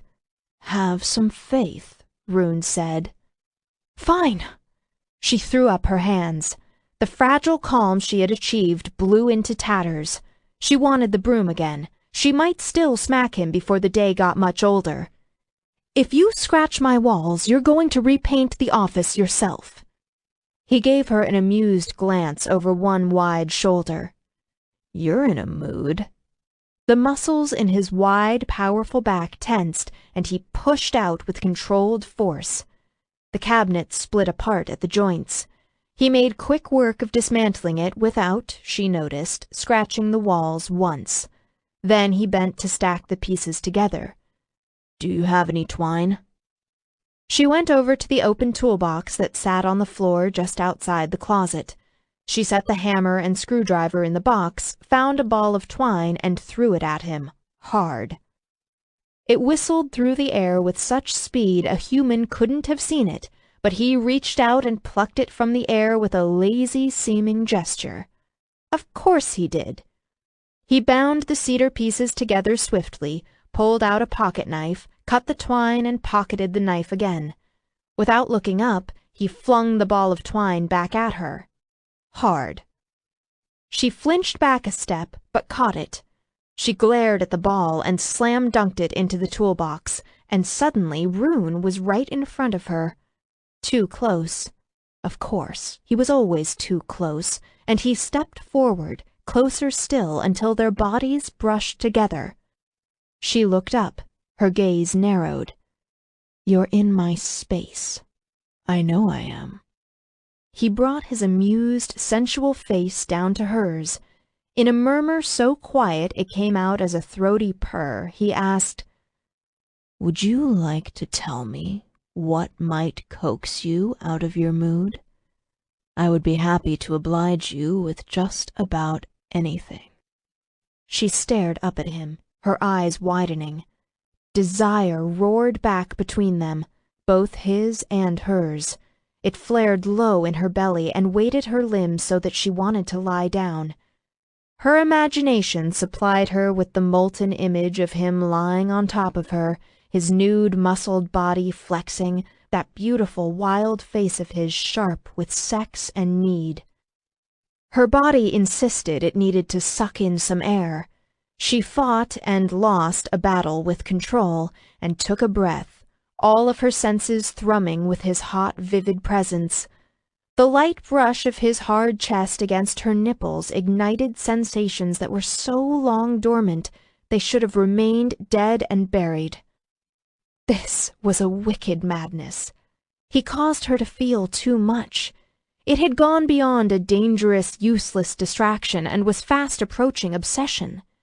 She couldn't cope with all of it, both his emotions and hers. Coping with simple hope and fear were hard enough. She tore her gaze away from his compelling face.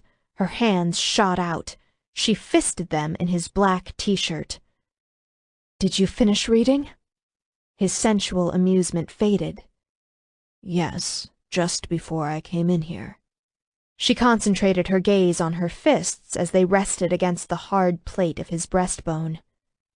"And?" He cupped her shoulders. "And I don't know. Your work is brilliant, but then you knew that. Something bothers me, and I haven't been able to pinpoint what it is. It's like trying to say that word that's sitting on the tip of your tongue. You know the word is there, and you've used it many times before, but you can't quite think to say it. Try harder." His fingers tightened. "What's wrong?" She tried to smile. It came out all twisted and wrong.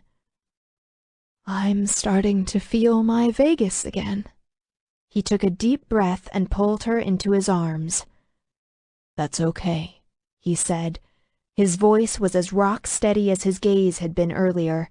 His cheek came down on the top of her head. "We knew it was coming. We'll go through it together, and we'll learn more." She forced the words out. "That's what I've been telling myself."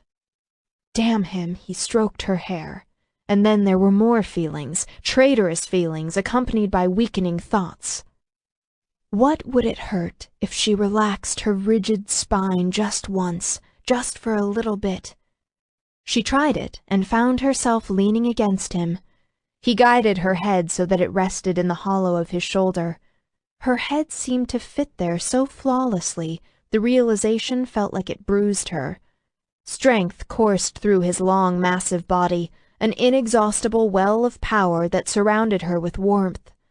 He wrapped his arms around her, and somehow her arms found their way around his waist, and then they held on to each other tight. Her eyes prickled again. They filled with burning liquid and spilled over. It had been so long since she had cried it took her several moments to identify the wetness. He had done this to her. He opened doors in her that never should have been opened again. He was a sirocco that blasted through the topography of her mind and soul until they shifted like desert sands, and he forced her to confront feelings she had thought she would never feel again, wonder and desire, hope and fear. Then he taught her how to feel new things, things that were so fresh and fragile and crushable she was afraid they might break her. "Fight to live," he said to her. And it was such a hard thing to do, because she couldn't rouse herself to care enough to fight without also feeling afraid. Before he came, she thought she would only lose her life. She had distanced herself so she could witness her own end with detachment. Now she felt like she might lose something else just as valuable, her understanding of who she was. She whispered, "Sometimes I think I hate you." He rubbed his cheek in her hair. "Why is that, darling?" Her lips parted. Hadn't he called her that once, so very long ago, or at least what seemed to her so very long ago? Only she hadn't known what the word meant or understood what he was saying. She had thought he was a strange and beautiful god, calling her by a sacred name. Rune cradled her close as he felt his t-shirt grow wet. He could smell a trace of frankincense in her hair, along with the clean, fresh scent of lavender. Underneath that was her lush, womanly fragrance, and she was so utterly perfect that bewilderment and outrage roared through him again at the thought of her dying. "Wait." His breath hissed. There it was. The word on the tip of his tongue, only it wasn't a word but a concept. A premise, not a conclusion. He buried his face in the slender crook of her neck, crushing her to him. She stirred and murmured either a protest or a question. He muttered, "Hold on just a minute." He wrapped his power around her and opened his weir senses wide and inhaled Carling's fragrance again. Weir, especially the older and more powerful Weir, could sense disease in a way that animals could. They could taste when food was tainted, which made them extremely difficult to poison. They could smell when injuries became infected or when illness was exuded in a person's sweat glands. Carling's research had taken the path of modern medicine. She had followed closely the research done by Louis Pasteur and Émile Roux. She had chronicled how she had corresponded with the two doctors in the 1880s, asking detailed questions about their development of a vaccine for rabies. In turn, the two scientists had studied vampirism with fascination. Vampirism had all the characteristics of a blood-borne pathogen. It was found in blood and certain other bodily fluids and had a 98.9% infection rate when a direct blood exchange had occurred. It could not be transmitted through air, and intact skin acted as an effective barrier. The conviction that vampirism was an infectious disease had become so well entrenched in modern thought it was no longer questioned. Now, in the 21st century, virtually all medical and scientific research on vampirism was based on that premise. But every instinct Rune had was telling him Carling's energy was robust. She did not smell diseased. He thought of the woman he had passed just outside the Bureau of Night-Kind Immigration. That woman's sickness had been evident. The taint had lingered on her skin underneath the scent of lilacs. Carling smelled sexy and feminine, with the tantalizing sultriness of her own power and the faint metallic tinge that all vampires shared.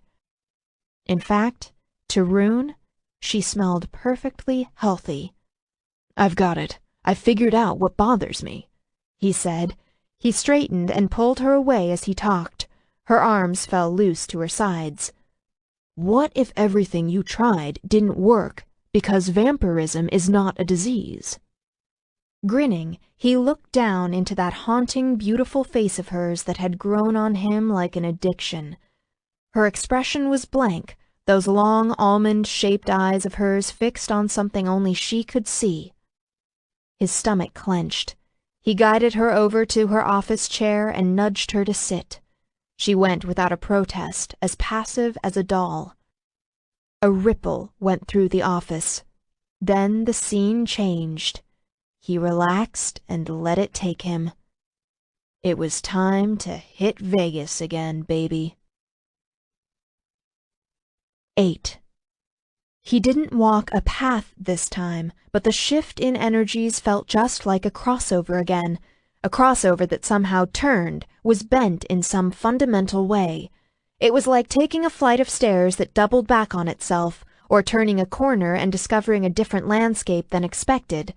He tried to hold on to the feeling so he could examine it more closely. He had the sense of almost grasping it, but then the feeling flowed past him and was gone. Carling's office faded, and a hot, humid evening enfolded him. Disoriented, he stood still and soaked in impressions. Somewhere nearby there was the hoarse, rhythmic bellow of bullfrogs. He looked up. The shadowed, spiked tops of palm groves dotted the edges of the night sky, which was brilliant with stars in a way that modern cities with their light pollution never saw anymore. He stood in the shadows of a columned building built of granite blocks, close by other larger buildings. Indirect torchlight flickered in various places. The air was pungent with the fetid smell of the nearby river and the lingering odor of rich food. He smelled yeasty things, beer and bread, along with spiced fish and meat. The evening must still be fairly young. He also smelled people, and he heard raised voices, a man shouting in rage, a lighter, younger feminine voice spilling out a desperate-sounding patter of rapid words. Too accustomed to modern languages, his mind felt rusty as it tried to switch gears and make sense of what he heard. There was no mistaking the meaty sound of a blow and a sharp, pained cry that was cut short. nor the sound of a whip as it sliced through air. A whip. Fucking hell. Moving on panic and instinct, Rune lunged forward. He slammed into a wall and sprang off it and hurtled up wide carved stairs, following the projection of echo back to its source. Come on, kick up the speed, goddammit! He moved faster than he could ever remember moving in his life, but the flat, wicked slice of the whip tore through the air in a second stroke, and the sound flayed him alive. He exploded into a large, luxurious room. Arranged for a seduction, it had become the scene of a torture. Metal braziers lit the space with an abundance of flickering light. The room was open on 3 sides to a simple balcony and the night air, and framed with gauze hangings that kept out the river insects. There was artfully arranged bedding, untouched. A low table held a feast of meat, fish, spiced vegetables, beer, bread, and honey. A girl child sprawled on the floor, her narrow honey-colored back split and bleeding with whiplashes. A dark man stood over her. He wore a shenty, tooled sandals, and a collar made of beaten copper, and he had a close-clipped beard and a gaze glittering with fury. The man pulled back his arm and shook out his whip. Rational thought vaporized in an internal nuclear explosion. What was left was a murderous beast. Claws sprang out. The gravelly roar that burst out of his chest split the night with the force of a rocket launcher. The beast leaped. With a single swipe of his paw, he nearly split the man into 4 pieces. The whip fell discarded. The man was dead before he hit the floor. The killing had happened too soon to assuage the beast's rage. He roared again, scooped up the corpse, and flung it. Blood sprayed through the air. The corpse hit the wall. Bones cracked audibly upon impact. The broken body left a wet smear of crimson as it slid down along the wall. Utter stillness filled the night. Even the bullfrogs and night insects fell silent in the presence of an apex predator. It seemed the whole world held its breath, except for the whimpering gasps at the feet of the beast. He looked down, breathing hard. The girl child cowered into the floor, digging at it with the nails of both hands as if she would tear the stones open and disappear if she could. She wore the shreds of some filmy garment, along with a necklace made of copper and lapis lazuli, and bracelets of carved bone. Her delicate rib cage shuddered, the skin of her back torn and bleeding. Whimper gasp. The beast became Rune again. "Poor baby," he whispered. He bent down to touch her shoulder. She cried out and cringed, and his beast resurfaced just enough to claw at him from the inside. He came around to kneel at her head.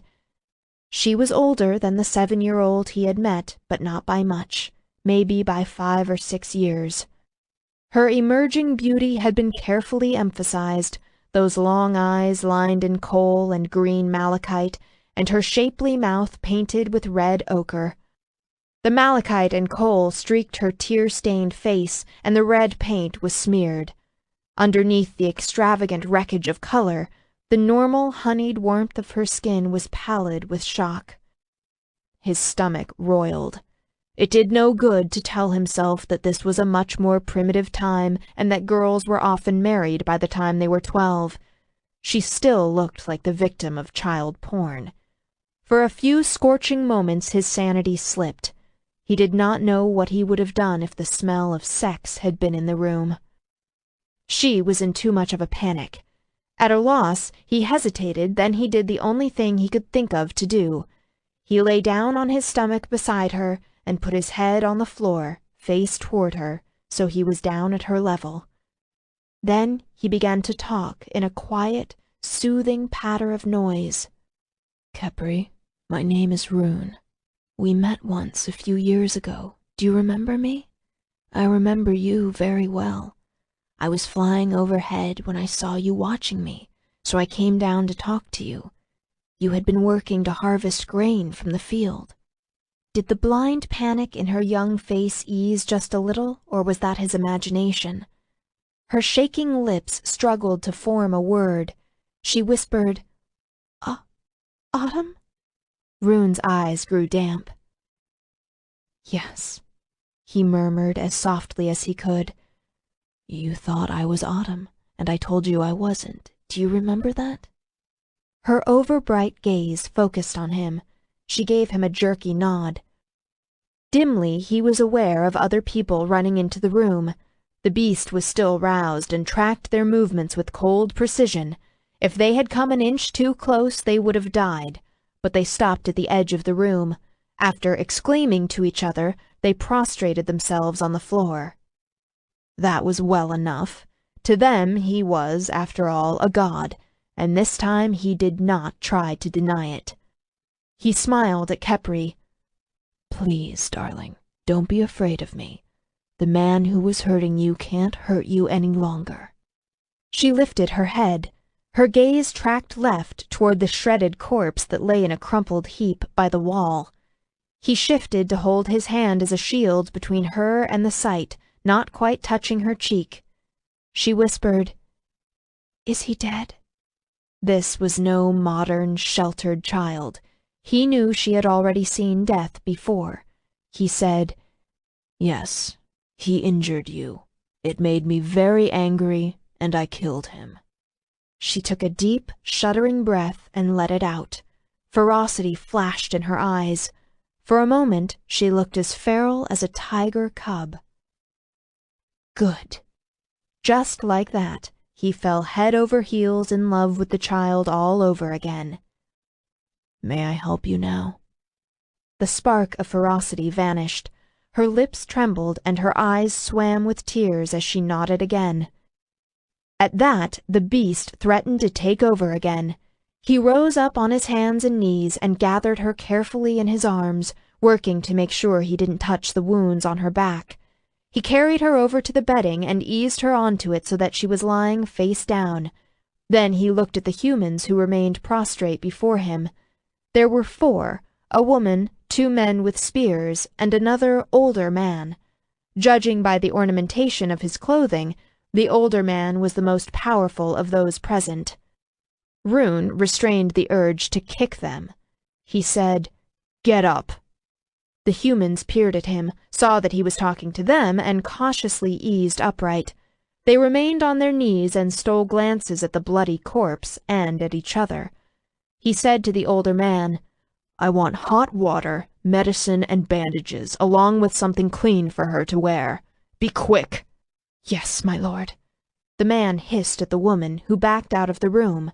A moment later, Rune heard her running footsteps on the stairs. He settled beside Khepri.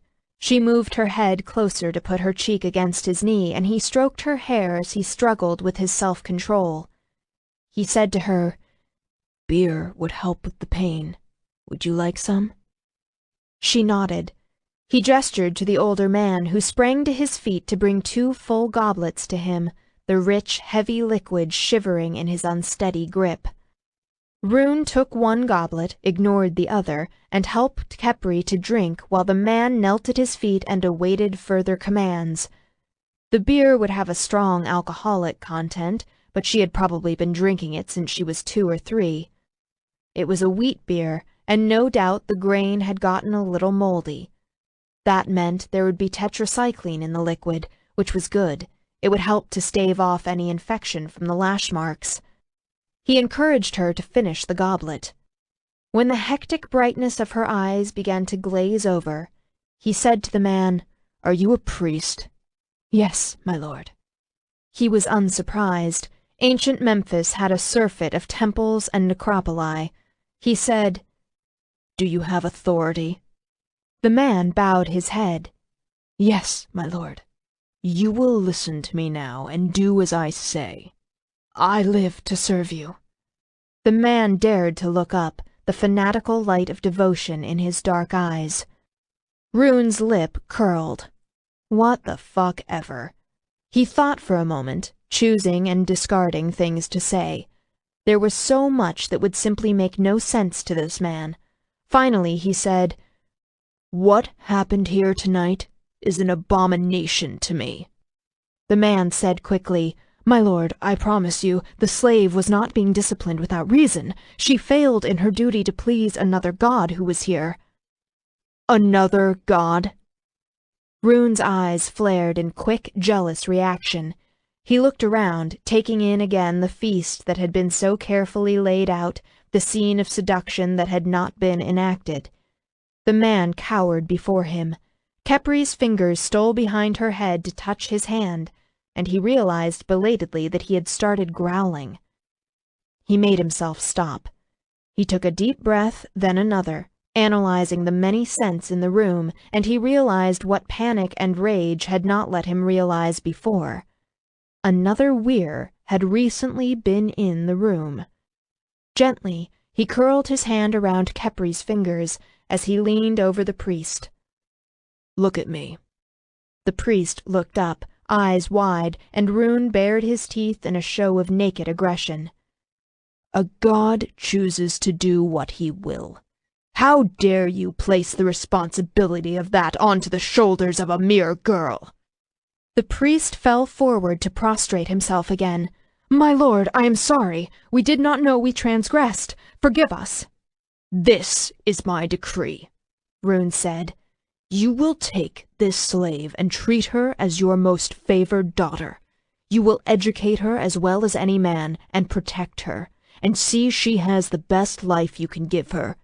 You will do this and no other. If you fail in the slightest to do this one thing, I will find you. I will pull out your entrails and leave you to watch them bake in the noonday sun. Do you understand me?" As the priest babbled his agreement, the woman returned, carrying medicines and a pile of linens under one arm.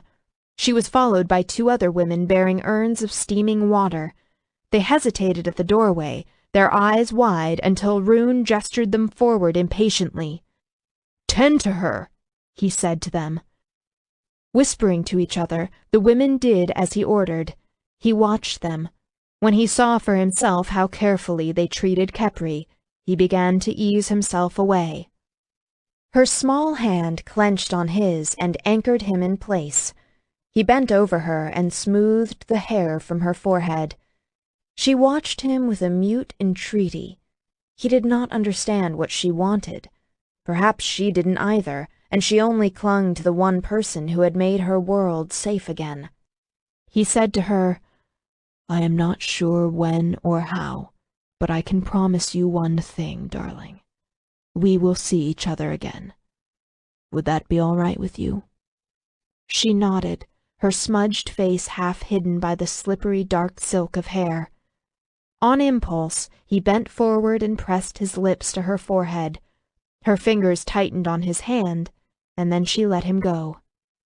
He stood and stretched his spine as he looked around. Gods! The scene was so intense, so real, he had completely fallen into it. Could it be an illusion or a hallucination? Could it be something else, something more real? Could he somehow be affecting things in the past? He felt the impulse to laugh, to shove the idea aside. Then he looked at the whip marks that were still bleeding on Kepri's back, and lost the impulse. When he turned away, the priest was watching him with close attention. Rune stared at the man, his gaze brooding. In the Bible's Old Testament, Gideon laid out a fleece to ask for evidence of God's will. Rune shrugged. He might not be a Christian, and he did not depend upon the God's will, but asking for evidence seemed like a hell of a good idea. He turned his back to Kepri and her attendants, dug into his jeans, and pulled out his pocket knife. It was a thoroughly modern, sturdy Swiss Army knife. He wondered how it would hold up for roughly 4,500 years.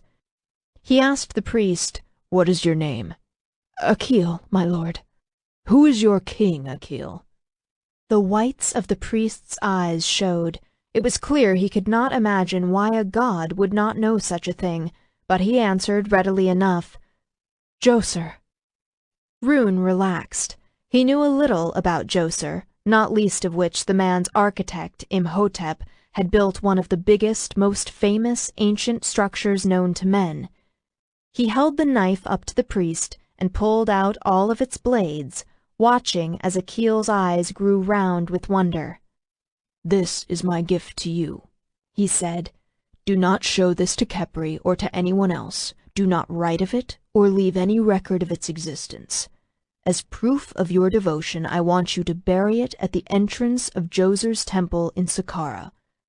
Saqqara was the giant necropolis, or city of the dead, that served as a burial ground for Ineb-Hedge and later on for Memphis. "It might be a very long time before I can return for it, but I will." He closed the knife again and held it out. Akil took it with reverence. "I will, my lord. You can be sure of it." Yeah, well, Rune thought. We'll see about that. Carling's gaze focused on the interior of her office. She was sitting in her desk chair. The cedar cabinet lay dismantled in a bundle against one wall.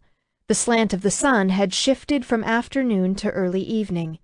The sunlight poured through the window in lethal bars of burning gold. She shuddered and looked away. The room echoed with the emotional aftermath of aggression and violence. Rune prowled the office with the intensity of a caged animal. His face was set, his eyes roiling with the restless flicker of rapid thought. His long athletic strides made the roomy office seem stifling and too small. He shifted the heavy bundle of cedar to check underneath it.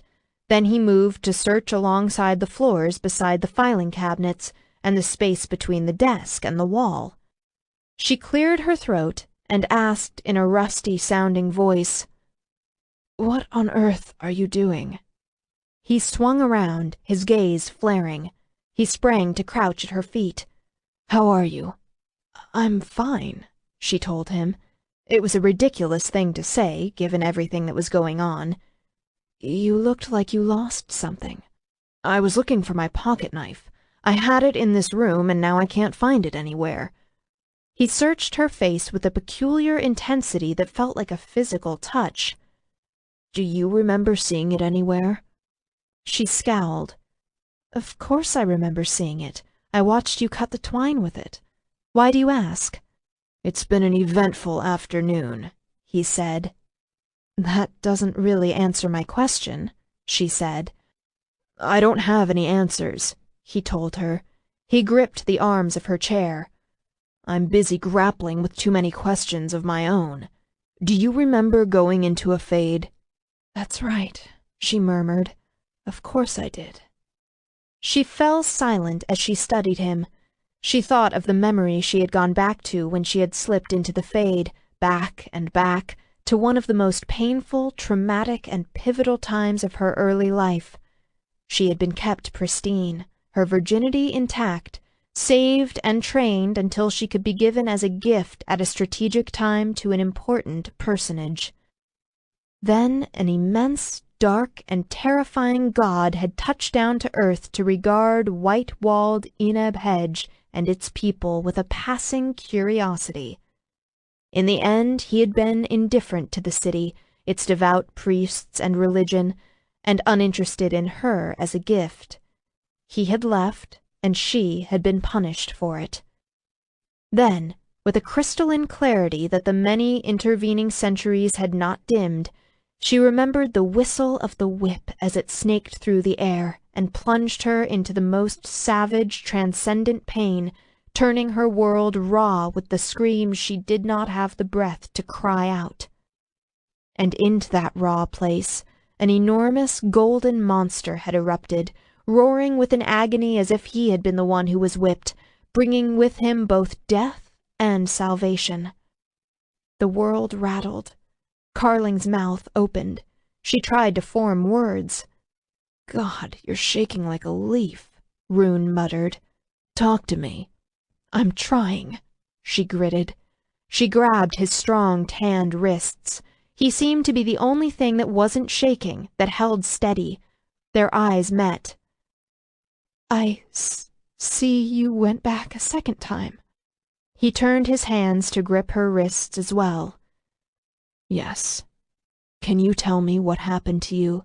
There was another Weir involved, or at least there had been before I got there. Do you know who it was?"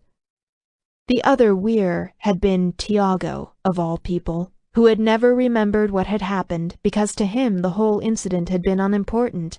He had never known what the consequences of his indifference and departure had meant for her. She shook her head. She had been angry and resentful at Tiago for so long, but for once she meant what she said as she told Rune, "It doesn't matter. It was just a curious weir who looked around briefly and then left again. The priests wanted him to stay, of course, which was why they gave me to him, but he wasn't interested." Something unpredictable and razor-edged prowled in his lion's eyes. "So he didn't come back?" "No," she said, "at least not while I lived in the city." "Okay." Rune seemed to relax only slightly. "Does what happened feel as real to you as the first time when I appeared?" The world started to rattle again. She nodded. His hands tightened on her wrists as he whispered, "It does to me too. Carling, I need to have a look at your back." She stared at him. Why? The handsome, clean lines of his face were rigid with an emotion that rioted through the heavy afternoon air. "I need to look at your scars. It's important." With a bewildered shrug, she leaned forward and bent her head. She held the caftan in place over her breasts and allowed him to ease the loose cotton material away from her neck. With a feather-light touch, he pulled her hair to one side. He handled her as gently as if she were spun glass, and his big body was so near as he knelt in front of her that she let herself lean a few inches farther to rest her cheek on his wide shoulder. He caressed the nape of her neck as he slid the caftan down her back. She felt the breath leave him hard. His fingers were unsteady against her bare skin. She lifted her head to stare at the clean, spare lines of his profile. She was so close she could see the fine lines deepen at the corners of his eyes and sense the shift in his throat muscles as he swallowed hard. "What is it?" she asked. She craned her neck to look over her shoulder. She could just see the ends of the long, white, sinuous scars that crossed her spine like two snakes winding around a staff. She had lived with those scars for thousands of years. She knew them like she knew the back of her hand. She would never forget the night they happened, or how Rune had broken into the room to stop a third one from falling on her. She stiffened. No. That hadn't happened thousands of years ago. That had happened just minutes ago, this afternoon. What had happened before Rune took action? What had really occurred to her 4,500 years ago? "Something else happened before you showed up," she whispered. "I don't remember. I don't remember what originally happened to me." Before Rune had burst into the room, the priest had stood over her in a rage. He had shaken out the whip. He would have struck her again except that Rune had killed him with one savage blow. Rune looked at her, his eyes darkened.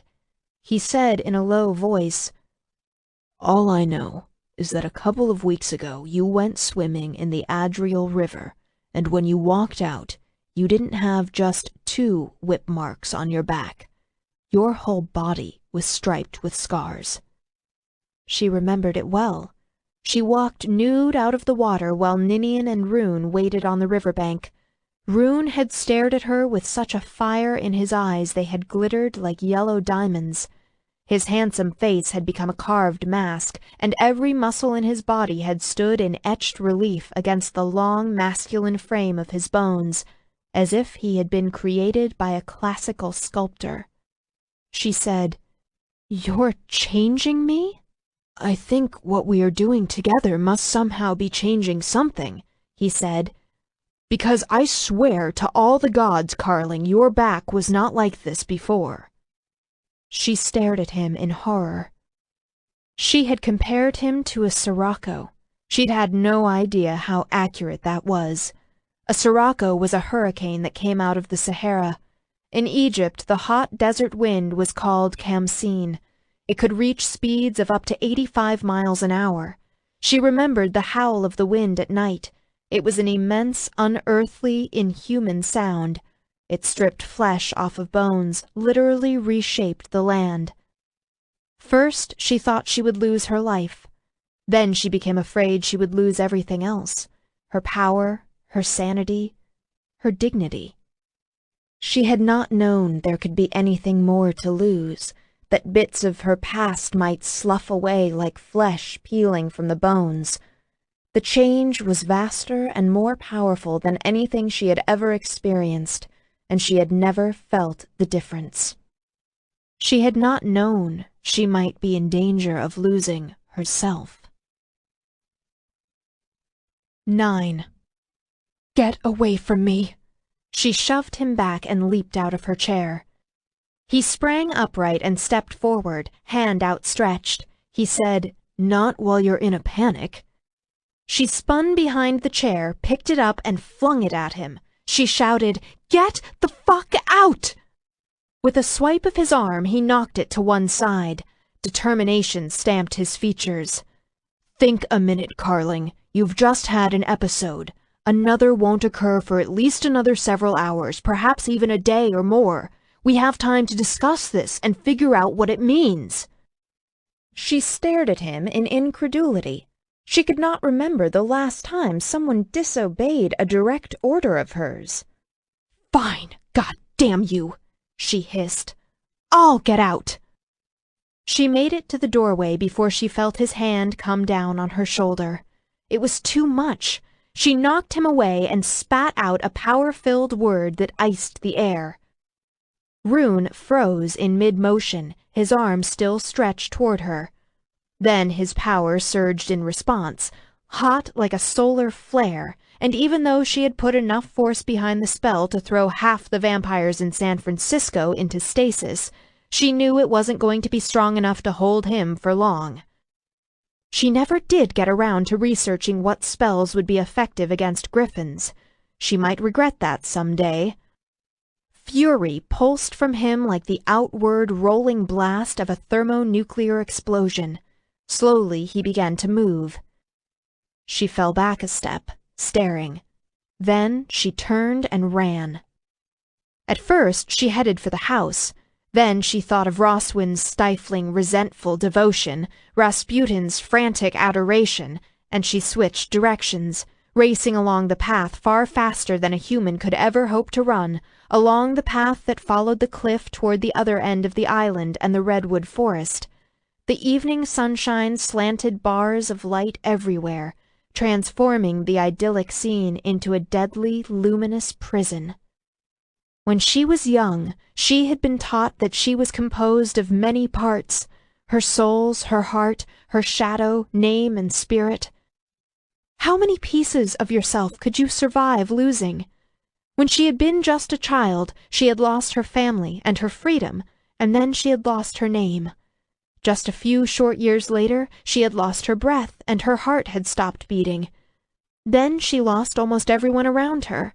Not once, but many times. With each decision she made that was based on power, expediency, politics, survival, and war, she lost pieces of her souls throughout the centuries. Her spirit felt gossamer thin, in tatters. She looked at the ground. Her attenuated, nimble shadow fled before her as if trying to escape the nightmarish haunt she had become. What if her shadow was the only real thing that was left of her? Had she, in the end, become nothing more than just the exercise of power, the will to survive? If she removed the spell of protection, she would erupt into flames.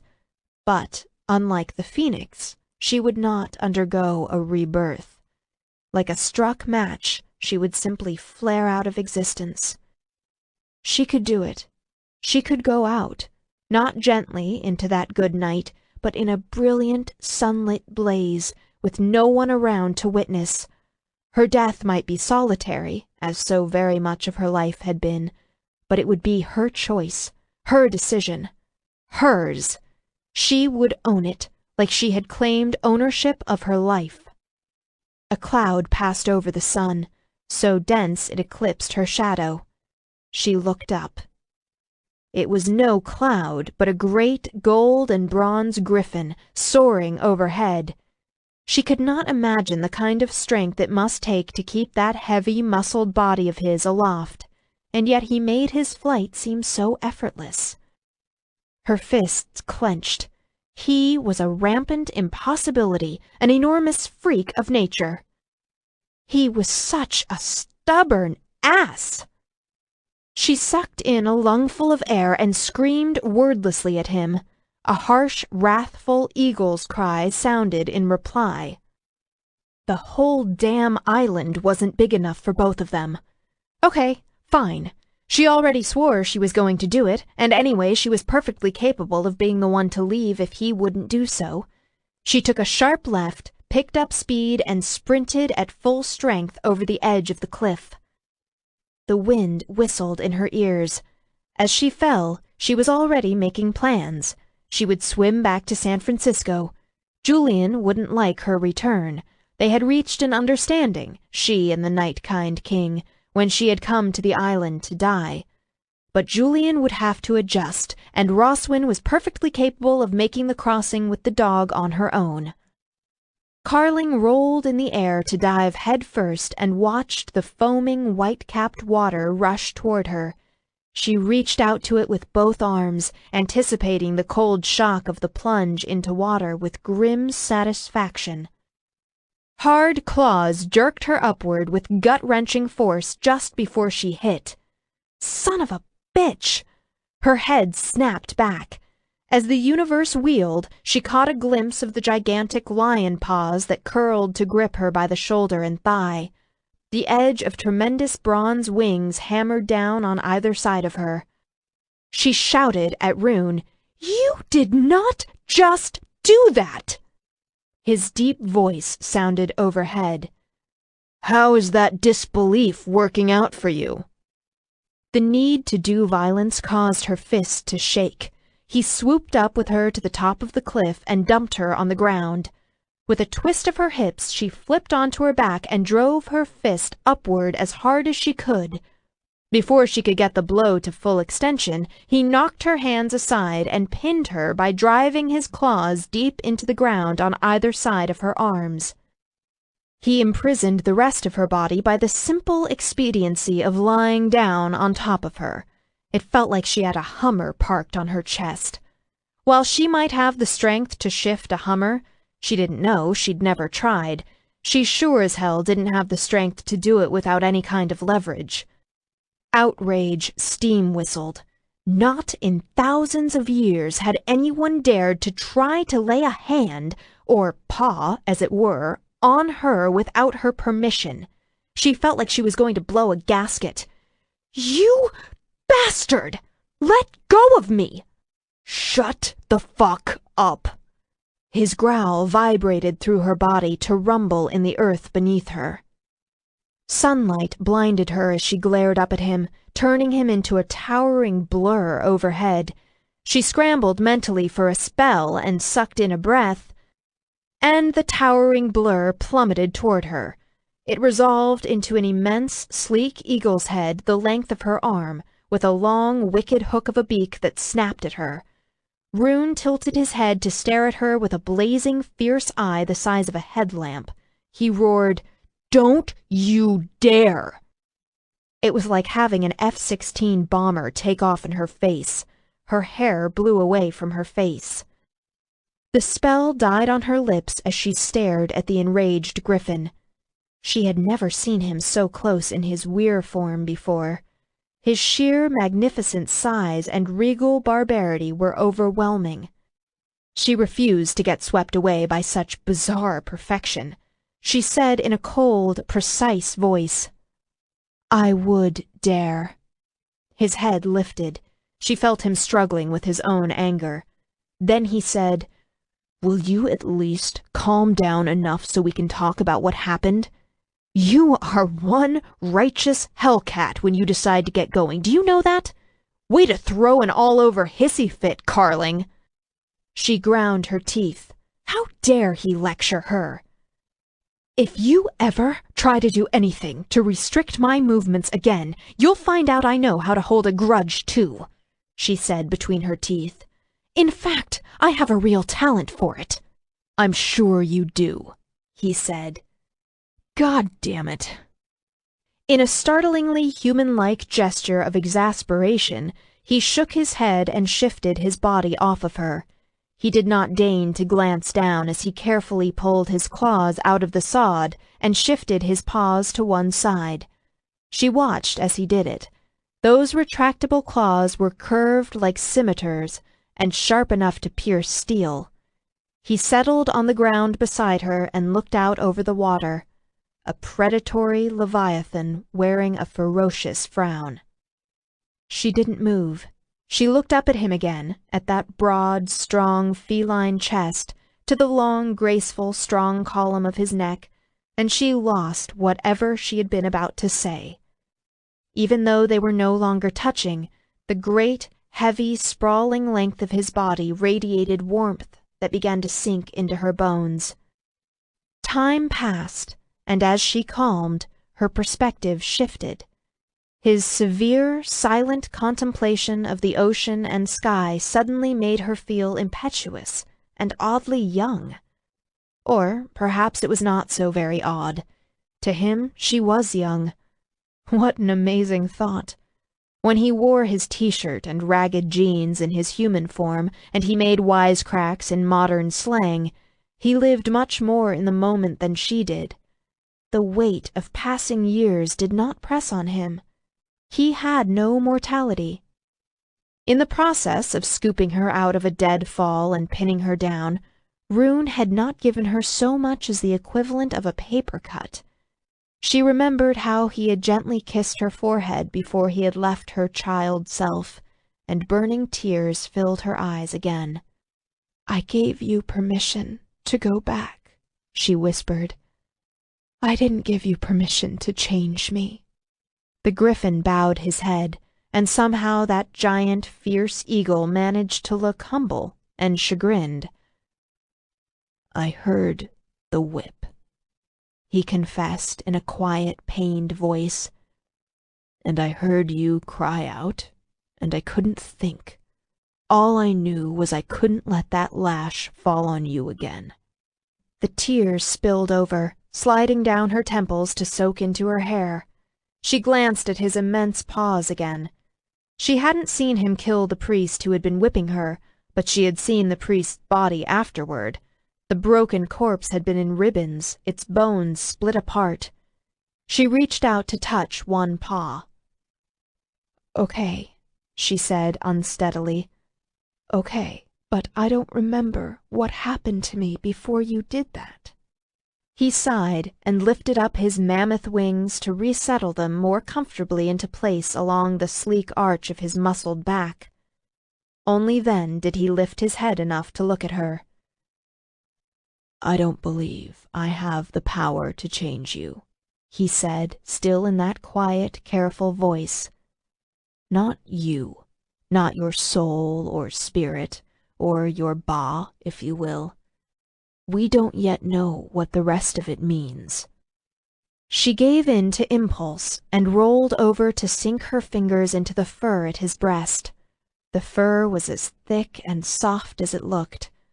Underneath, his hot skin was a tight cloak over muscles that were so massive they were as much of a shock to feel as they were to look at. She ran her hand upward through the fur, reaching the place where it gave way to a luxuriant burst of soft, small feathers. The feathers lengthened and darkened until they lay in a sleek bronze cap over his neck and head. He began to purr as she petted him. The sound rumbled through her body. She raked her fingernails gently through the thick fur and soft profusion of feathers. He lay naturally in the position known in heraldry as the lion couchant, relaxed but alert as Carling studied him. How could he not believe he had the power to change her? What thrummed under her fingertips was indescribable. She realized how much of Rune's personality came from his cat-like sense of play. In his griffin form, he revealed something much more ancient and unknowable. How could he exist as two creatures melded into one? He said he had an affinity for crossovers and between places. She had nodded and thought she understood. Now, as she stared at him, she didn't think she had understood anything. The power of the between places roared in his body. By its very definition, it was a transformative force, filled with tension and dynamic movement. Yet instead of the tension tearing him apart, he contained it.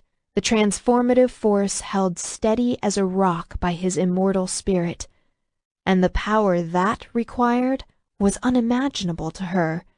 It seemed the very definition of impossibility. A mysterious, magical riddle. With that realization, she had an epiphany. "The mystery is written in your form," she said. "Your body is the rune." His massive head tilted.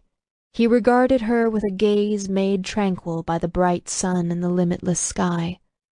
She said in wonder, "You are the riddle." "Of course I am," said the griffin.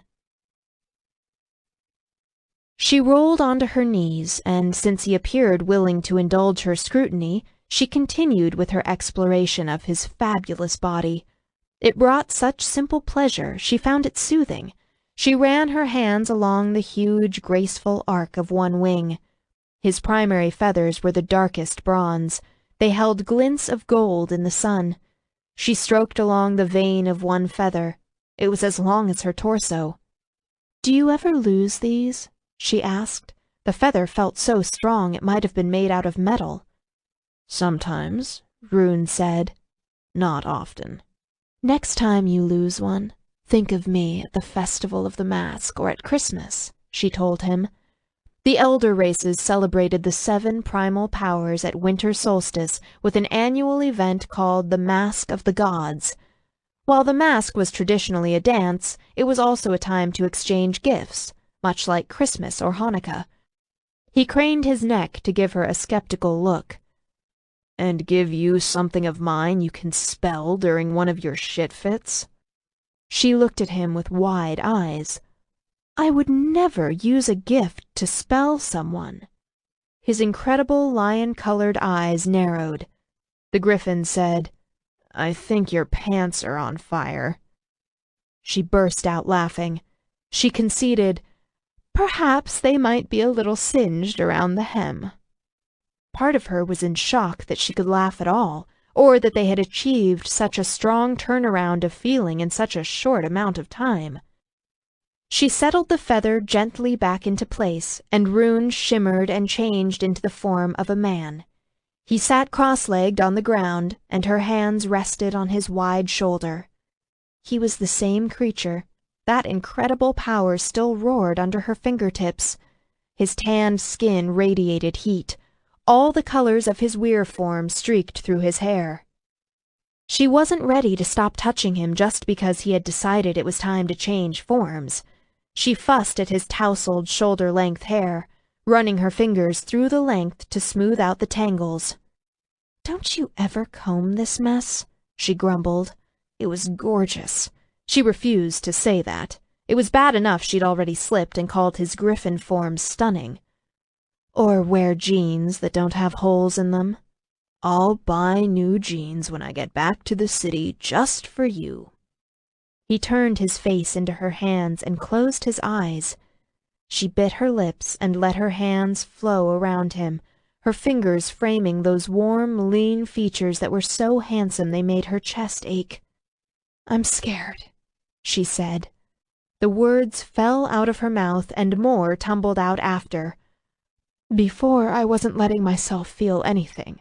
I'd gotten to a place where I accepted what was happening and I was ready for it to be over with, but now I'm feeling everything again. I'm feeling too much and I'm really, really scared." His arms came around her as she talked. He pulled her down and around until she sat sprawled across his lap. Her head remembered the perfect fit in the hollow of his neck and shoulder, and she burrowed back into that place.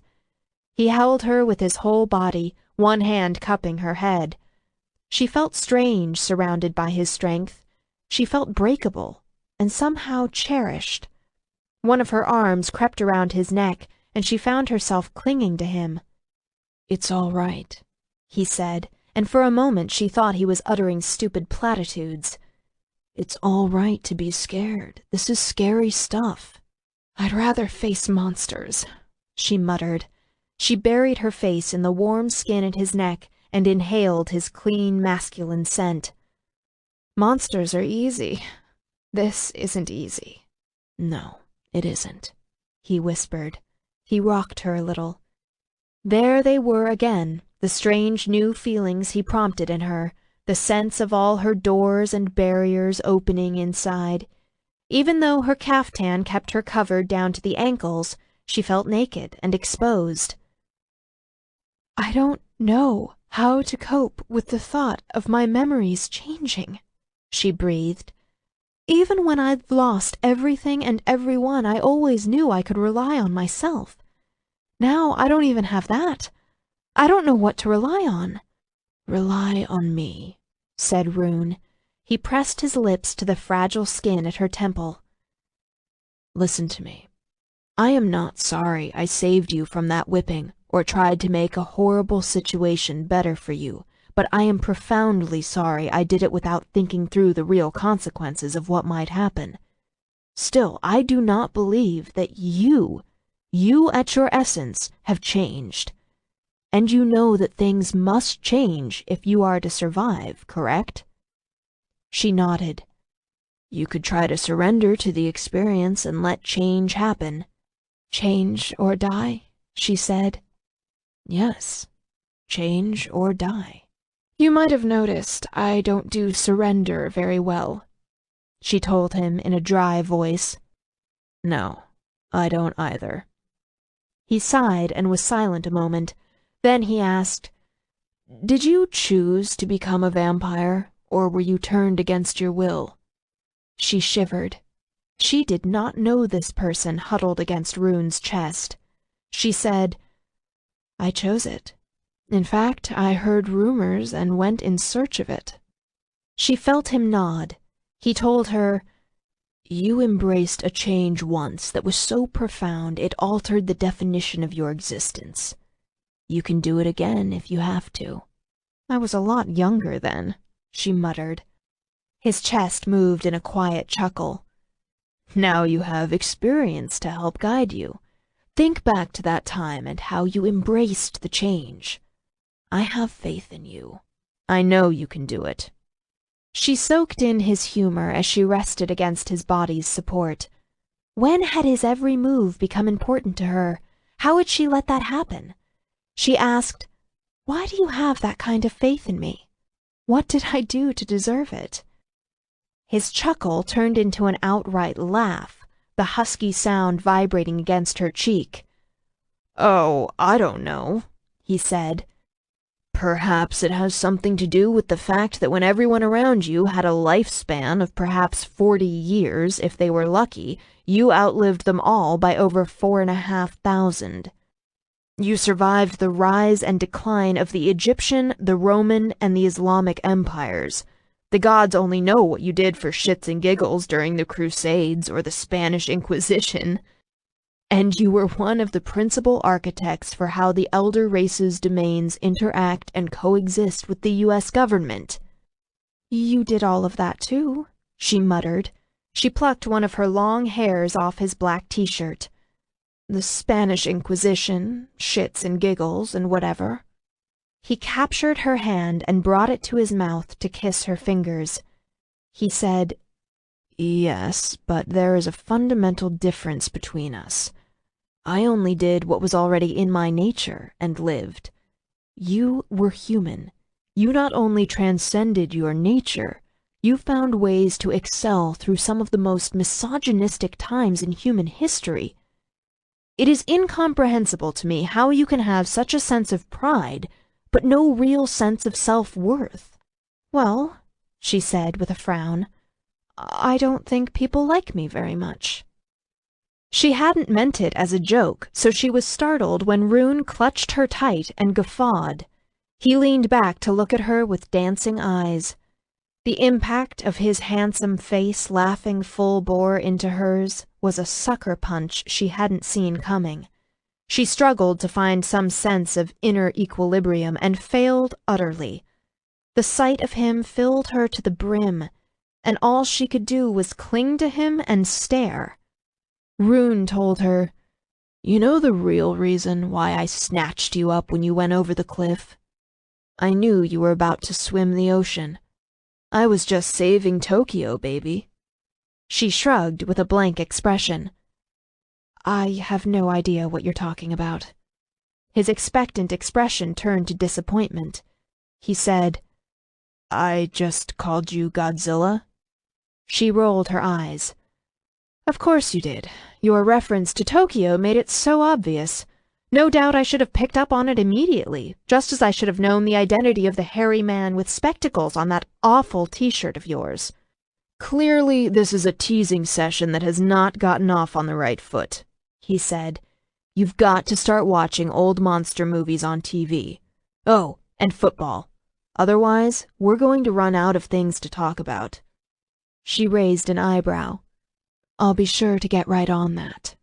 Actually," he confided with an intimate smile, "I was more afraid you would melt when you hit the water."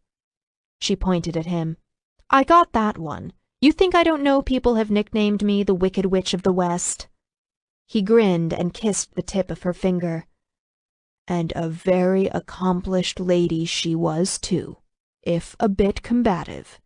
"You're ridiculous." Somehow, her hand slipped and she stroked his face. She felt like she could spend forever like this, resting against his long, sprawling body, talking and laughing in the lazy, late afternoon. She might not be able to feel the warmth of the sun directly on her skin, but she could feel how it warmed Rune's, and the heat from his body sank into hers. The laughter in Rune's face died away, and was replaced with an expression that was edged and raw.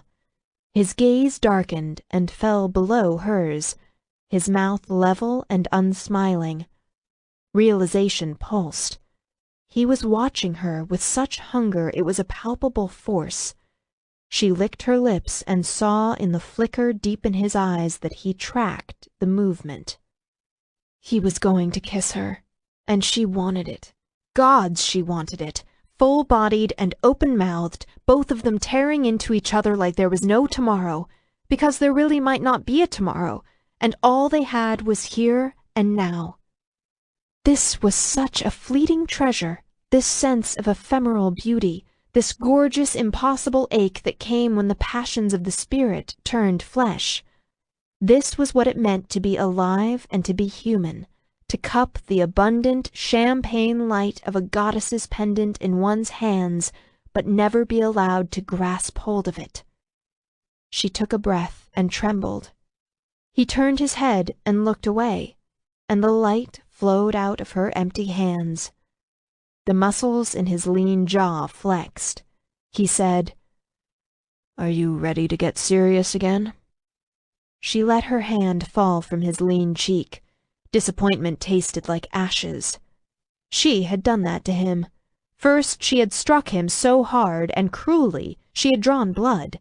Then she had knocked him away with such violence she sent him sprawling to the ground. She had spelled and threatened him too, whereas he had shown her nothing but generosity and kindness. An accomplished lady she was, if a bit combative. Really, it was for the best. She had no time for inconvenient attraction, or the luxury to explore strange new feelings, or indulge in lazy, sun-filled afternoons. If something didn't happen to change the normal course of events, soon she would have no time at all. "Of course," she said, her voice toneless. She pushed off of his lap.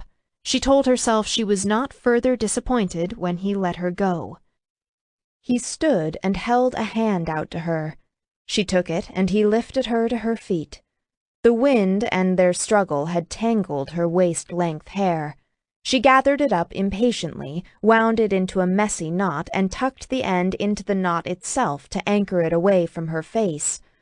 Rune watched her, his hands resting on lean hips, his expression inscrutable. "Do you remember the conversation we had just as you were fading?"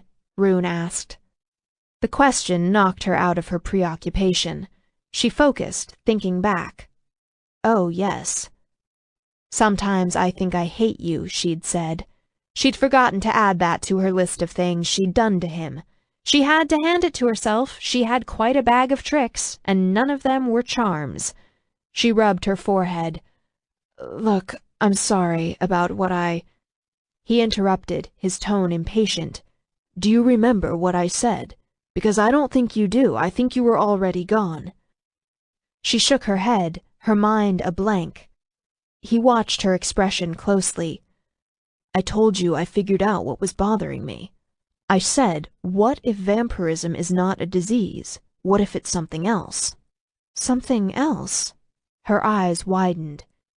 "Your research chronicles the history beautifully," Rune said. "Reading through it, I got to watch it all happen and fast forward. But you were immersed in it. You lived it all at a much slower pace.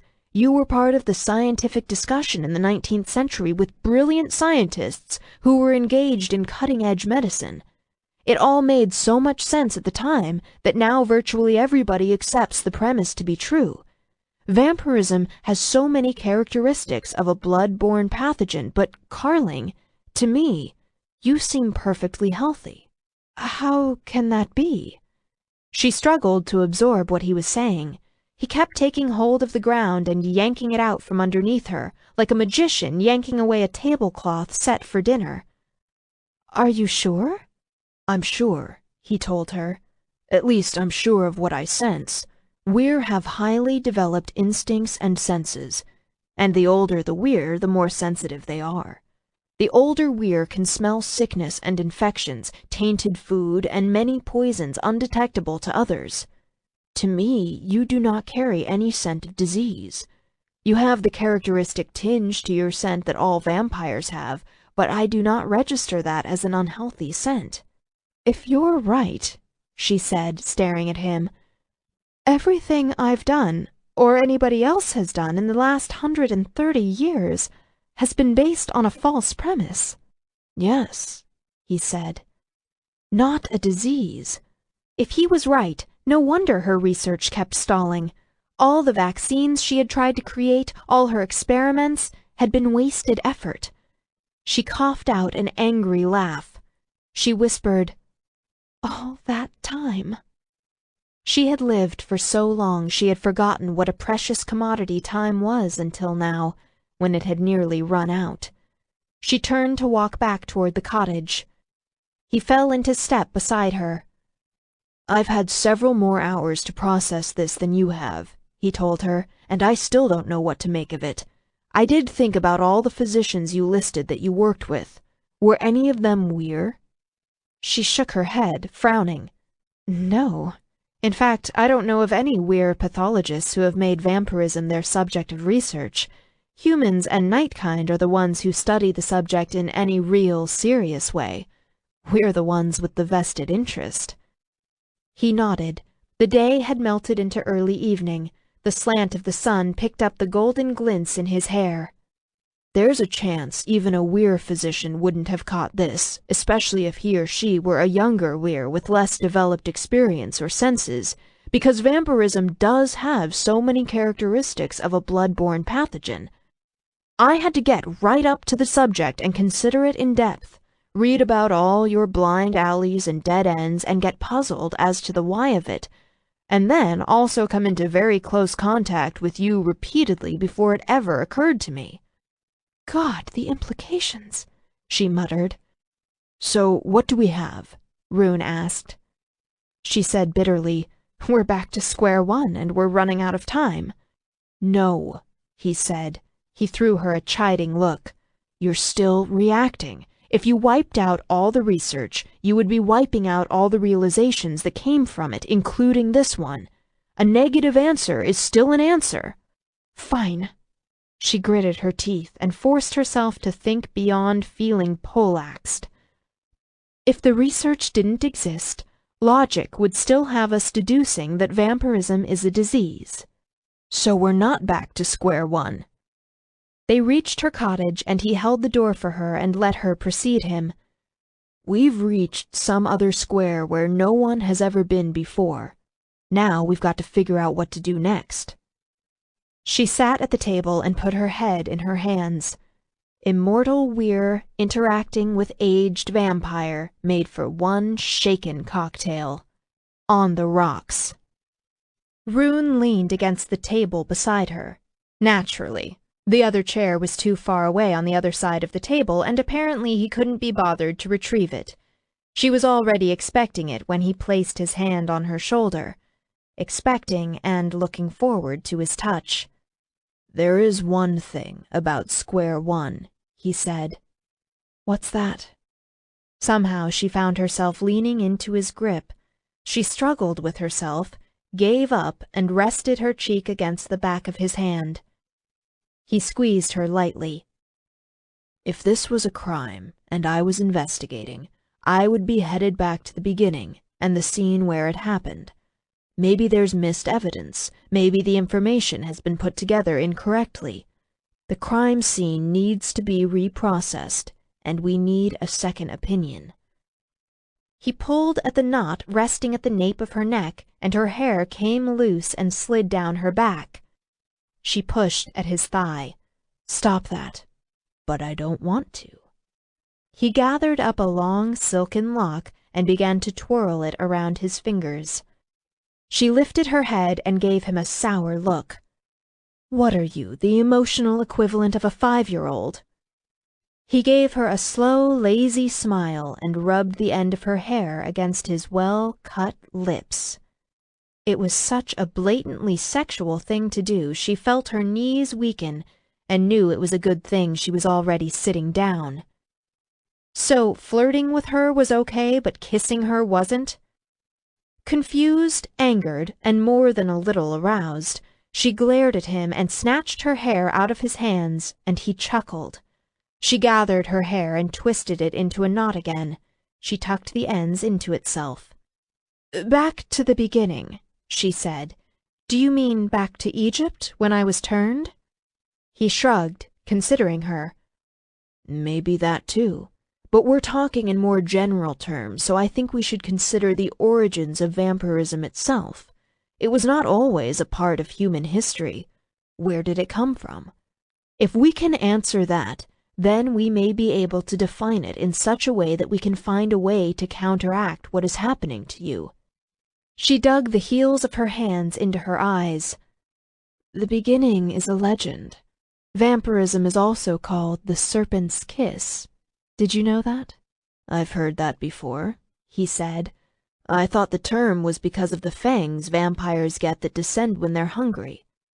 Listening to his rich, deep voice with her eyes closed evoked more erotic images of him murmuring velvet words against her bare skin in the dark of a desert night. She stiffened and brought her flattened hands down on the table with a stinging slap as she forced her mind to stay on topic.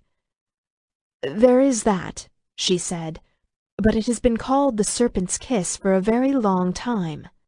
He frowned. Was it called that in your youth? Yes. Once it was believed the bite was a necessary part of a ritual for changing someone. Now we know there's very little possibility of vampire bites themselves causing the change, otherwise they would infect everyone they fed upon. To successfully spread the pathogen, you need a blood exchange, and vampires don't need to drink the blood of those they change, only offer their own.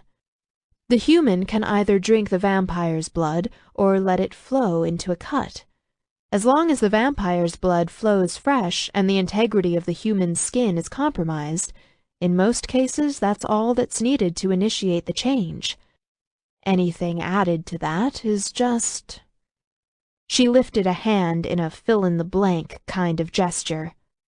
Personal choice, he said. Superstition. Religion. Fetish. Sometimes all of the above, she said. She had already reached the point where she had stopped taking physical nourishment by the time she had turned Roswin and Duncan. She frowned as well as she thought back to the time when she had changed. Those early memories were not pleasant to revisit.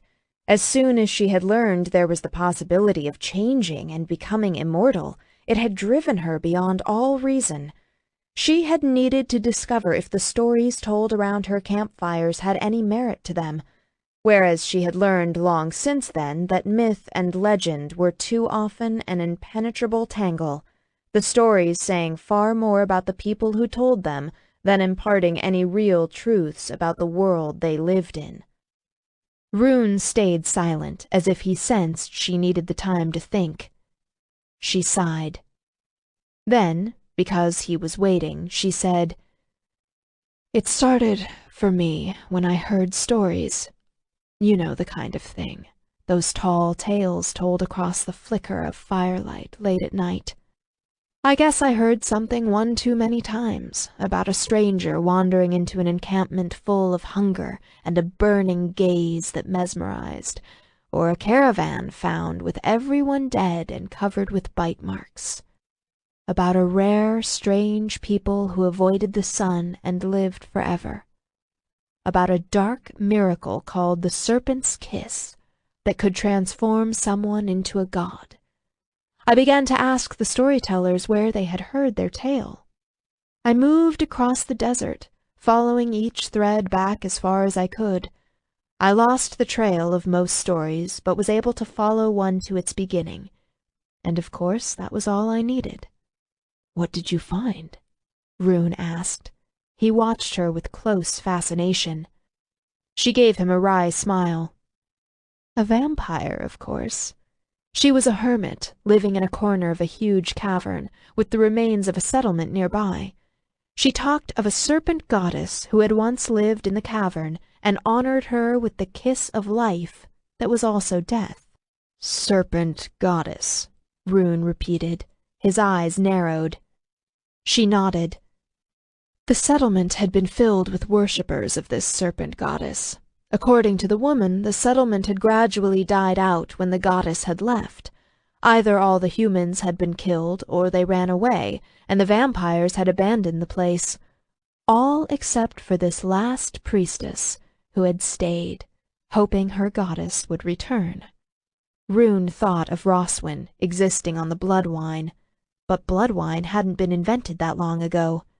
He asked, how did she survive by herself? Carling shrugged. "As best I could guess, she lived off the blood of rats and other small desert mammals. Animal blood doesn't have the same nutritive value for us as human blood, so she had to have been malnourished. I took everything she said with a healthy dose of skepticism because she was quite mad. I might have dismissed her stories completely, except for the things my people found in the settlement itself, like the empty sarcophagi in the houses, and the strange carvings on the cavern walls, depicting a huge, part serpent, part human creature. Then the woman showed me how her fangs descended when she hungered, and how she burned in the sun, and I was hooked.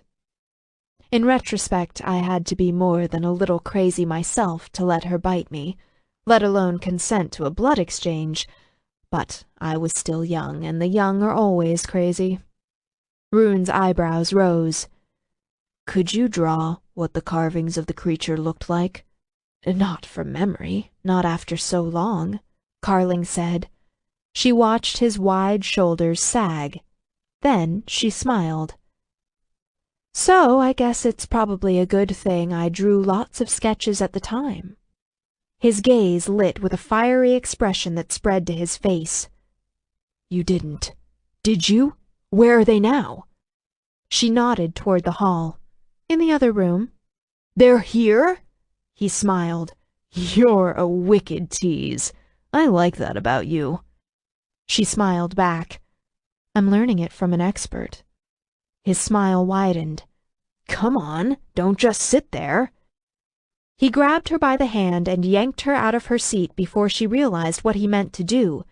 Laughing, She led the way down the short hall to the part of her library that held the oldest scrolls. There, back in one corner of the room, she went to her knees to look along the row of cubbyholes that held scrolls of papyrus so old they had to be spelled in order to keep them from disintegrating. Rune watched Carling kneel on the floor and run her fingers along the bottom row of cubbyholes. He found every aspect of her scholarship fascinating, from her scientific research to the neat notations she had made on the labels over each cubbyhole. More than fascinating, he found it endearingly nerdy, refreshingly efficient, and sexy as hell. He rubbed his mouth. Of course, he found everything about her as sexy as hell. She murmured something to herself and pulled out a scroll. "Here it is. We have to be careful. I haven't bothered to renew the protection spells on these in a long time. It looks like the humidity is starting to get to them." He knelt in front of her. "I'm just amazed so many of these have lasted as long as they have. It must be your penchant for keeping your libraries and workshops in quiet, out-of-the-way places. I'm sure that has helped." He gently took hold of the corners of the scrolls she indicated, watching as she eased it open with slender fingers. Then he stared down at the faded lines that had been drawn in some unknown ink, at a face and form he had not seen in a very, very long time. It had 4 short, muscular legs with powerful, gripping claws and an elongated, serpentine body. Its tail wound in coils, and its neck rose up from the 2 legs into a cobra-like hood that framed a distinctly human-like female face. "Hello, Python," he said softly. "You crazy old whack job, you." 10. It was Carling's turn to stare at him. "This is someone real?" He corrected her. "This was someone real. Our paths crossed a couple of times. She disappeared a very long time ago. Last I heard, she was rumored to have died. She was one of the between creatures." "What do you mean?" Rune released the ancient sketch, letting it curl back into a scroll. "There are a few creatures who came to form not on Earth or in other lands, but in a between place, like in a crossover passage," he explained. In her crouch, the angle of Carling's eyes and cheekbones were pronounced, giving her a feline look. The urge to pounce on her pulsed through him like a drug, but he held himself in check, just barely. She asked, "Like you?" "Yes, Python was another one." He stood, the urge still clawing through his system and making him antsy. "She was one of those strange, hard-to-categorize creatures. She wasn't weir. As far as I know, she never developed a human form, so in modern terms I suppose we would have classified her as demon-kind." Carling picked up the scroll and stood as well. "I sketched the cavern walls several times, and after I transitioned, I tried to find out as much as I could about her. But there were so many Egyptian gods and goddesses, and the truth was often so mangled it was impossible to pinpoint their origins. Many of them were just folk tales. I was never convinced she actually existed outside of the priestess's imagination, and in the end I gave up searching for her." She studied Rune's face curiously. "What was she like?" He shook his head. "Being around her was like tripping on a bad dose of LSD. Not that I would know what that was like." He offered her a bland smile. Carling gave a ghost of a laugh, and he paused to savor the quiet, husky sound before continuing. "She was filled with as many riddles and psychoses as the Sphinx. In fact, I wouldn't be surprised if someone told me the legend of the Sphinx was modeled after her. She was always getting her tenses." Rune's voice trailed away. Carling waited, watching his arrested expression. She prompted, "What?" He came back from where he had gone with an internal click that brought his sharp, focused gaze in contact with hers. She was always getting her tenses mixed up, he said. The past, the present, and the future. Getting her tenses mixed up? Carling sucked in a breath. Her hand quested out and he gripped it with his. She whispered, "What if the beginning of vampirism really did start with her? She might have suffered from the same kinds of episodes." "Don't get your hopes up too high," he murmured gently. "Her brain might have just been on permanent scramble, and anyway, she's most likely gone now." She nodded, although he wasn't sure how much she was actually paying attention. "We need to try to find out what happened to her." "Yes," he said. She withdrew her hand and he stepped back, allowing her the space to move. She strode back to the cottage's main room and he followed, watching the graceful sway of Carling's hips moving in front of him as he explored the strange terrain they found themselves in. "About that second opinion I mentioned, there's someone I would like to consult on all this, if you don't mind." Carling set the scroll on the table and collected a few things from a nearby shelf, a couple of candlesticks, along with an empty marble mortar and pestle. She opened the scroll again and anchored it flat by using the pieces. Then she settled in her chair to study the ancient drawing in the encroaching shadows of early evening, as curiously as if someone else had sketched it. "I don't mind if you think it will help," she said, "as long as whoever it is can be discreet." "She's a pathologist and a Medusa," Rune said. He settled into his former position, leaning back against the table beside her. "So she has a certain point of view that I think might be useful." That caught Carling's attention. She looked up. "Are you talking about that M.E. in Chicago that conducted the autopsies on Ninian's attackers?" "That's the one," Rune said. "Dr. Saramella Telemar." "I read her autopsy reports. She was quite competent." Her mind went back to earlier in the afternoon, when she had come out of the Fade and she remembered something. She said, "Why were you looking for your pocket knife?" He leaned back on his hands and kicked a foot. He said, "I lost it." She told him, "I distinctly remember you cutting the twine and then putting it back in your pocket." "I didn't lose it then," he said. "When I was caught in your memory, I gave it to the priest, Akil." She breathed. "I never knew." "You weren't supposed to. I told him to keep it a secret from everyone." He regarded her with a gaze that had turned brooding. "I see two possibilities here. The first possibility is that what happened was self-contained and we changed just your reality, which, believe me, is earth-shaking enough all on its own." She stretched her hands out on the table, on either side of the scroll. "Tell me about it," she muttered. "Theoretically, it could happen. Some spells work on the power of belief, especially illusions. You can kill someone that way, if they believe in something strongly enough." He gave her a thoughtful look, but refrained from pursuing that train of thought. "So, if you believed what happened was real, that could potentially have the power to physically change you, correct?" he asked. She nodded. He said, "Maybe it would have the power to change me too. I cannot shake the conviction that this has all felt very real when I've gone through it. It's important to remember this does happen to both of us. It's just that, for me, the events are occurring in a more linear fashion." "You haven't experienced anything physically traumatic in one of the episodes either, like I have," she murmured. "Then there's the second possibility," he said, "and there's no point in dancing around it. We might have changed the actual past, and the key to finding that out is to see if we've influenced something outside of ourselves." She searched his face. "You think you might have actually gone back in time?" "I don't know," he said. "The crossover passages and other lands have already shown us that time slips.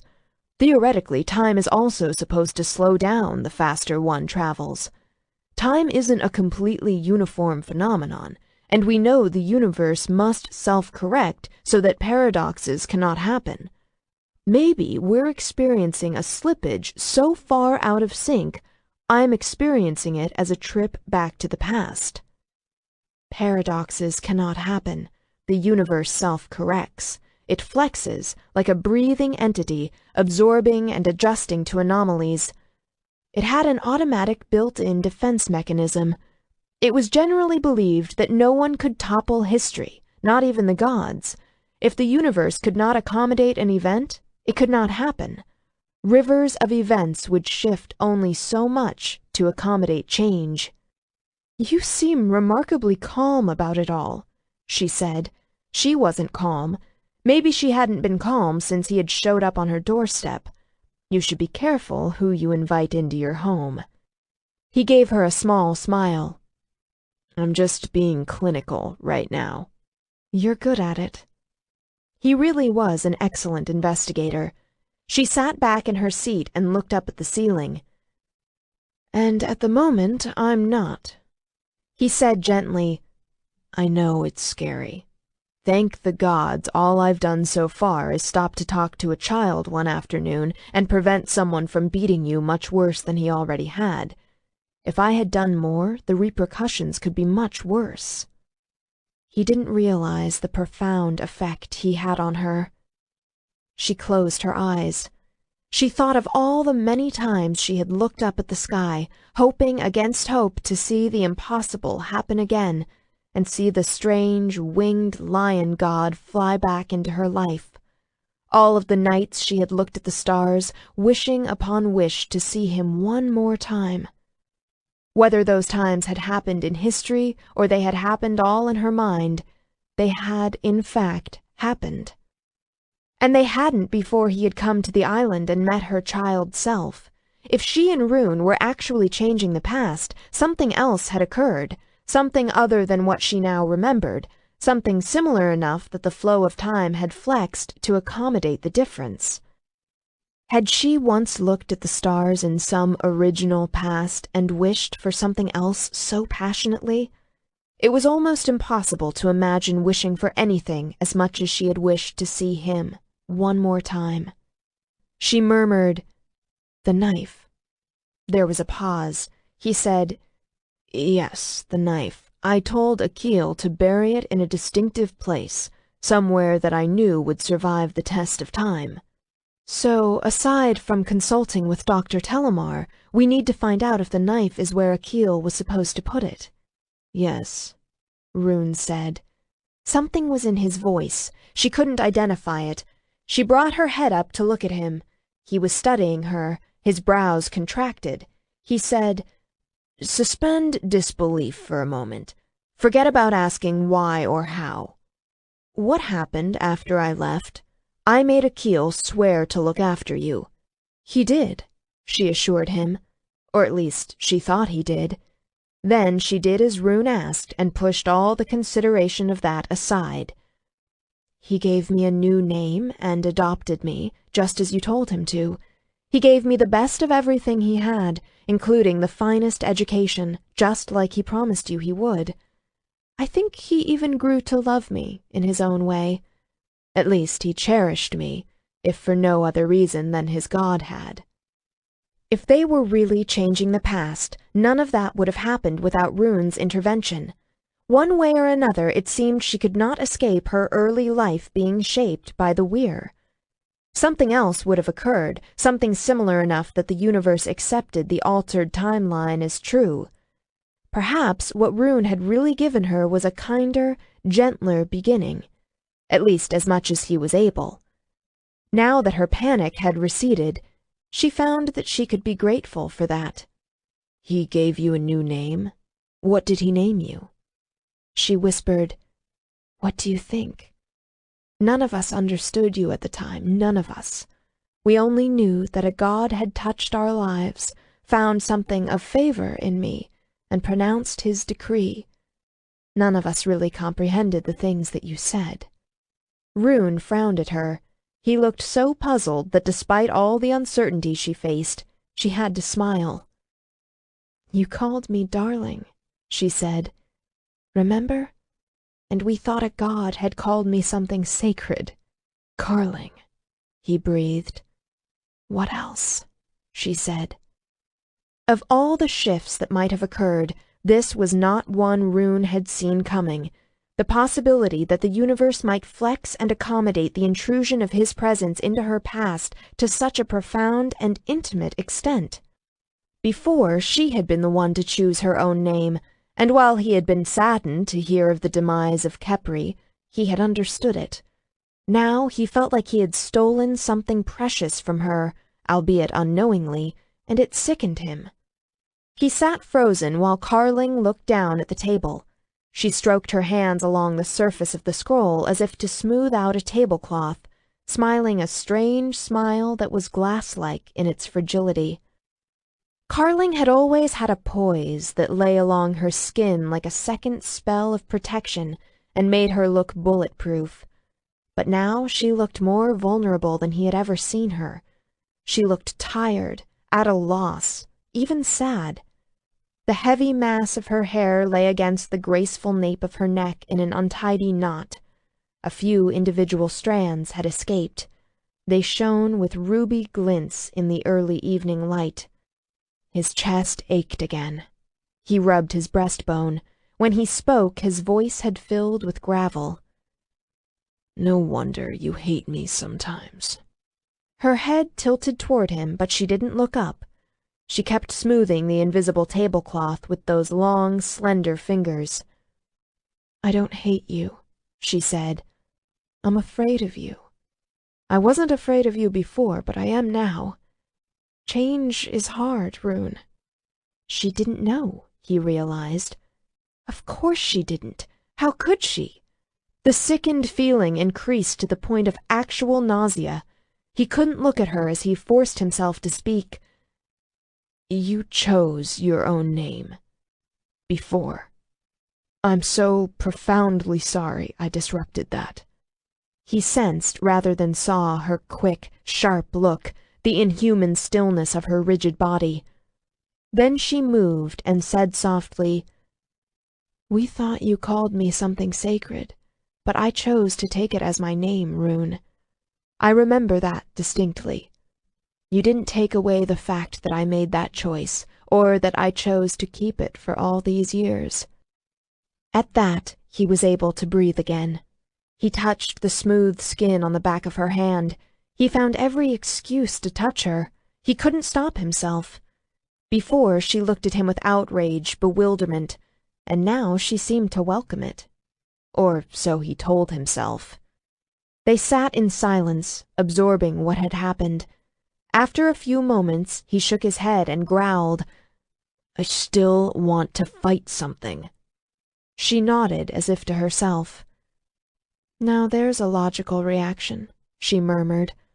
Why didn't I think of that? He wanted to fight something and win, so he could show her there was nothing to be afraid of anymore, that everything would be all right. But he was no longer certain of that himself. She was right. Monsters were easy. You know I can't leave you now, don't you? No matter how you might demand it of me, I just can't. Her lovely eyes flashed up to his. She sighed. I don't want you to leave, she admitted. That was my fear talking earlier. Even though what is happening is strange and frightening, it's got to be better than coming to a standstill and waiting to die. We might actually find something in all of this mess that will save my life. She turned her hand over and curled her fingers around his. Because I do want to live, if for no other reason than to solve this mystery and discover what else life can be. Maybe it will become so strange it will be interesting. Living is always interesting, he said. You just got bored. He loved watching her laugh. Every time she laughed, she looked surprised. She said, I guess I did.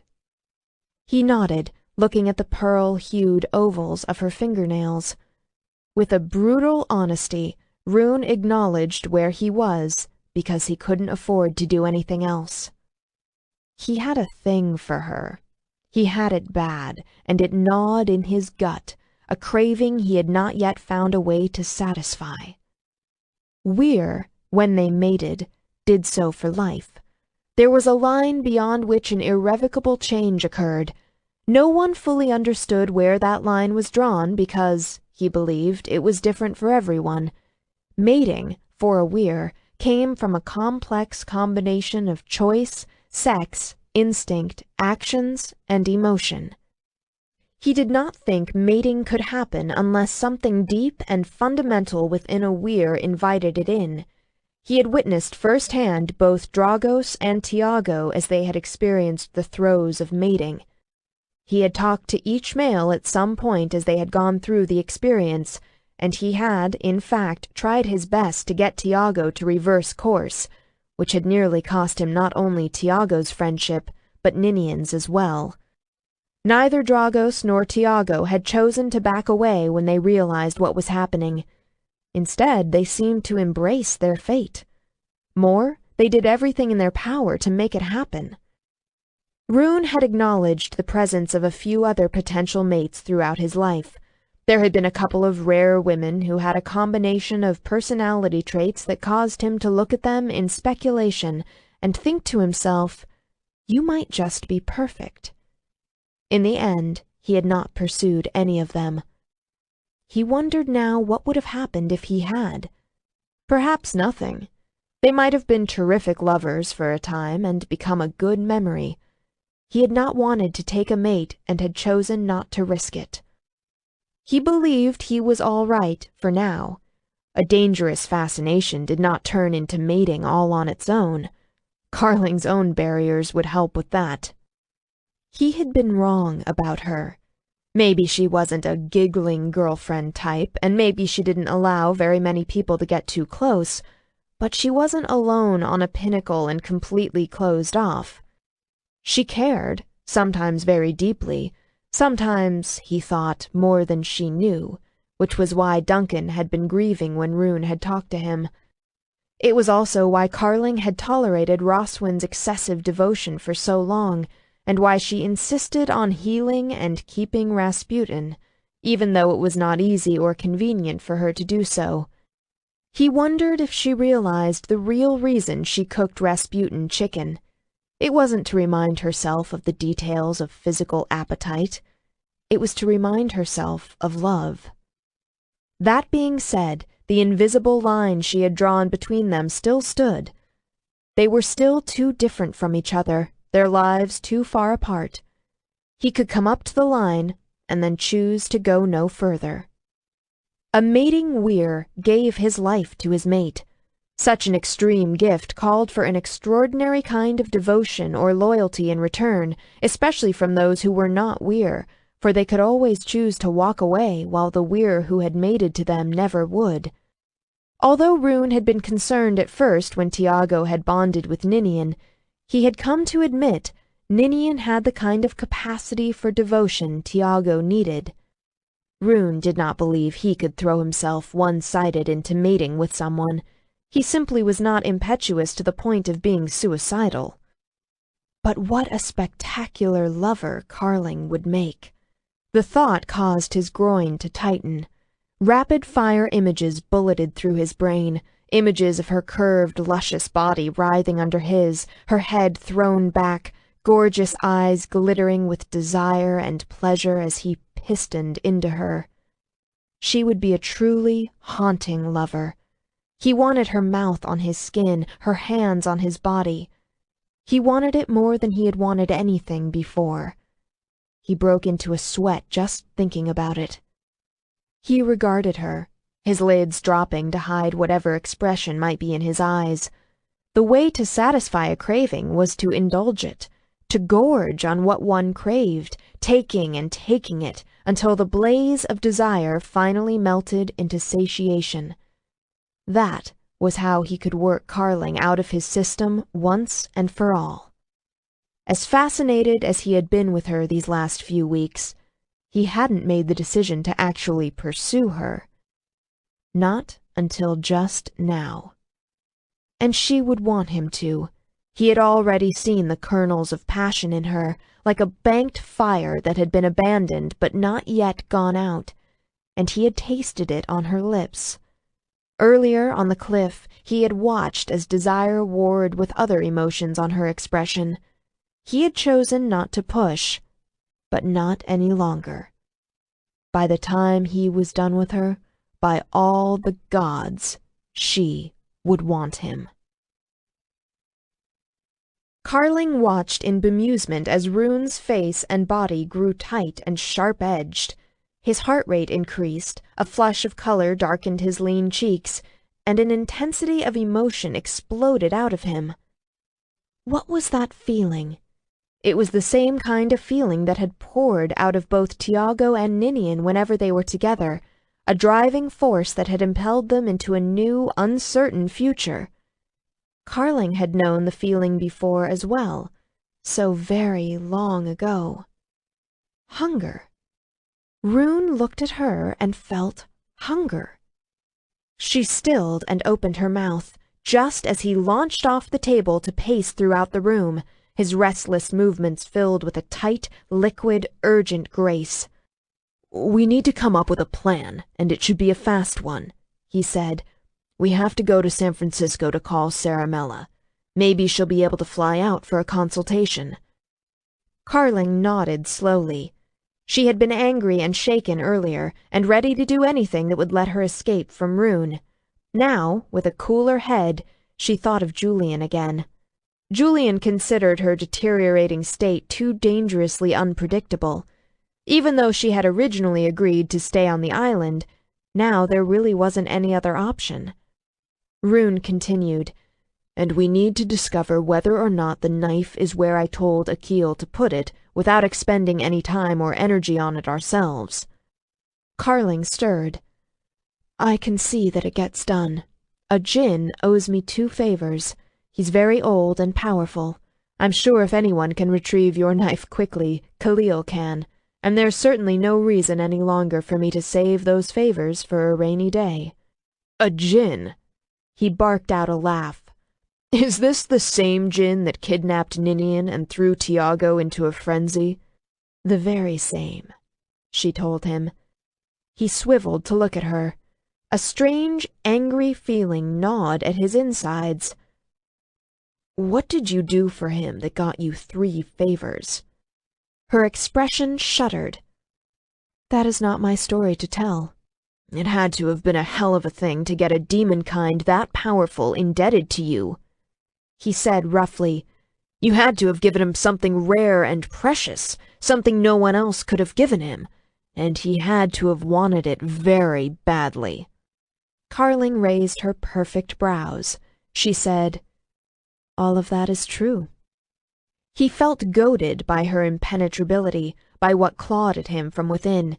He started to growl. Her eyes widened in surprise. "Are you growling at me?" Her face hardened. "Whatever the hell is going on with you, I suggest you think twice about it." Instead of stopping, he actually bared his teeth at her. Bared his teeth. He turned her chair while she was still in it, moving so fast she made a muffled sound of surprise. He slapped his hands onto the table on either side of her, pinning her in her seat. "What did you do for him?" She looked from one side to the other at his corded arms trapping her in place. The angle of her slim eyebrows turned wicked. "Remember what I said earlier? Do not try to restrict my movements." "Damn it, Carling!" he hissed. He leaned down close so that she came nose to nose with his angry face. "Now is not the time to cop an attitude with me." "Pause that." She flicked his chin with a forefinger, hard. "Who's copping an attitude here?" His expression turned murderous. "Your life is riding on what happens next, and maybe mine is too. You know how capricious and malicious the demon kind can be." "I know exactly what the demon kind can be. Khalil and I have known each other for a very long time." "What did you give him that got you 3 favors?" "That's none of your business." "Like hell!" he bit out. She glared at him, her dark eyes snapping. He's the one who came to me. He asked me for help, and he offered me 3 favors. He has no reason to resent me, and now he can't renege, and that's all you need to know." She thrust her face even closer so that the tips of their noses touched. "Now, get out of my face, Weir." The low, rough sound he emitted at that was infuriating, fascinating. Wait, was he still growling? Or was he purring? His eyes drifted half-closed. He gave her a heavy-lidded, sleepy, sensual, entirely disingenuous look. "Make me," he said. "Witch." The force of feeling that punched out of him was stronger than anything she could remember sensing before from anyone, the molten sirocco that reformed her world. Violence, rage. Not simple hunger, a voracious, ravening urgency. It clawed all common sense from her bones. She growled back, shoved him away, and then she launched out of her chair to body-slam him. Surprise bowled him over more than anything else. He fell back onto the floor with a force that would have knocked the breath out of anyone human, and she came right along with him. Still growling, she landed on her knees, straddling his body, and planted her hands on either side of his head. Her loose caftan rode up to her bare thighs, and her hair came loose and spilled all over them in an extravagant waterfall of midnight silk. He stared up at her, transfixed, all the rage knocked out of him. He was such a beautiful man. He was far more beautiful than he had any right to be. And then he started to laugh, and his handsome face creased with vivid recklessness. Her legs tightened until she gripped his long, lean torso with her calves, and there was so much power that coursed through the massive, muscled body between her legs, it caused a railroad spike of need to slam into her body from the long, dormant nerve endings at the apex of her legs. As old and disciplined as she was, as solitary as she had been, out of choice as much as anything, it was all too much for a woman to take. She made a muffled sound and reached for him with both greedy hands.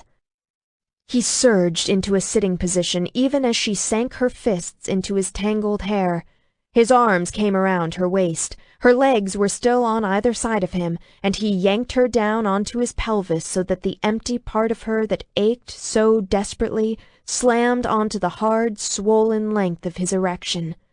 He jammed his open mouth over hers. Then they were together, locked in the same place of extremity, shoving their tongues into each other. Nothing about it was gentle or civilized. She jerked at his hair, pulling it with enough force it had to have hurt. He hissed against her lips. He pulled her lower torso closer as he ground upward onto her, hard, with his hips. She was locked rigid into place, her need so severe that when she tried to pry her fingers out of his hair, she couldn't. All of her plotting, all of her fine thinking, was vaporized until what was left came out of her in a thin, shaking, animal whine. His lungs worked like bellows. Heat blazed out of him. The rough, vibrating rumble in his chest turned into a raw groan. He ran one hand up her spine to grip the back of her head, supporting her head and shoulders on his arm. With his other arm, he clenched her hips firmly against him. She took the hint and wrapped her legs around his waist as he rose up on his knees. He bent over to place her on the floor, and then he came down with her, until there it was, what she had envisioned for what had seemed like forever, as she lay down with weighted limbs and his heavy body settled full on her. Then she was able to loosen her grip in his hair only enough to hook her fingers into his t-shirt. She tore the cotton down his back, bearing a wide expanse of muscle that flexed as she dug her fingers into him. He dragged his mouth away from hers with a shaken gasp. She had no idea what he said, but it seemed like it was in the form of a question. "I hate your clothes," she muttered. He flattened his hand on her breastbone just under her throat and held her down as he reared back to stare at her. He was so roused, a luscious flush of blood darkening his tanned skin, those lion's eyes glittering brilliant with desire, his face taut. "I hate your stupid clothes, too," he said. He took the neckline of the caftan and ripped it wider, baring her breasts. The door to the cottage opened, and a chilly rush of wind entered the room.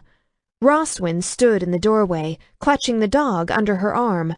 Rasputin erupted into a frenzy of snarling and barking. Moving almost quicker than sight, Rune lunged forward to cover Carling. She turned her face into his chest, not from any modesty, but from the need to continue touching him in any way that she could. He cupped the back of her head, shielding her face from scrutiny, and growled again, and this time there was no mistaking that low, menacing sound. The heavy bones in his broad chest seemed wrong, as though he might have flowed into a partial shapeshift. She thought of Tiago's monstrous partial shift when he had come after Ninian, both at the hotel and later when Ninian had been kidnapped, and need pulsed through her again. Carling closed her eyes and opened her mouth on Rune's skin. She drank down his feral emotion like wine. In her precise, Shakespearean-trained voice that was frigid with bitterness, Roswin said, "Apparently, this was not the best time to say goodbye." 11. Carling coughed out an incredulous laugh that had nothing to do with amusement. The snarl that came out of Rune sounded infuriated, guttural. "Get the hell out and shut that goddamn door!" There was a frozen moment, filled only with Rasputin's frenzied barking. Carling closed her eyes and leaned into Rune's hot body, and his arms tightened on her in a hard, possessive hold. Then Roswin slammed the door, the sharp wooden report echoing through the shadowed cottage. A corner of Carling's mind worked hard to process what just happened. The rest of her was shaking with the aftermath of the firestorm that had swept through her. She felt like a drug addict coming down off a high. Rune knelt on one knee as he held her. His heartbeat thundered in her ear. His t-shirt hung in shreds off his tightly bunched biceps, and his body vibrated with such tension he felt poised to attack something. Then he released the tension on a sigh, and she felt his body flow back into its normal lines. He stroked her hair, threading his fingers through the loose, tangled strands. He said roughly, "You all right?" She gave him a jerky nod. It was almost a complete lie. Needs still pulsed low in her pelvis, a sharp, empty pain that was shocking in its intensity. She didn't recognize herself in the untamed creature that had launched at Rune. He said, "I'll be damned if I apologize for any of that." She stirred and managed to find her voice. "What would you apologize for?" "Throwing my shit fit, yelling at Roswin." "I'll make a pact with you," she whispered. "If you don't apologize, I won't either. It's a deal." He kissed her temple. Then, after a pause, he said, "She interrupted us deliberately, you know." "I know." Carling sighed. Roswin hadn't been caught by surprise. She would have heard them before she ever reached the cottage door. She was completely inappropriate. Roswin had achieved her objective, however. She had destroyed the raw, out-of-control moment Carling and Rune had been engaged in.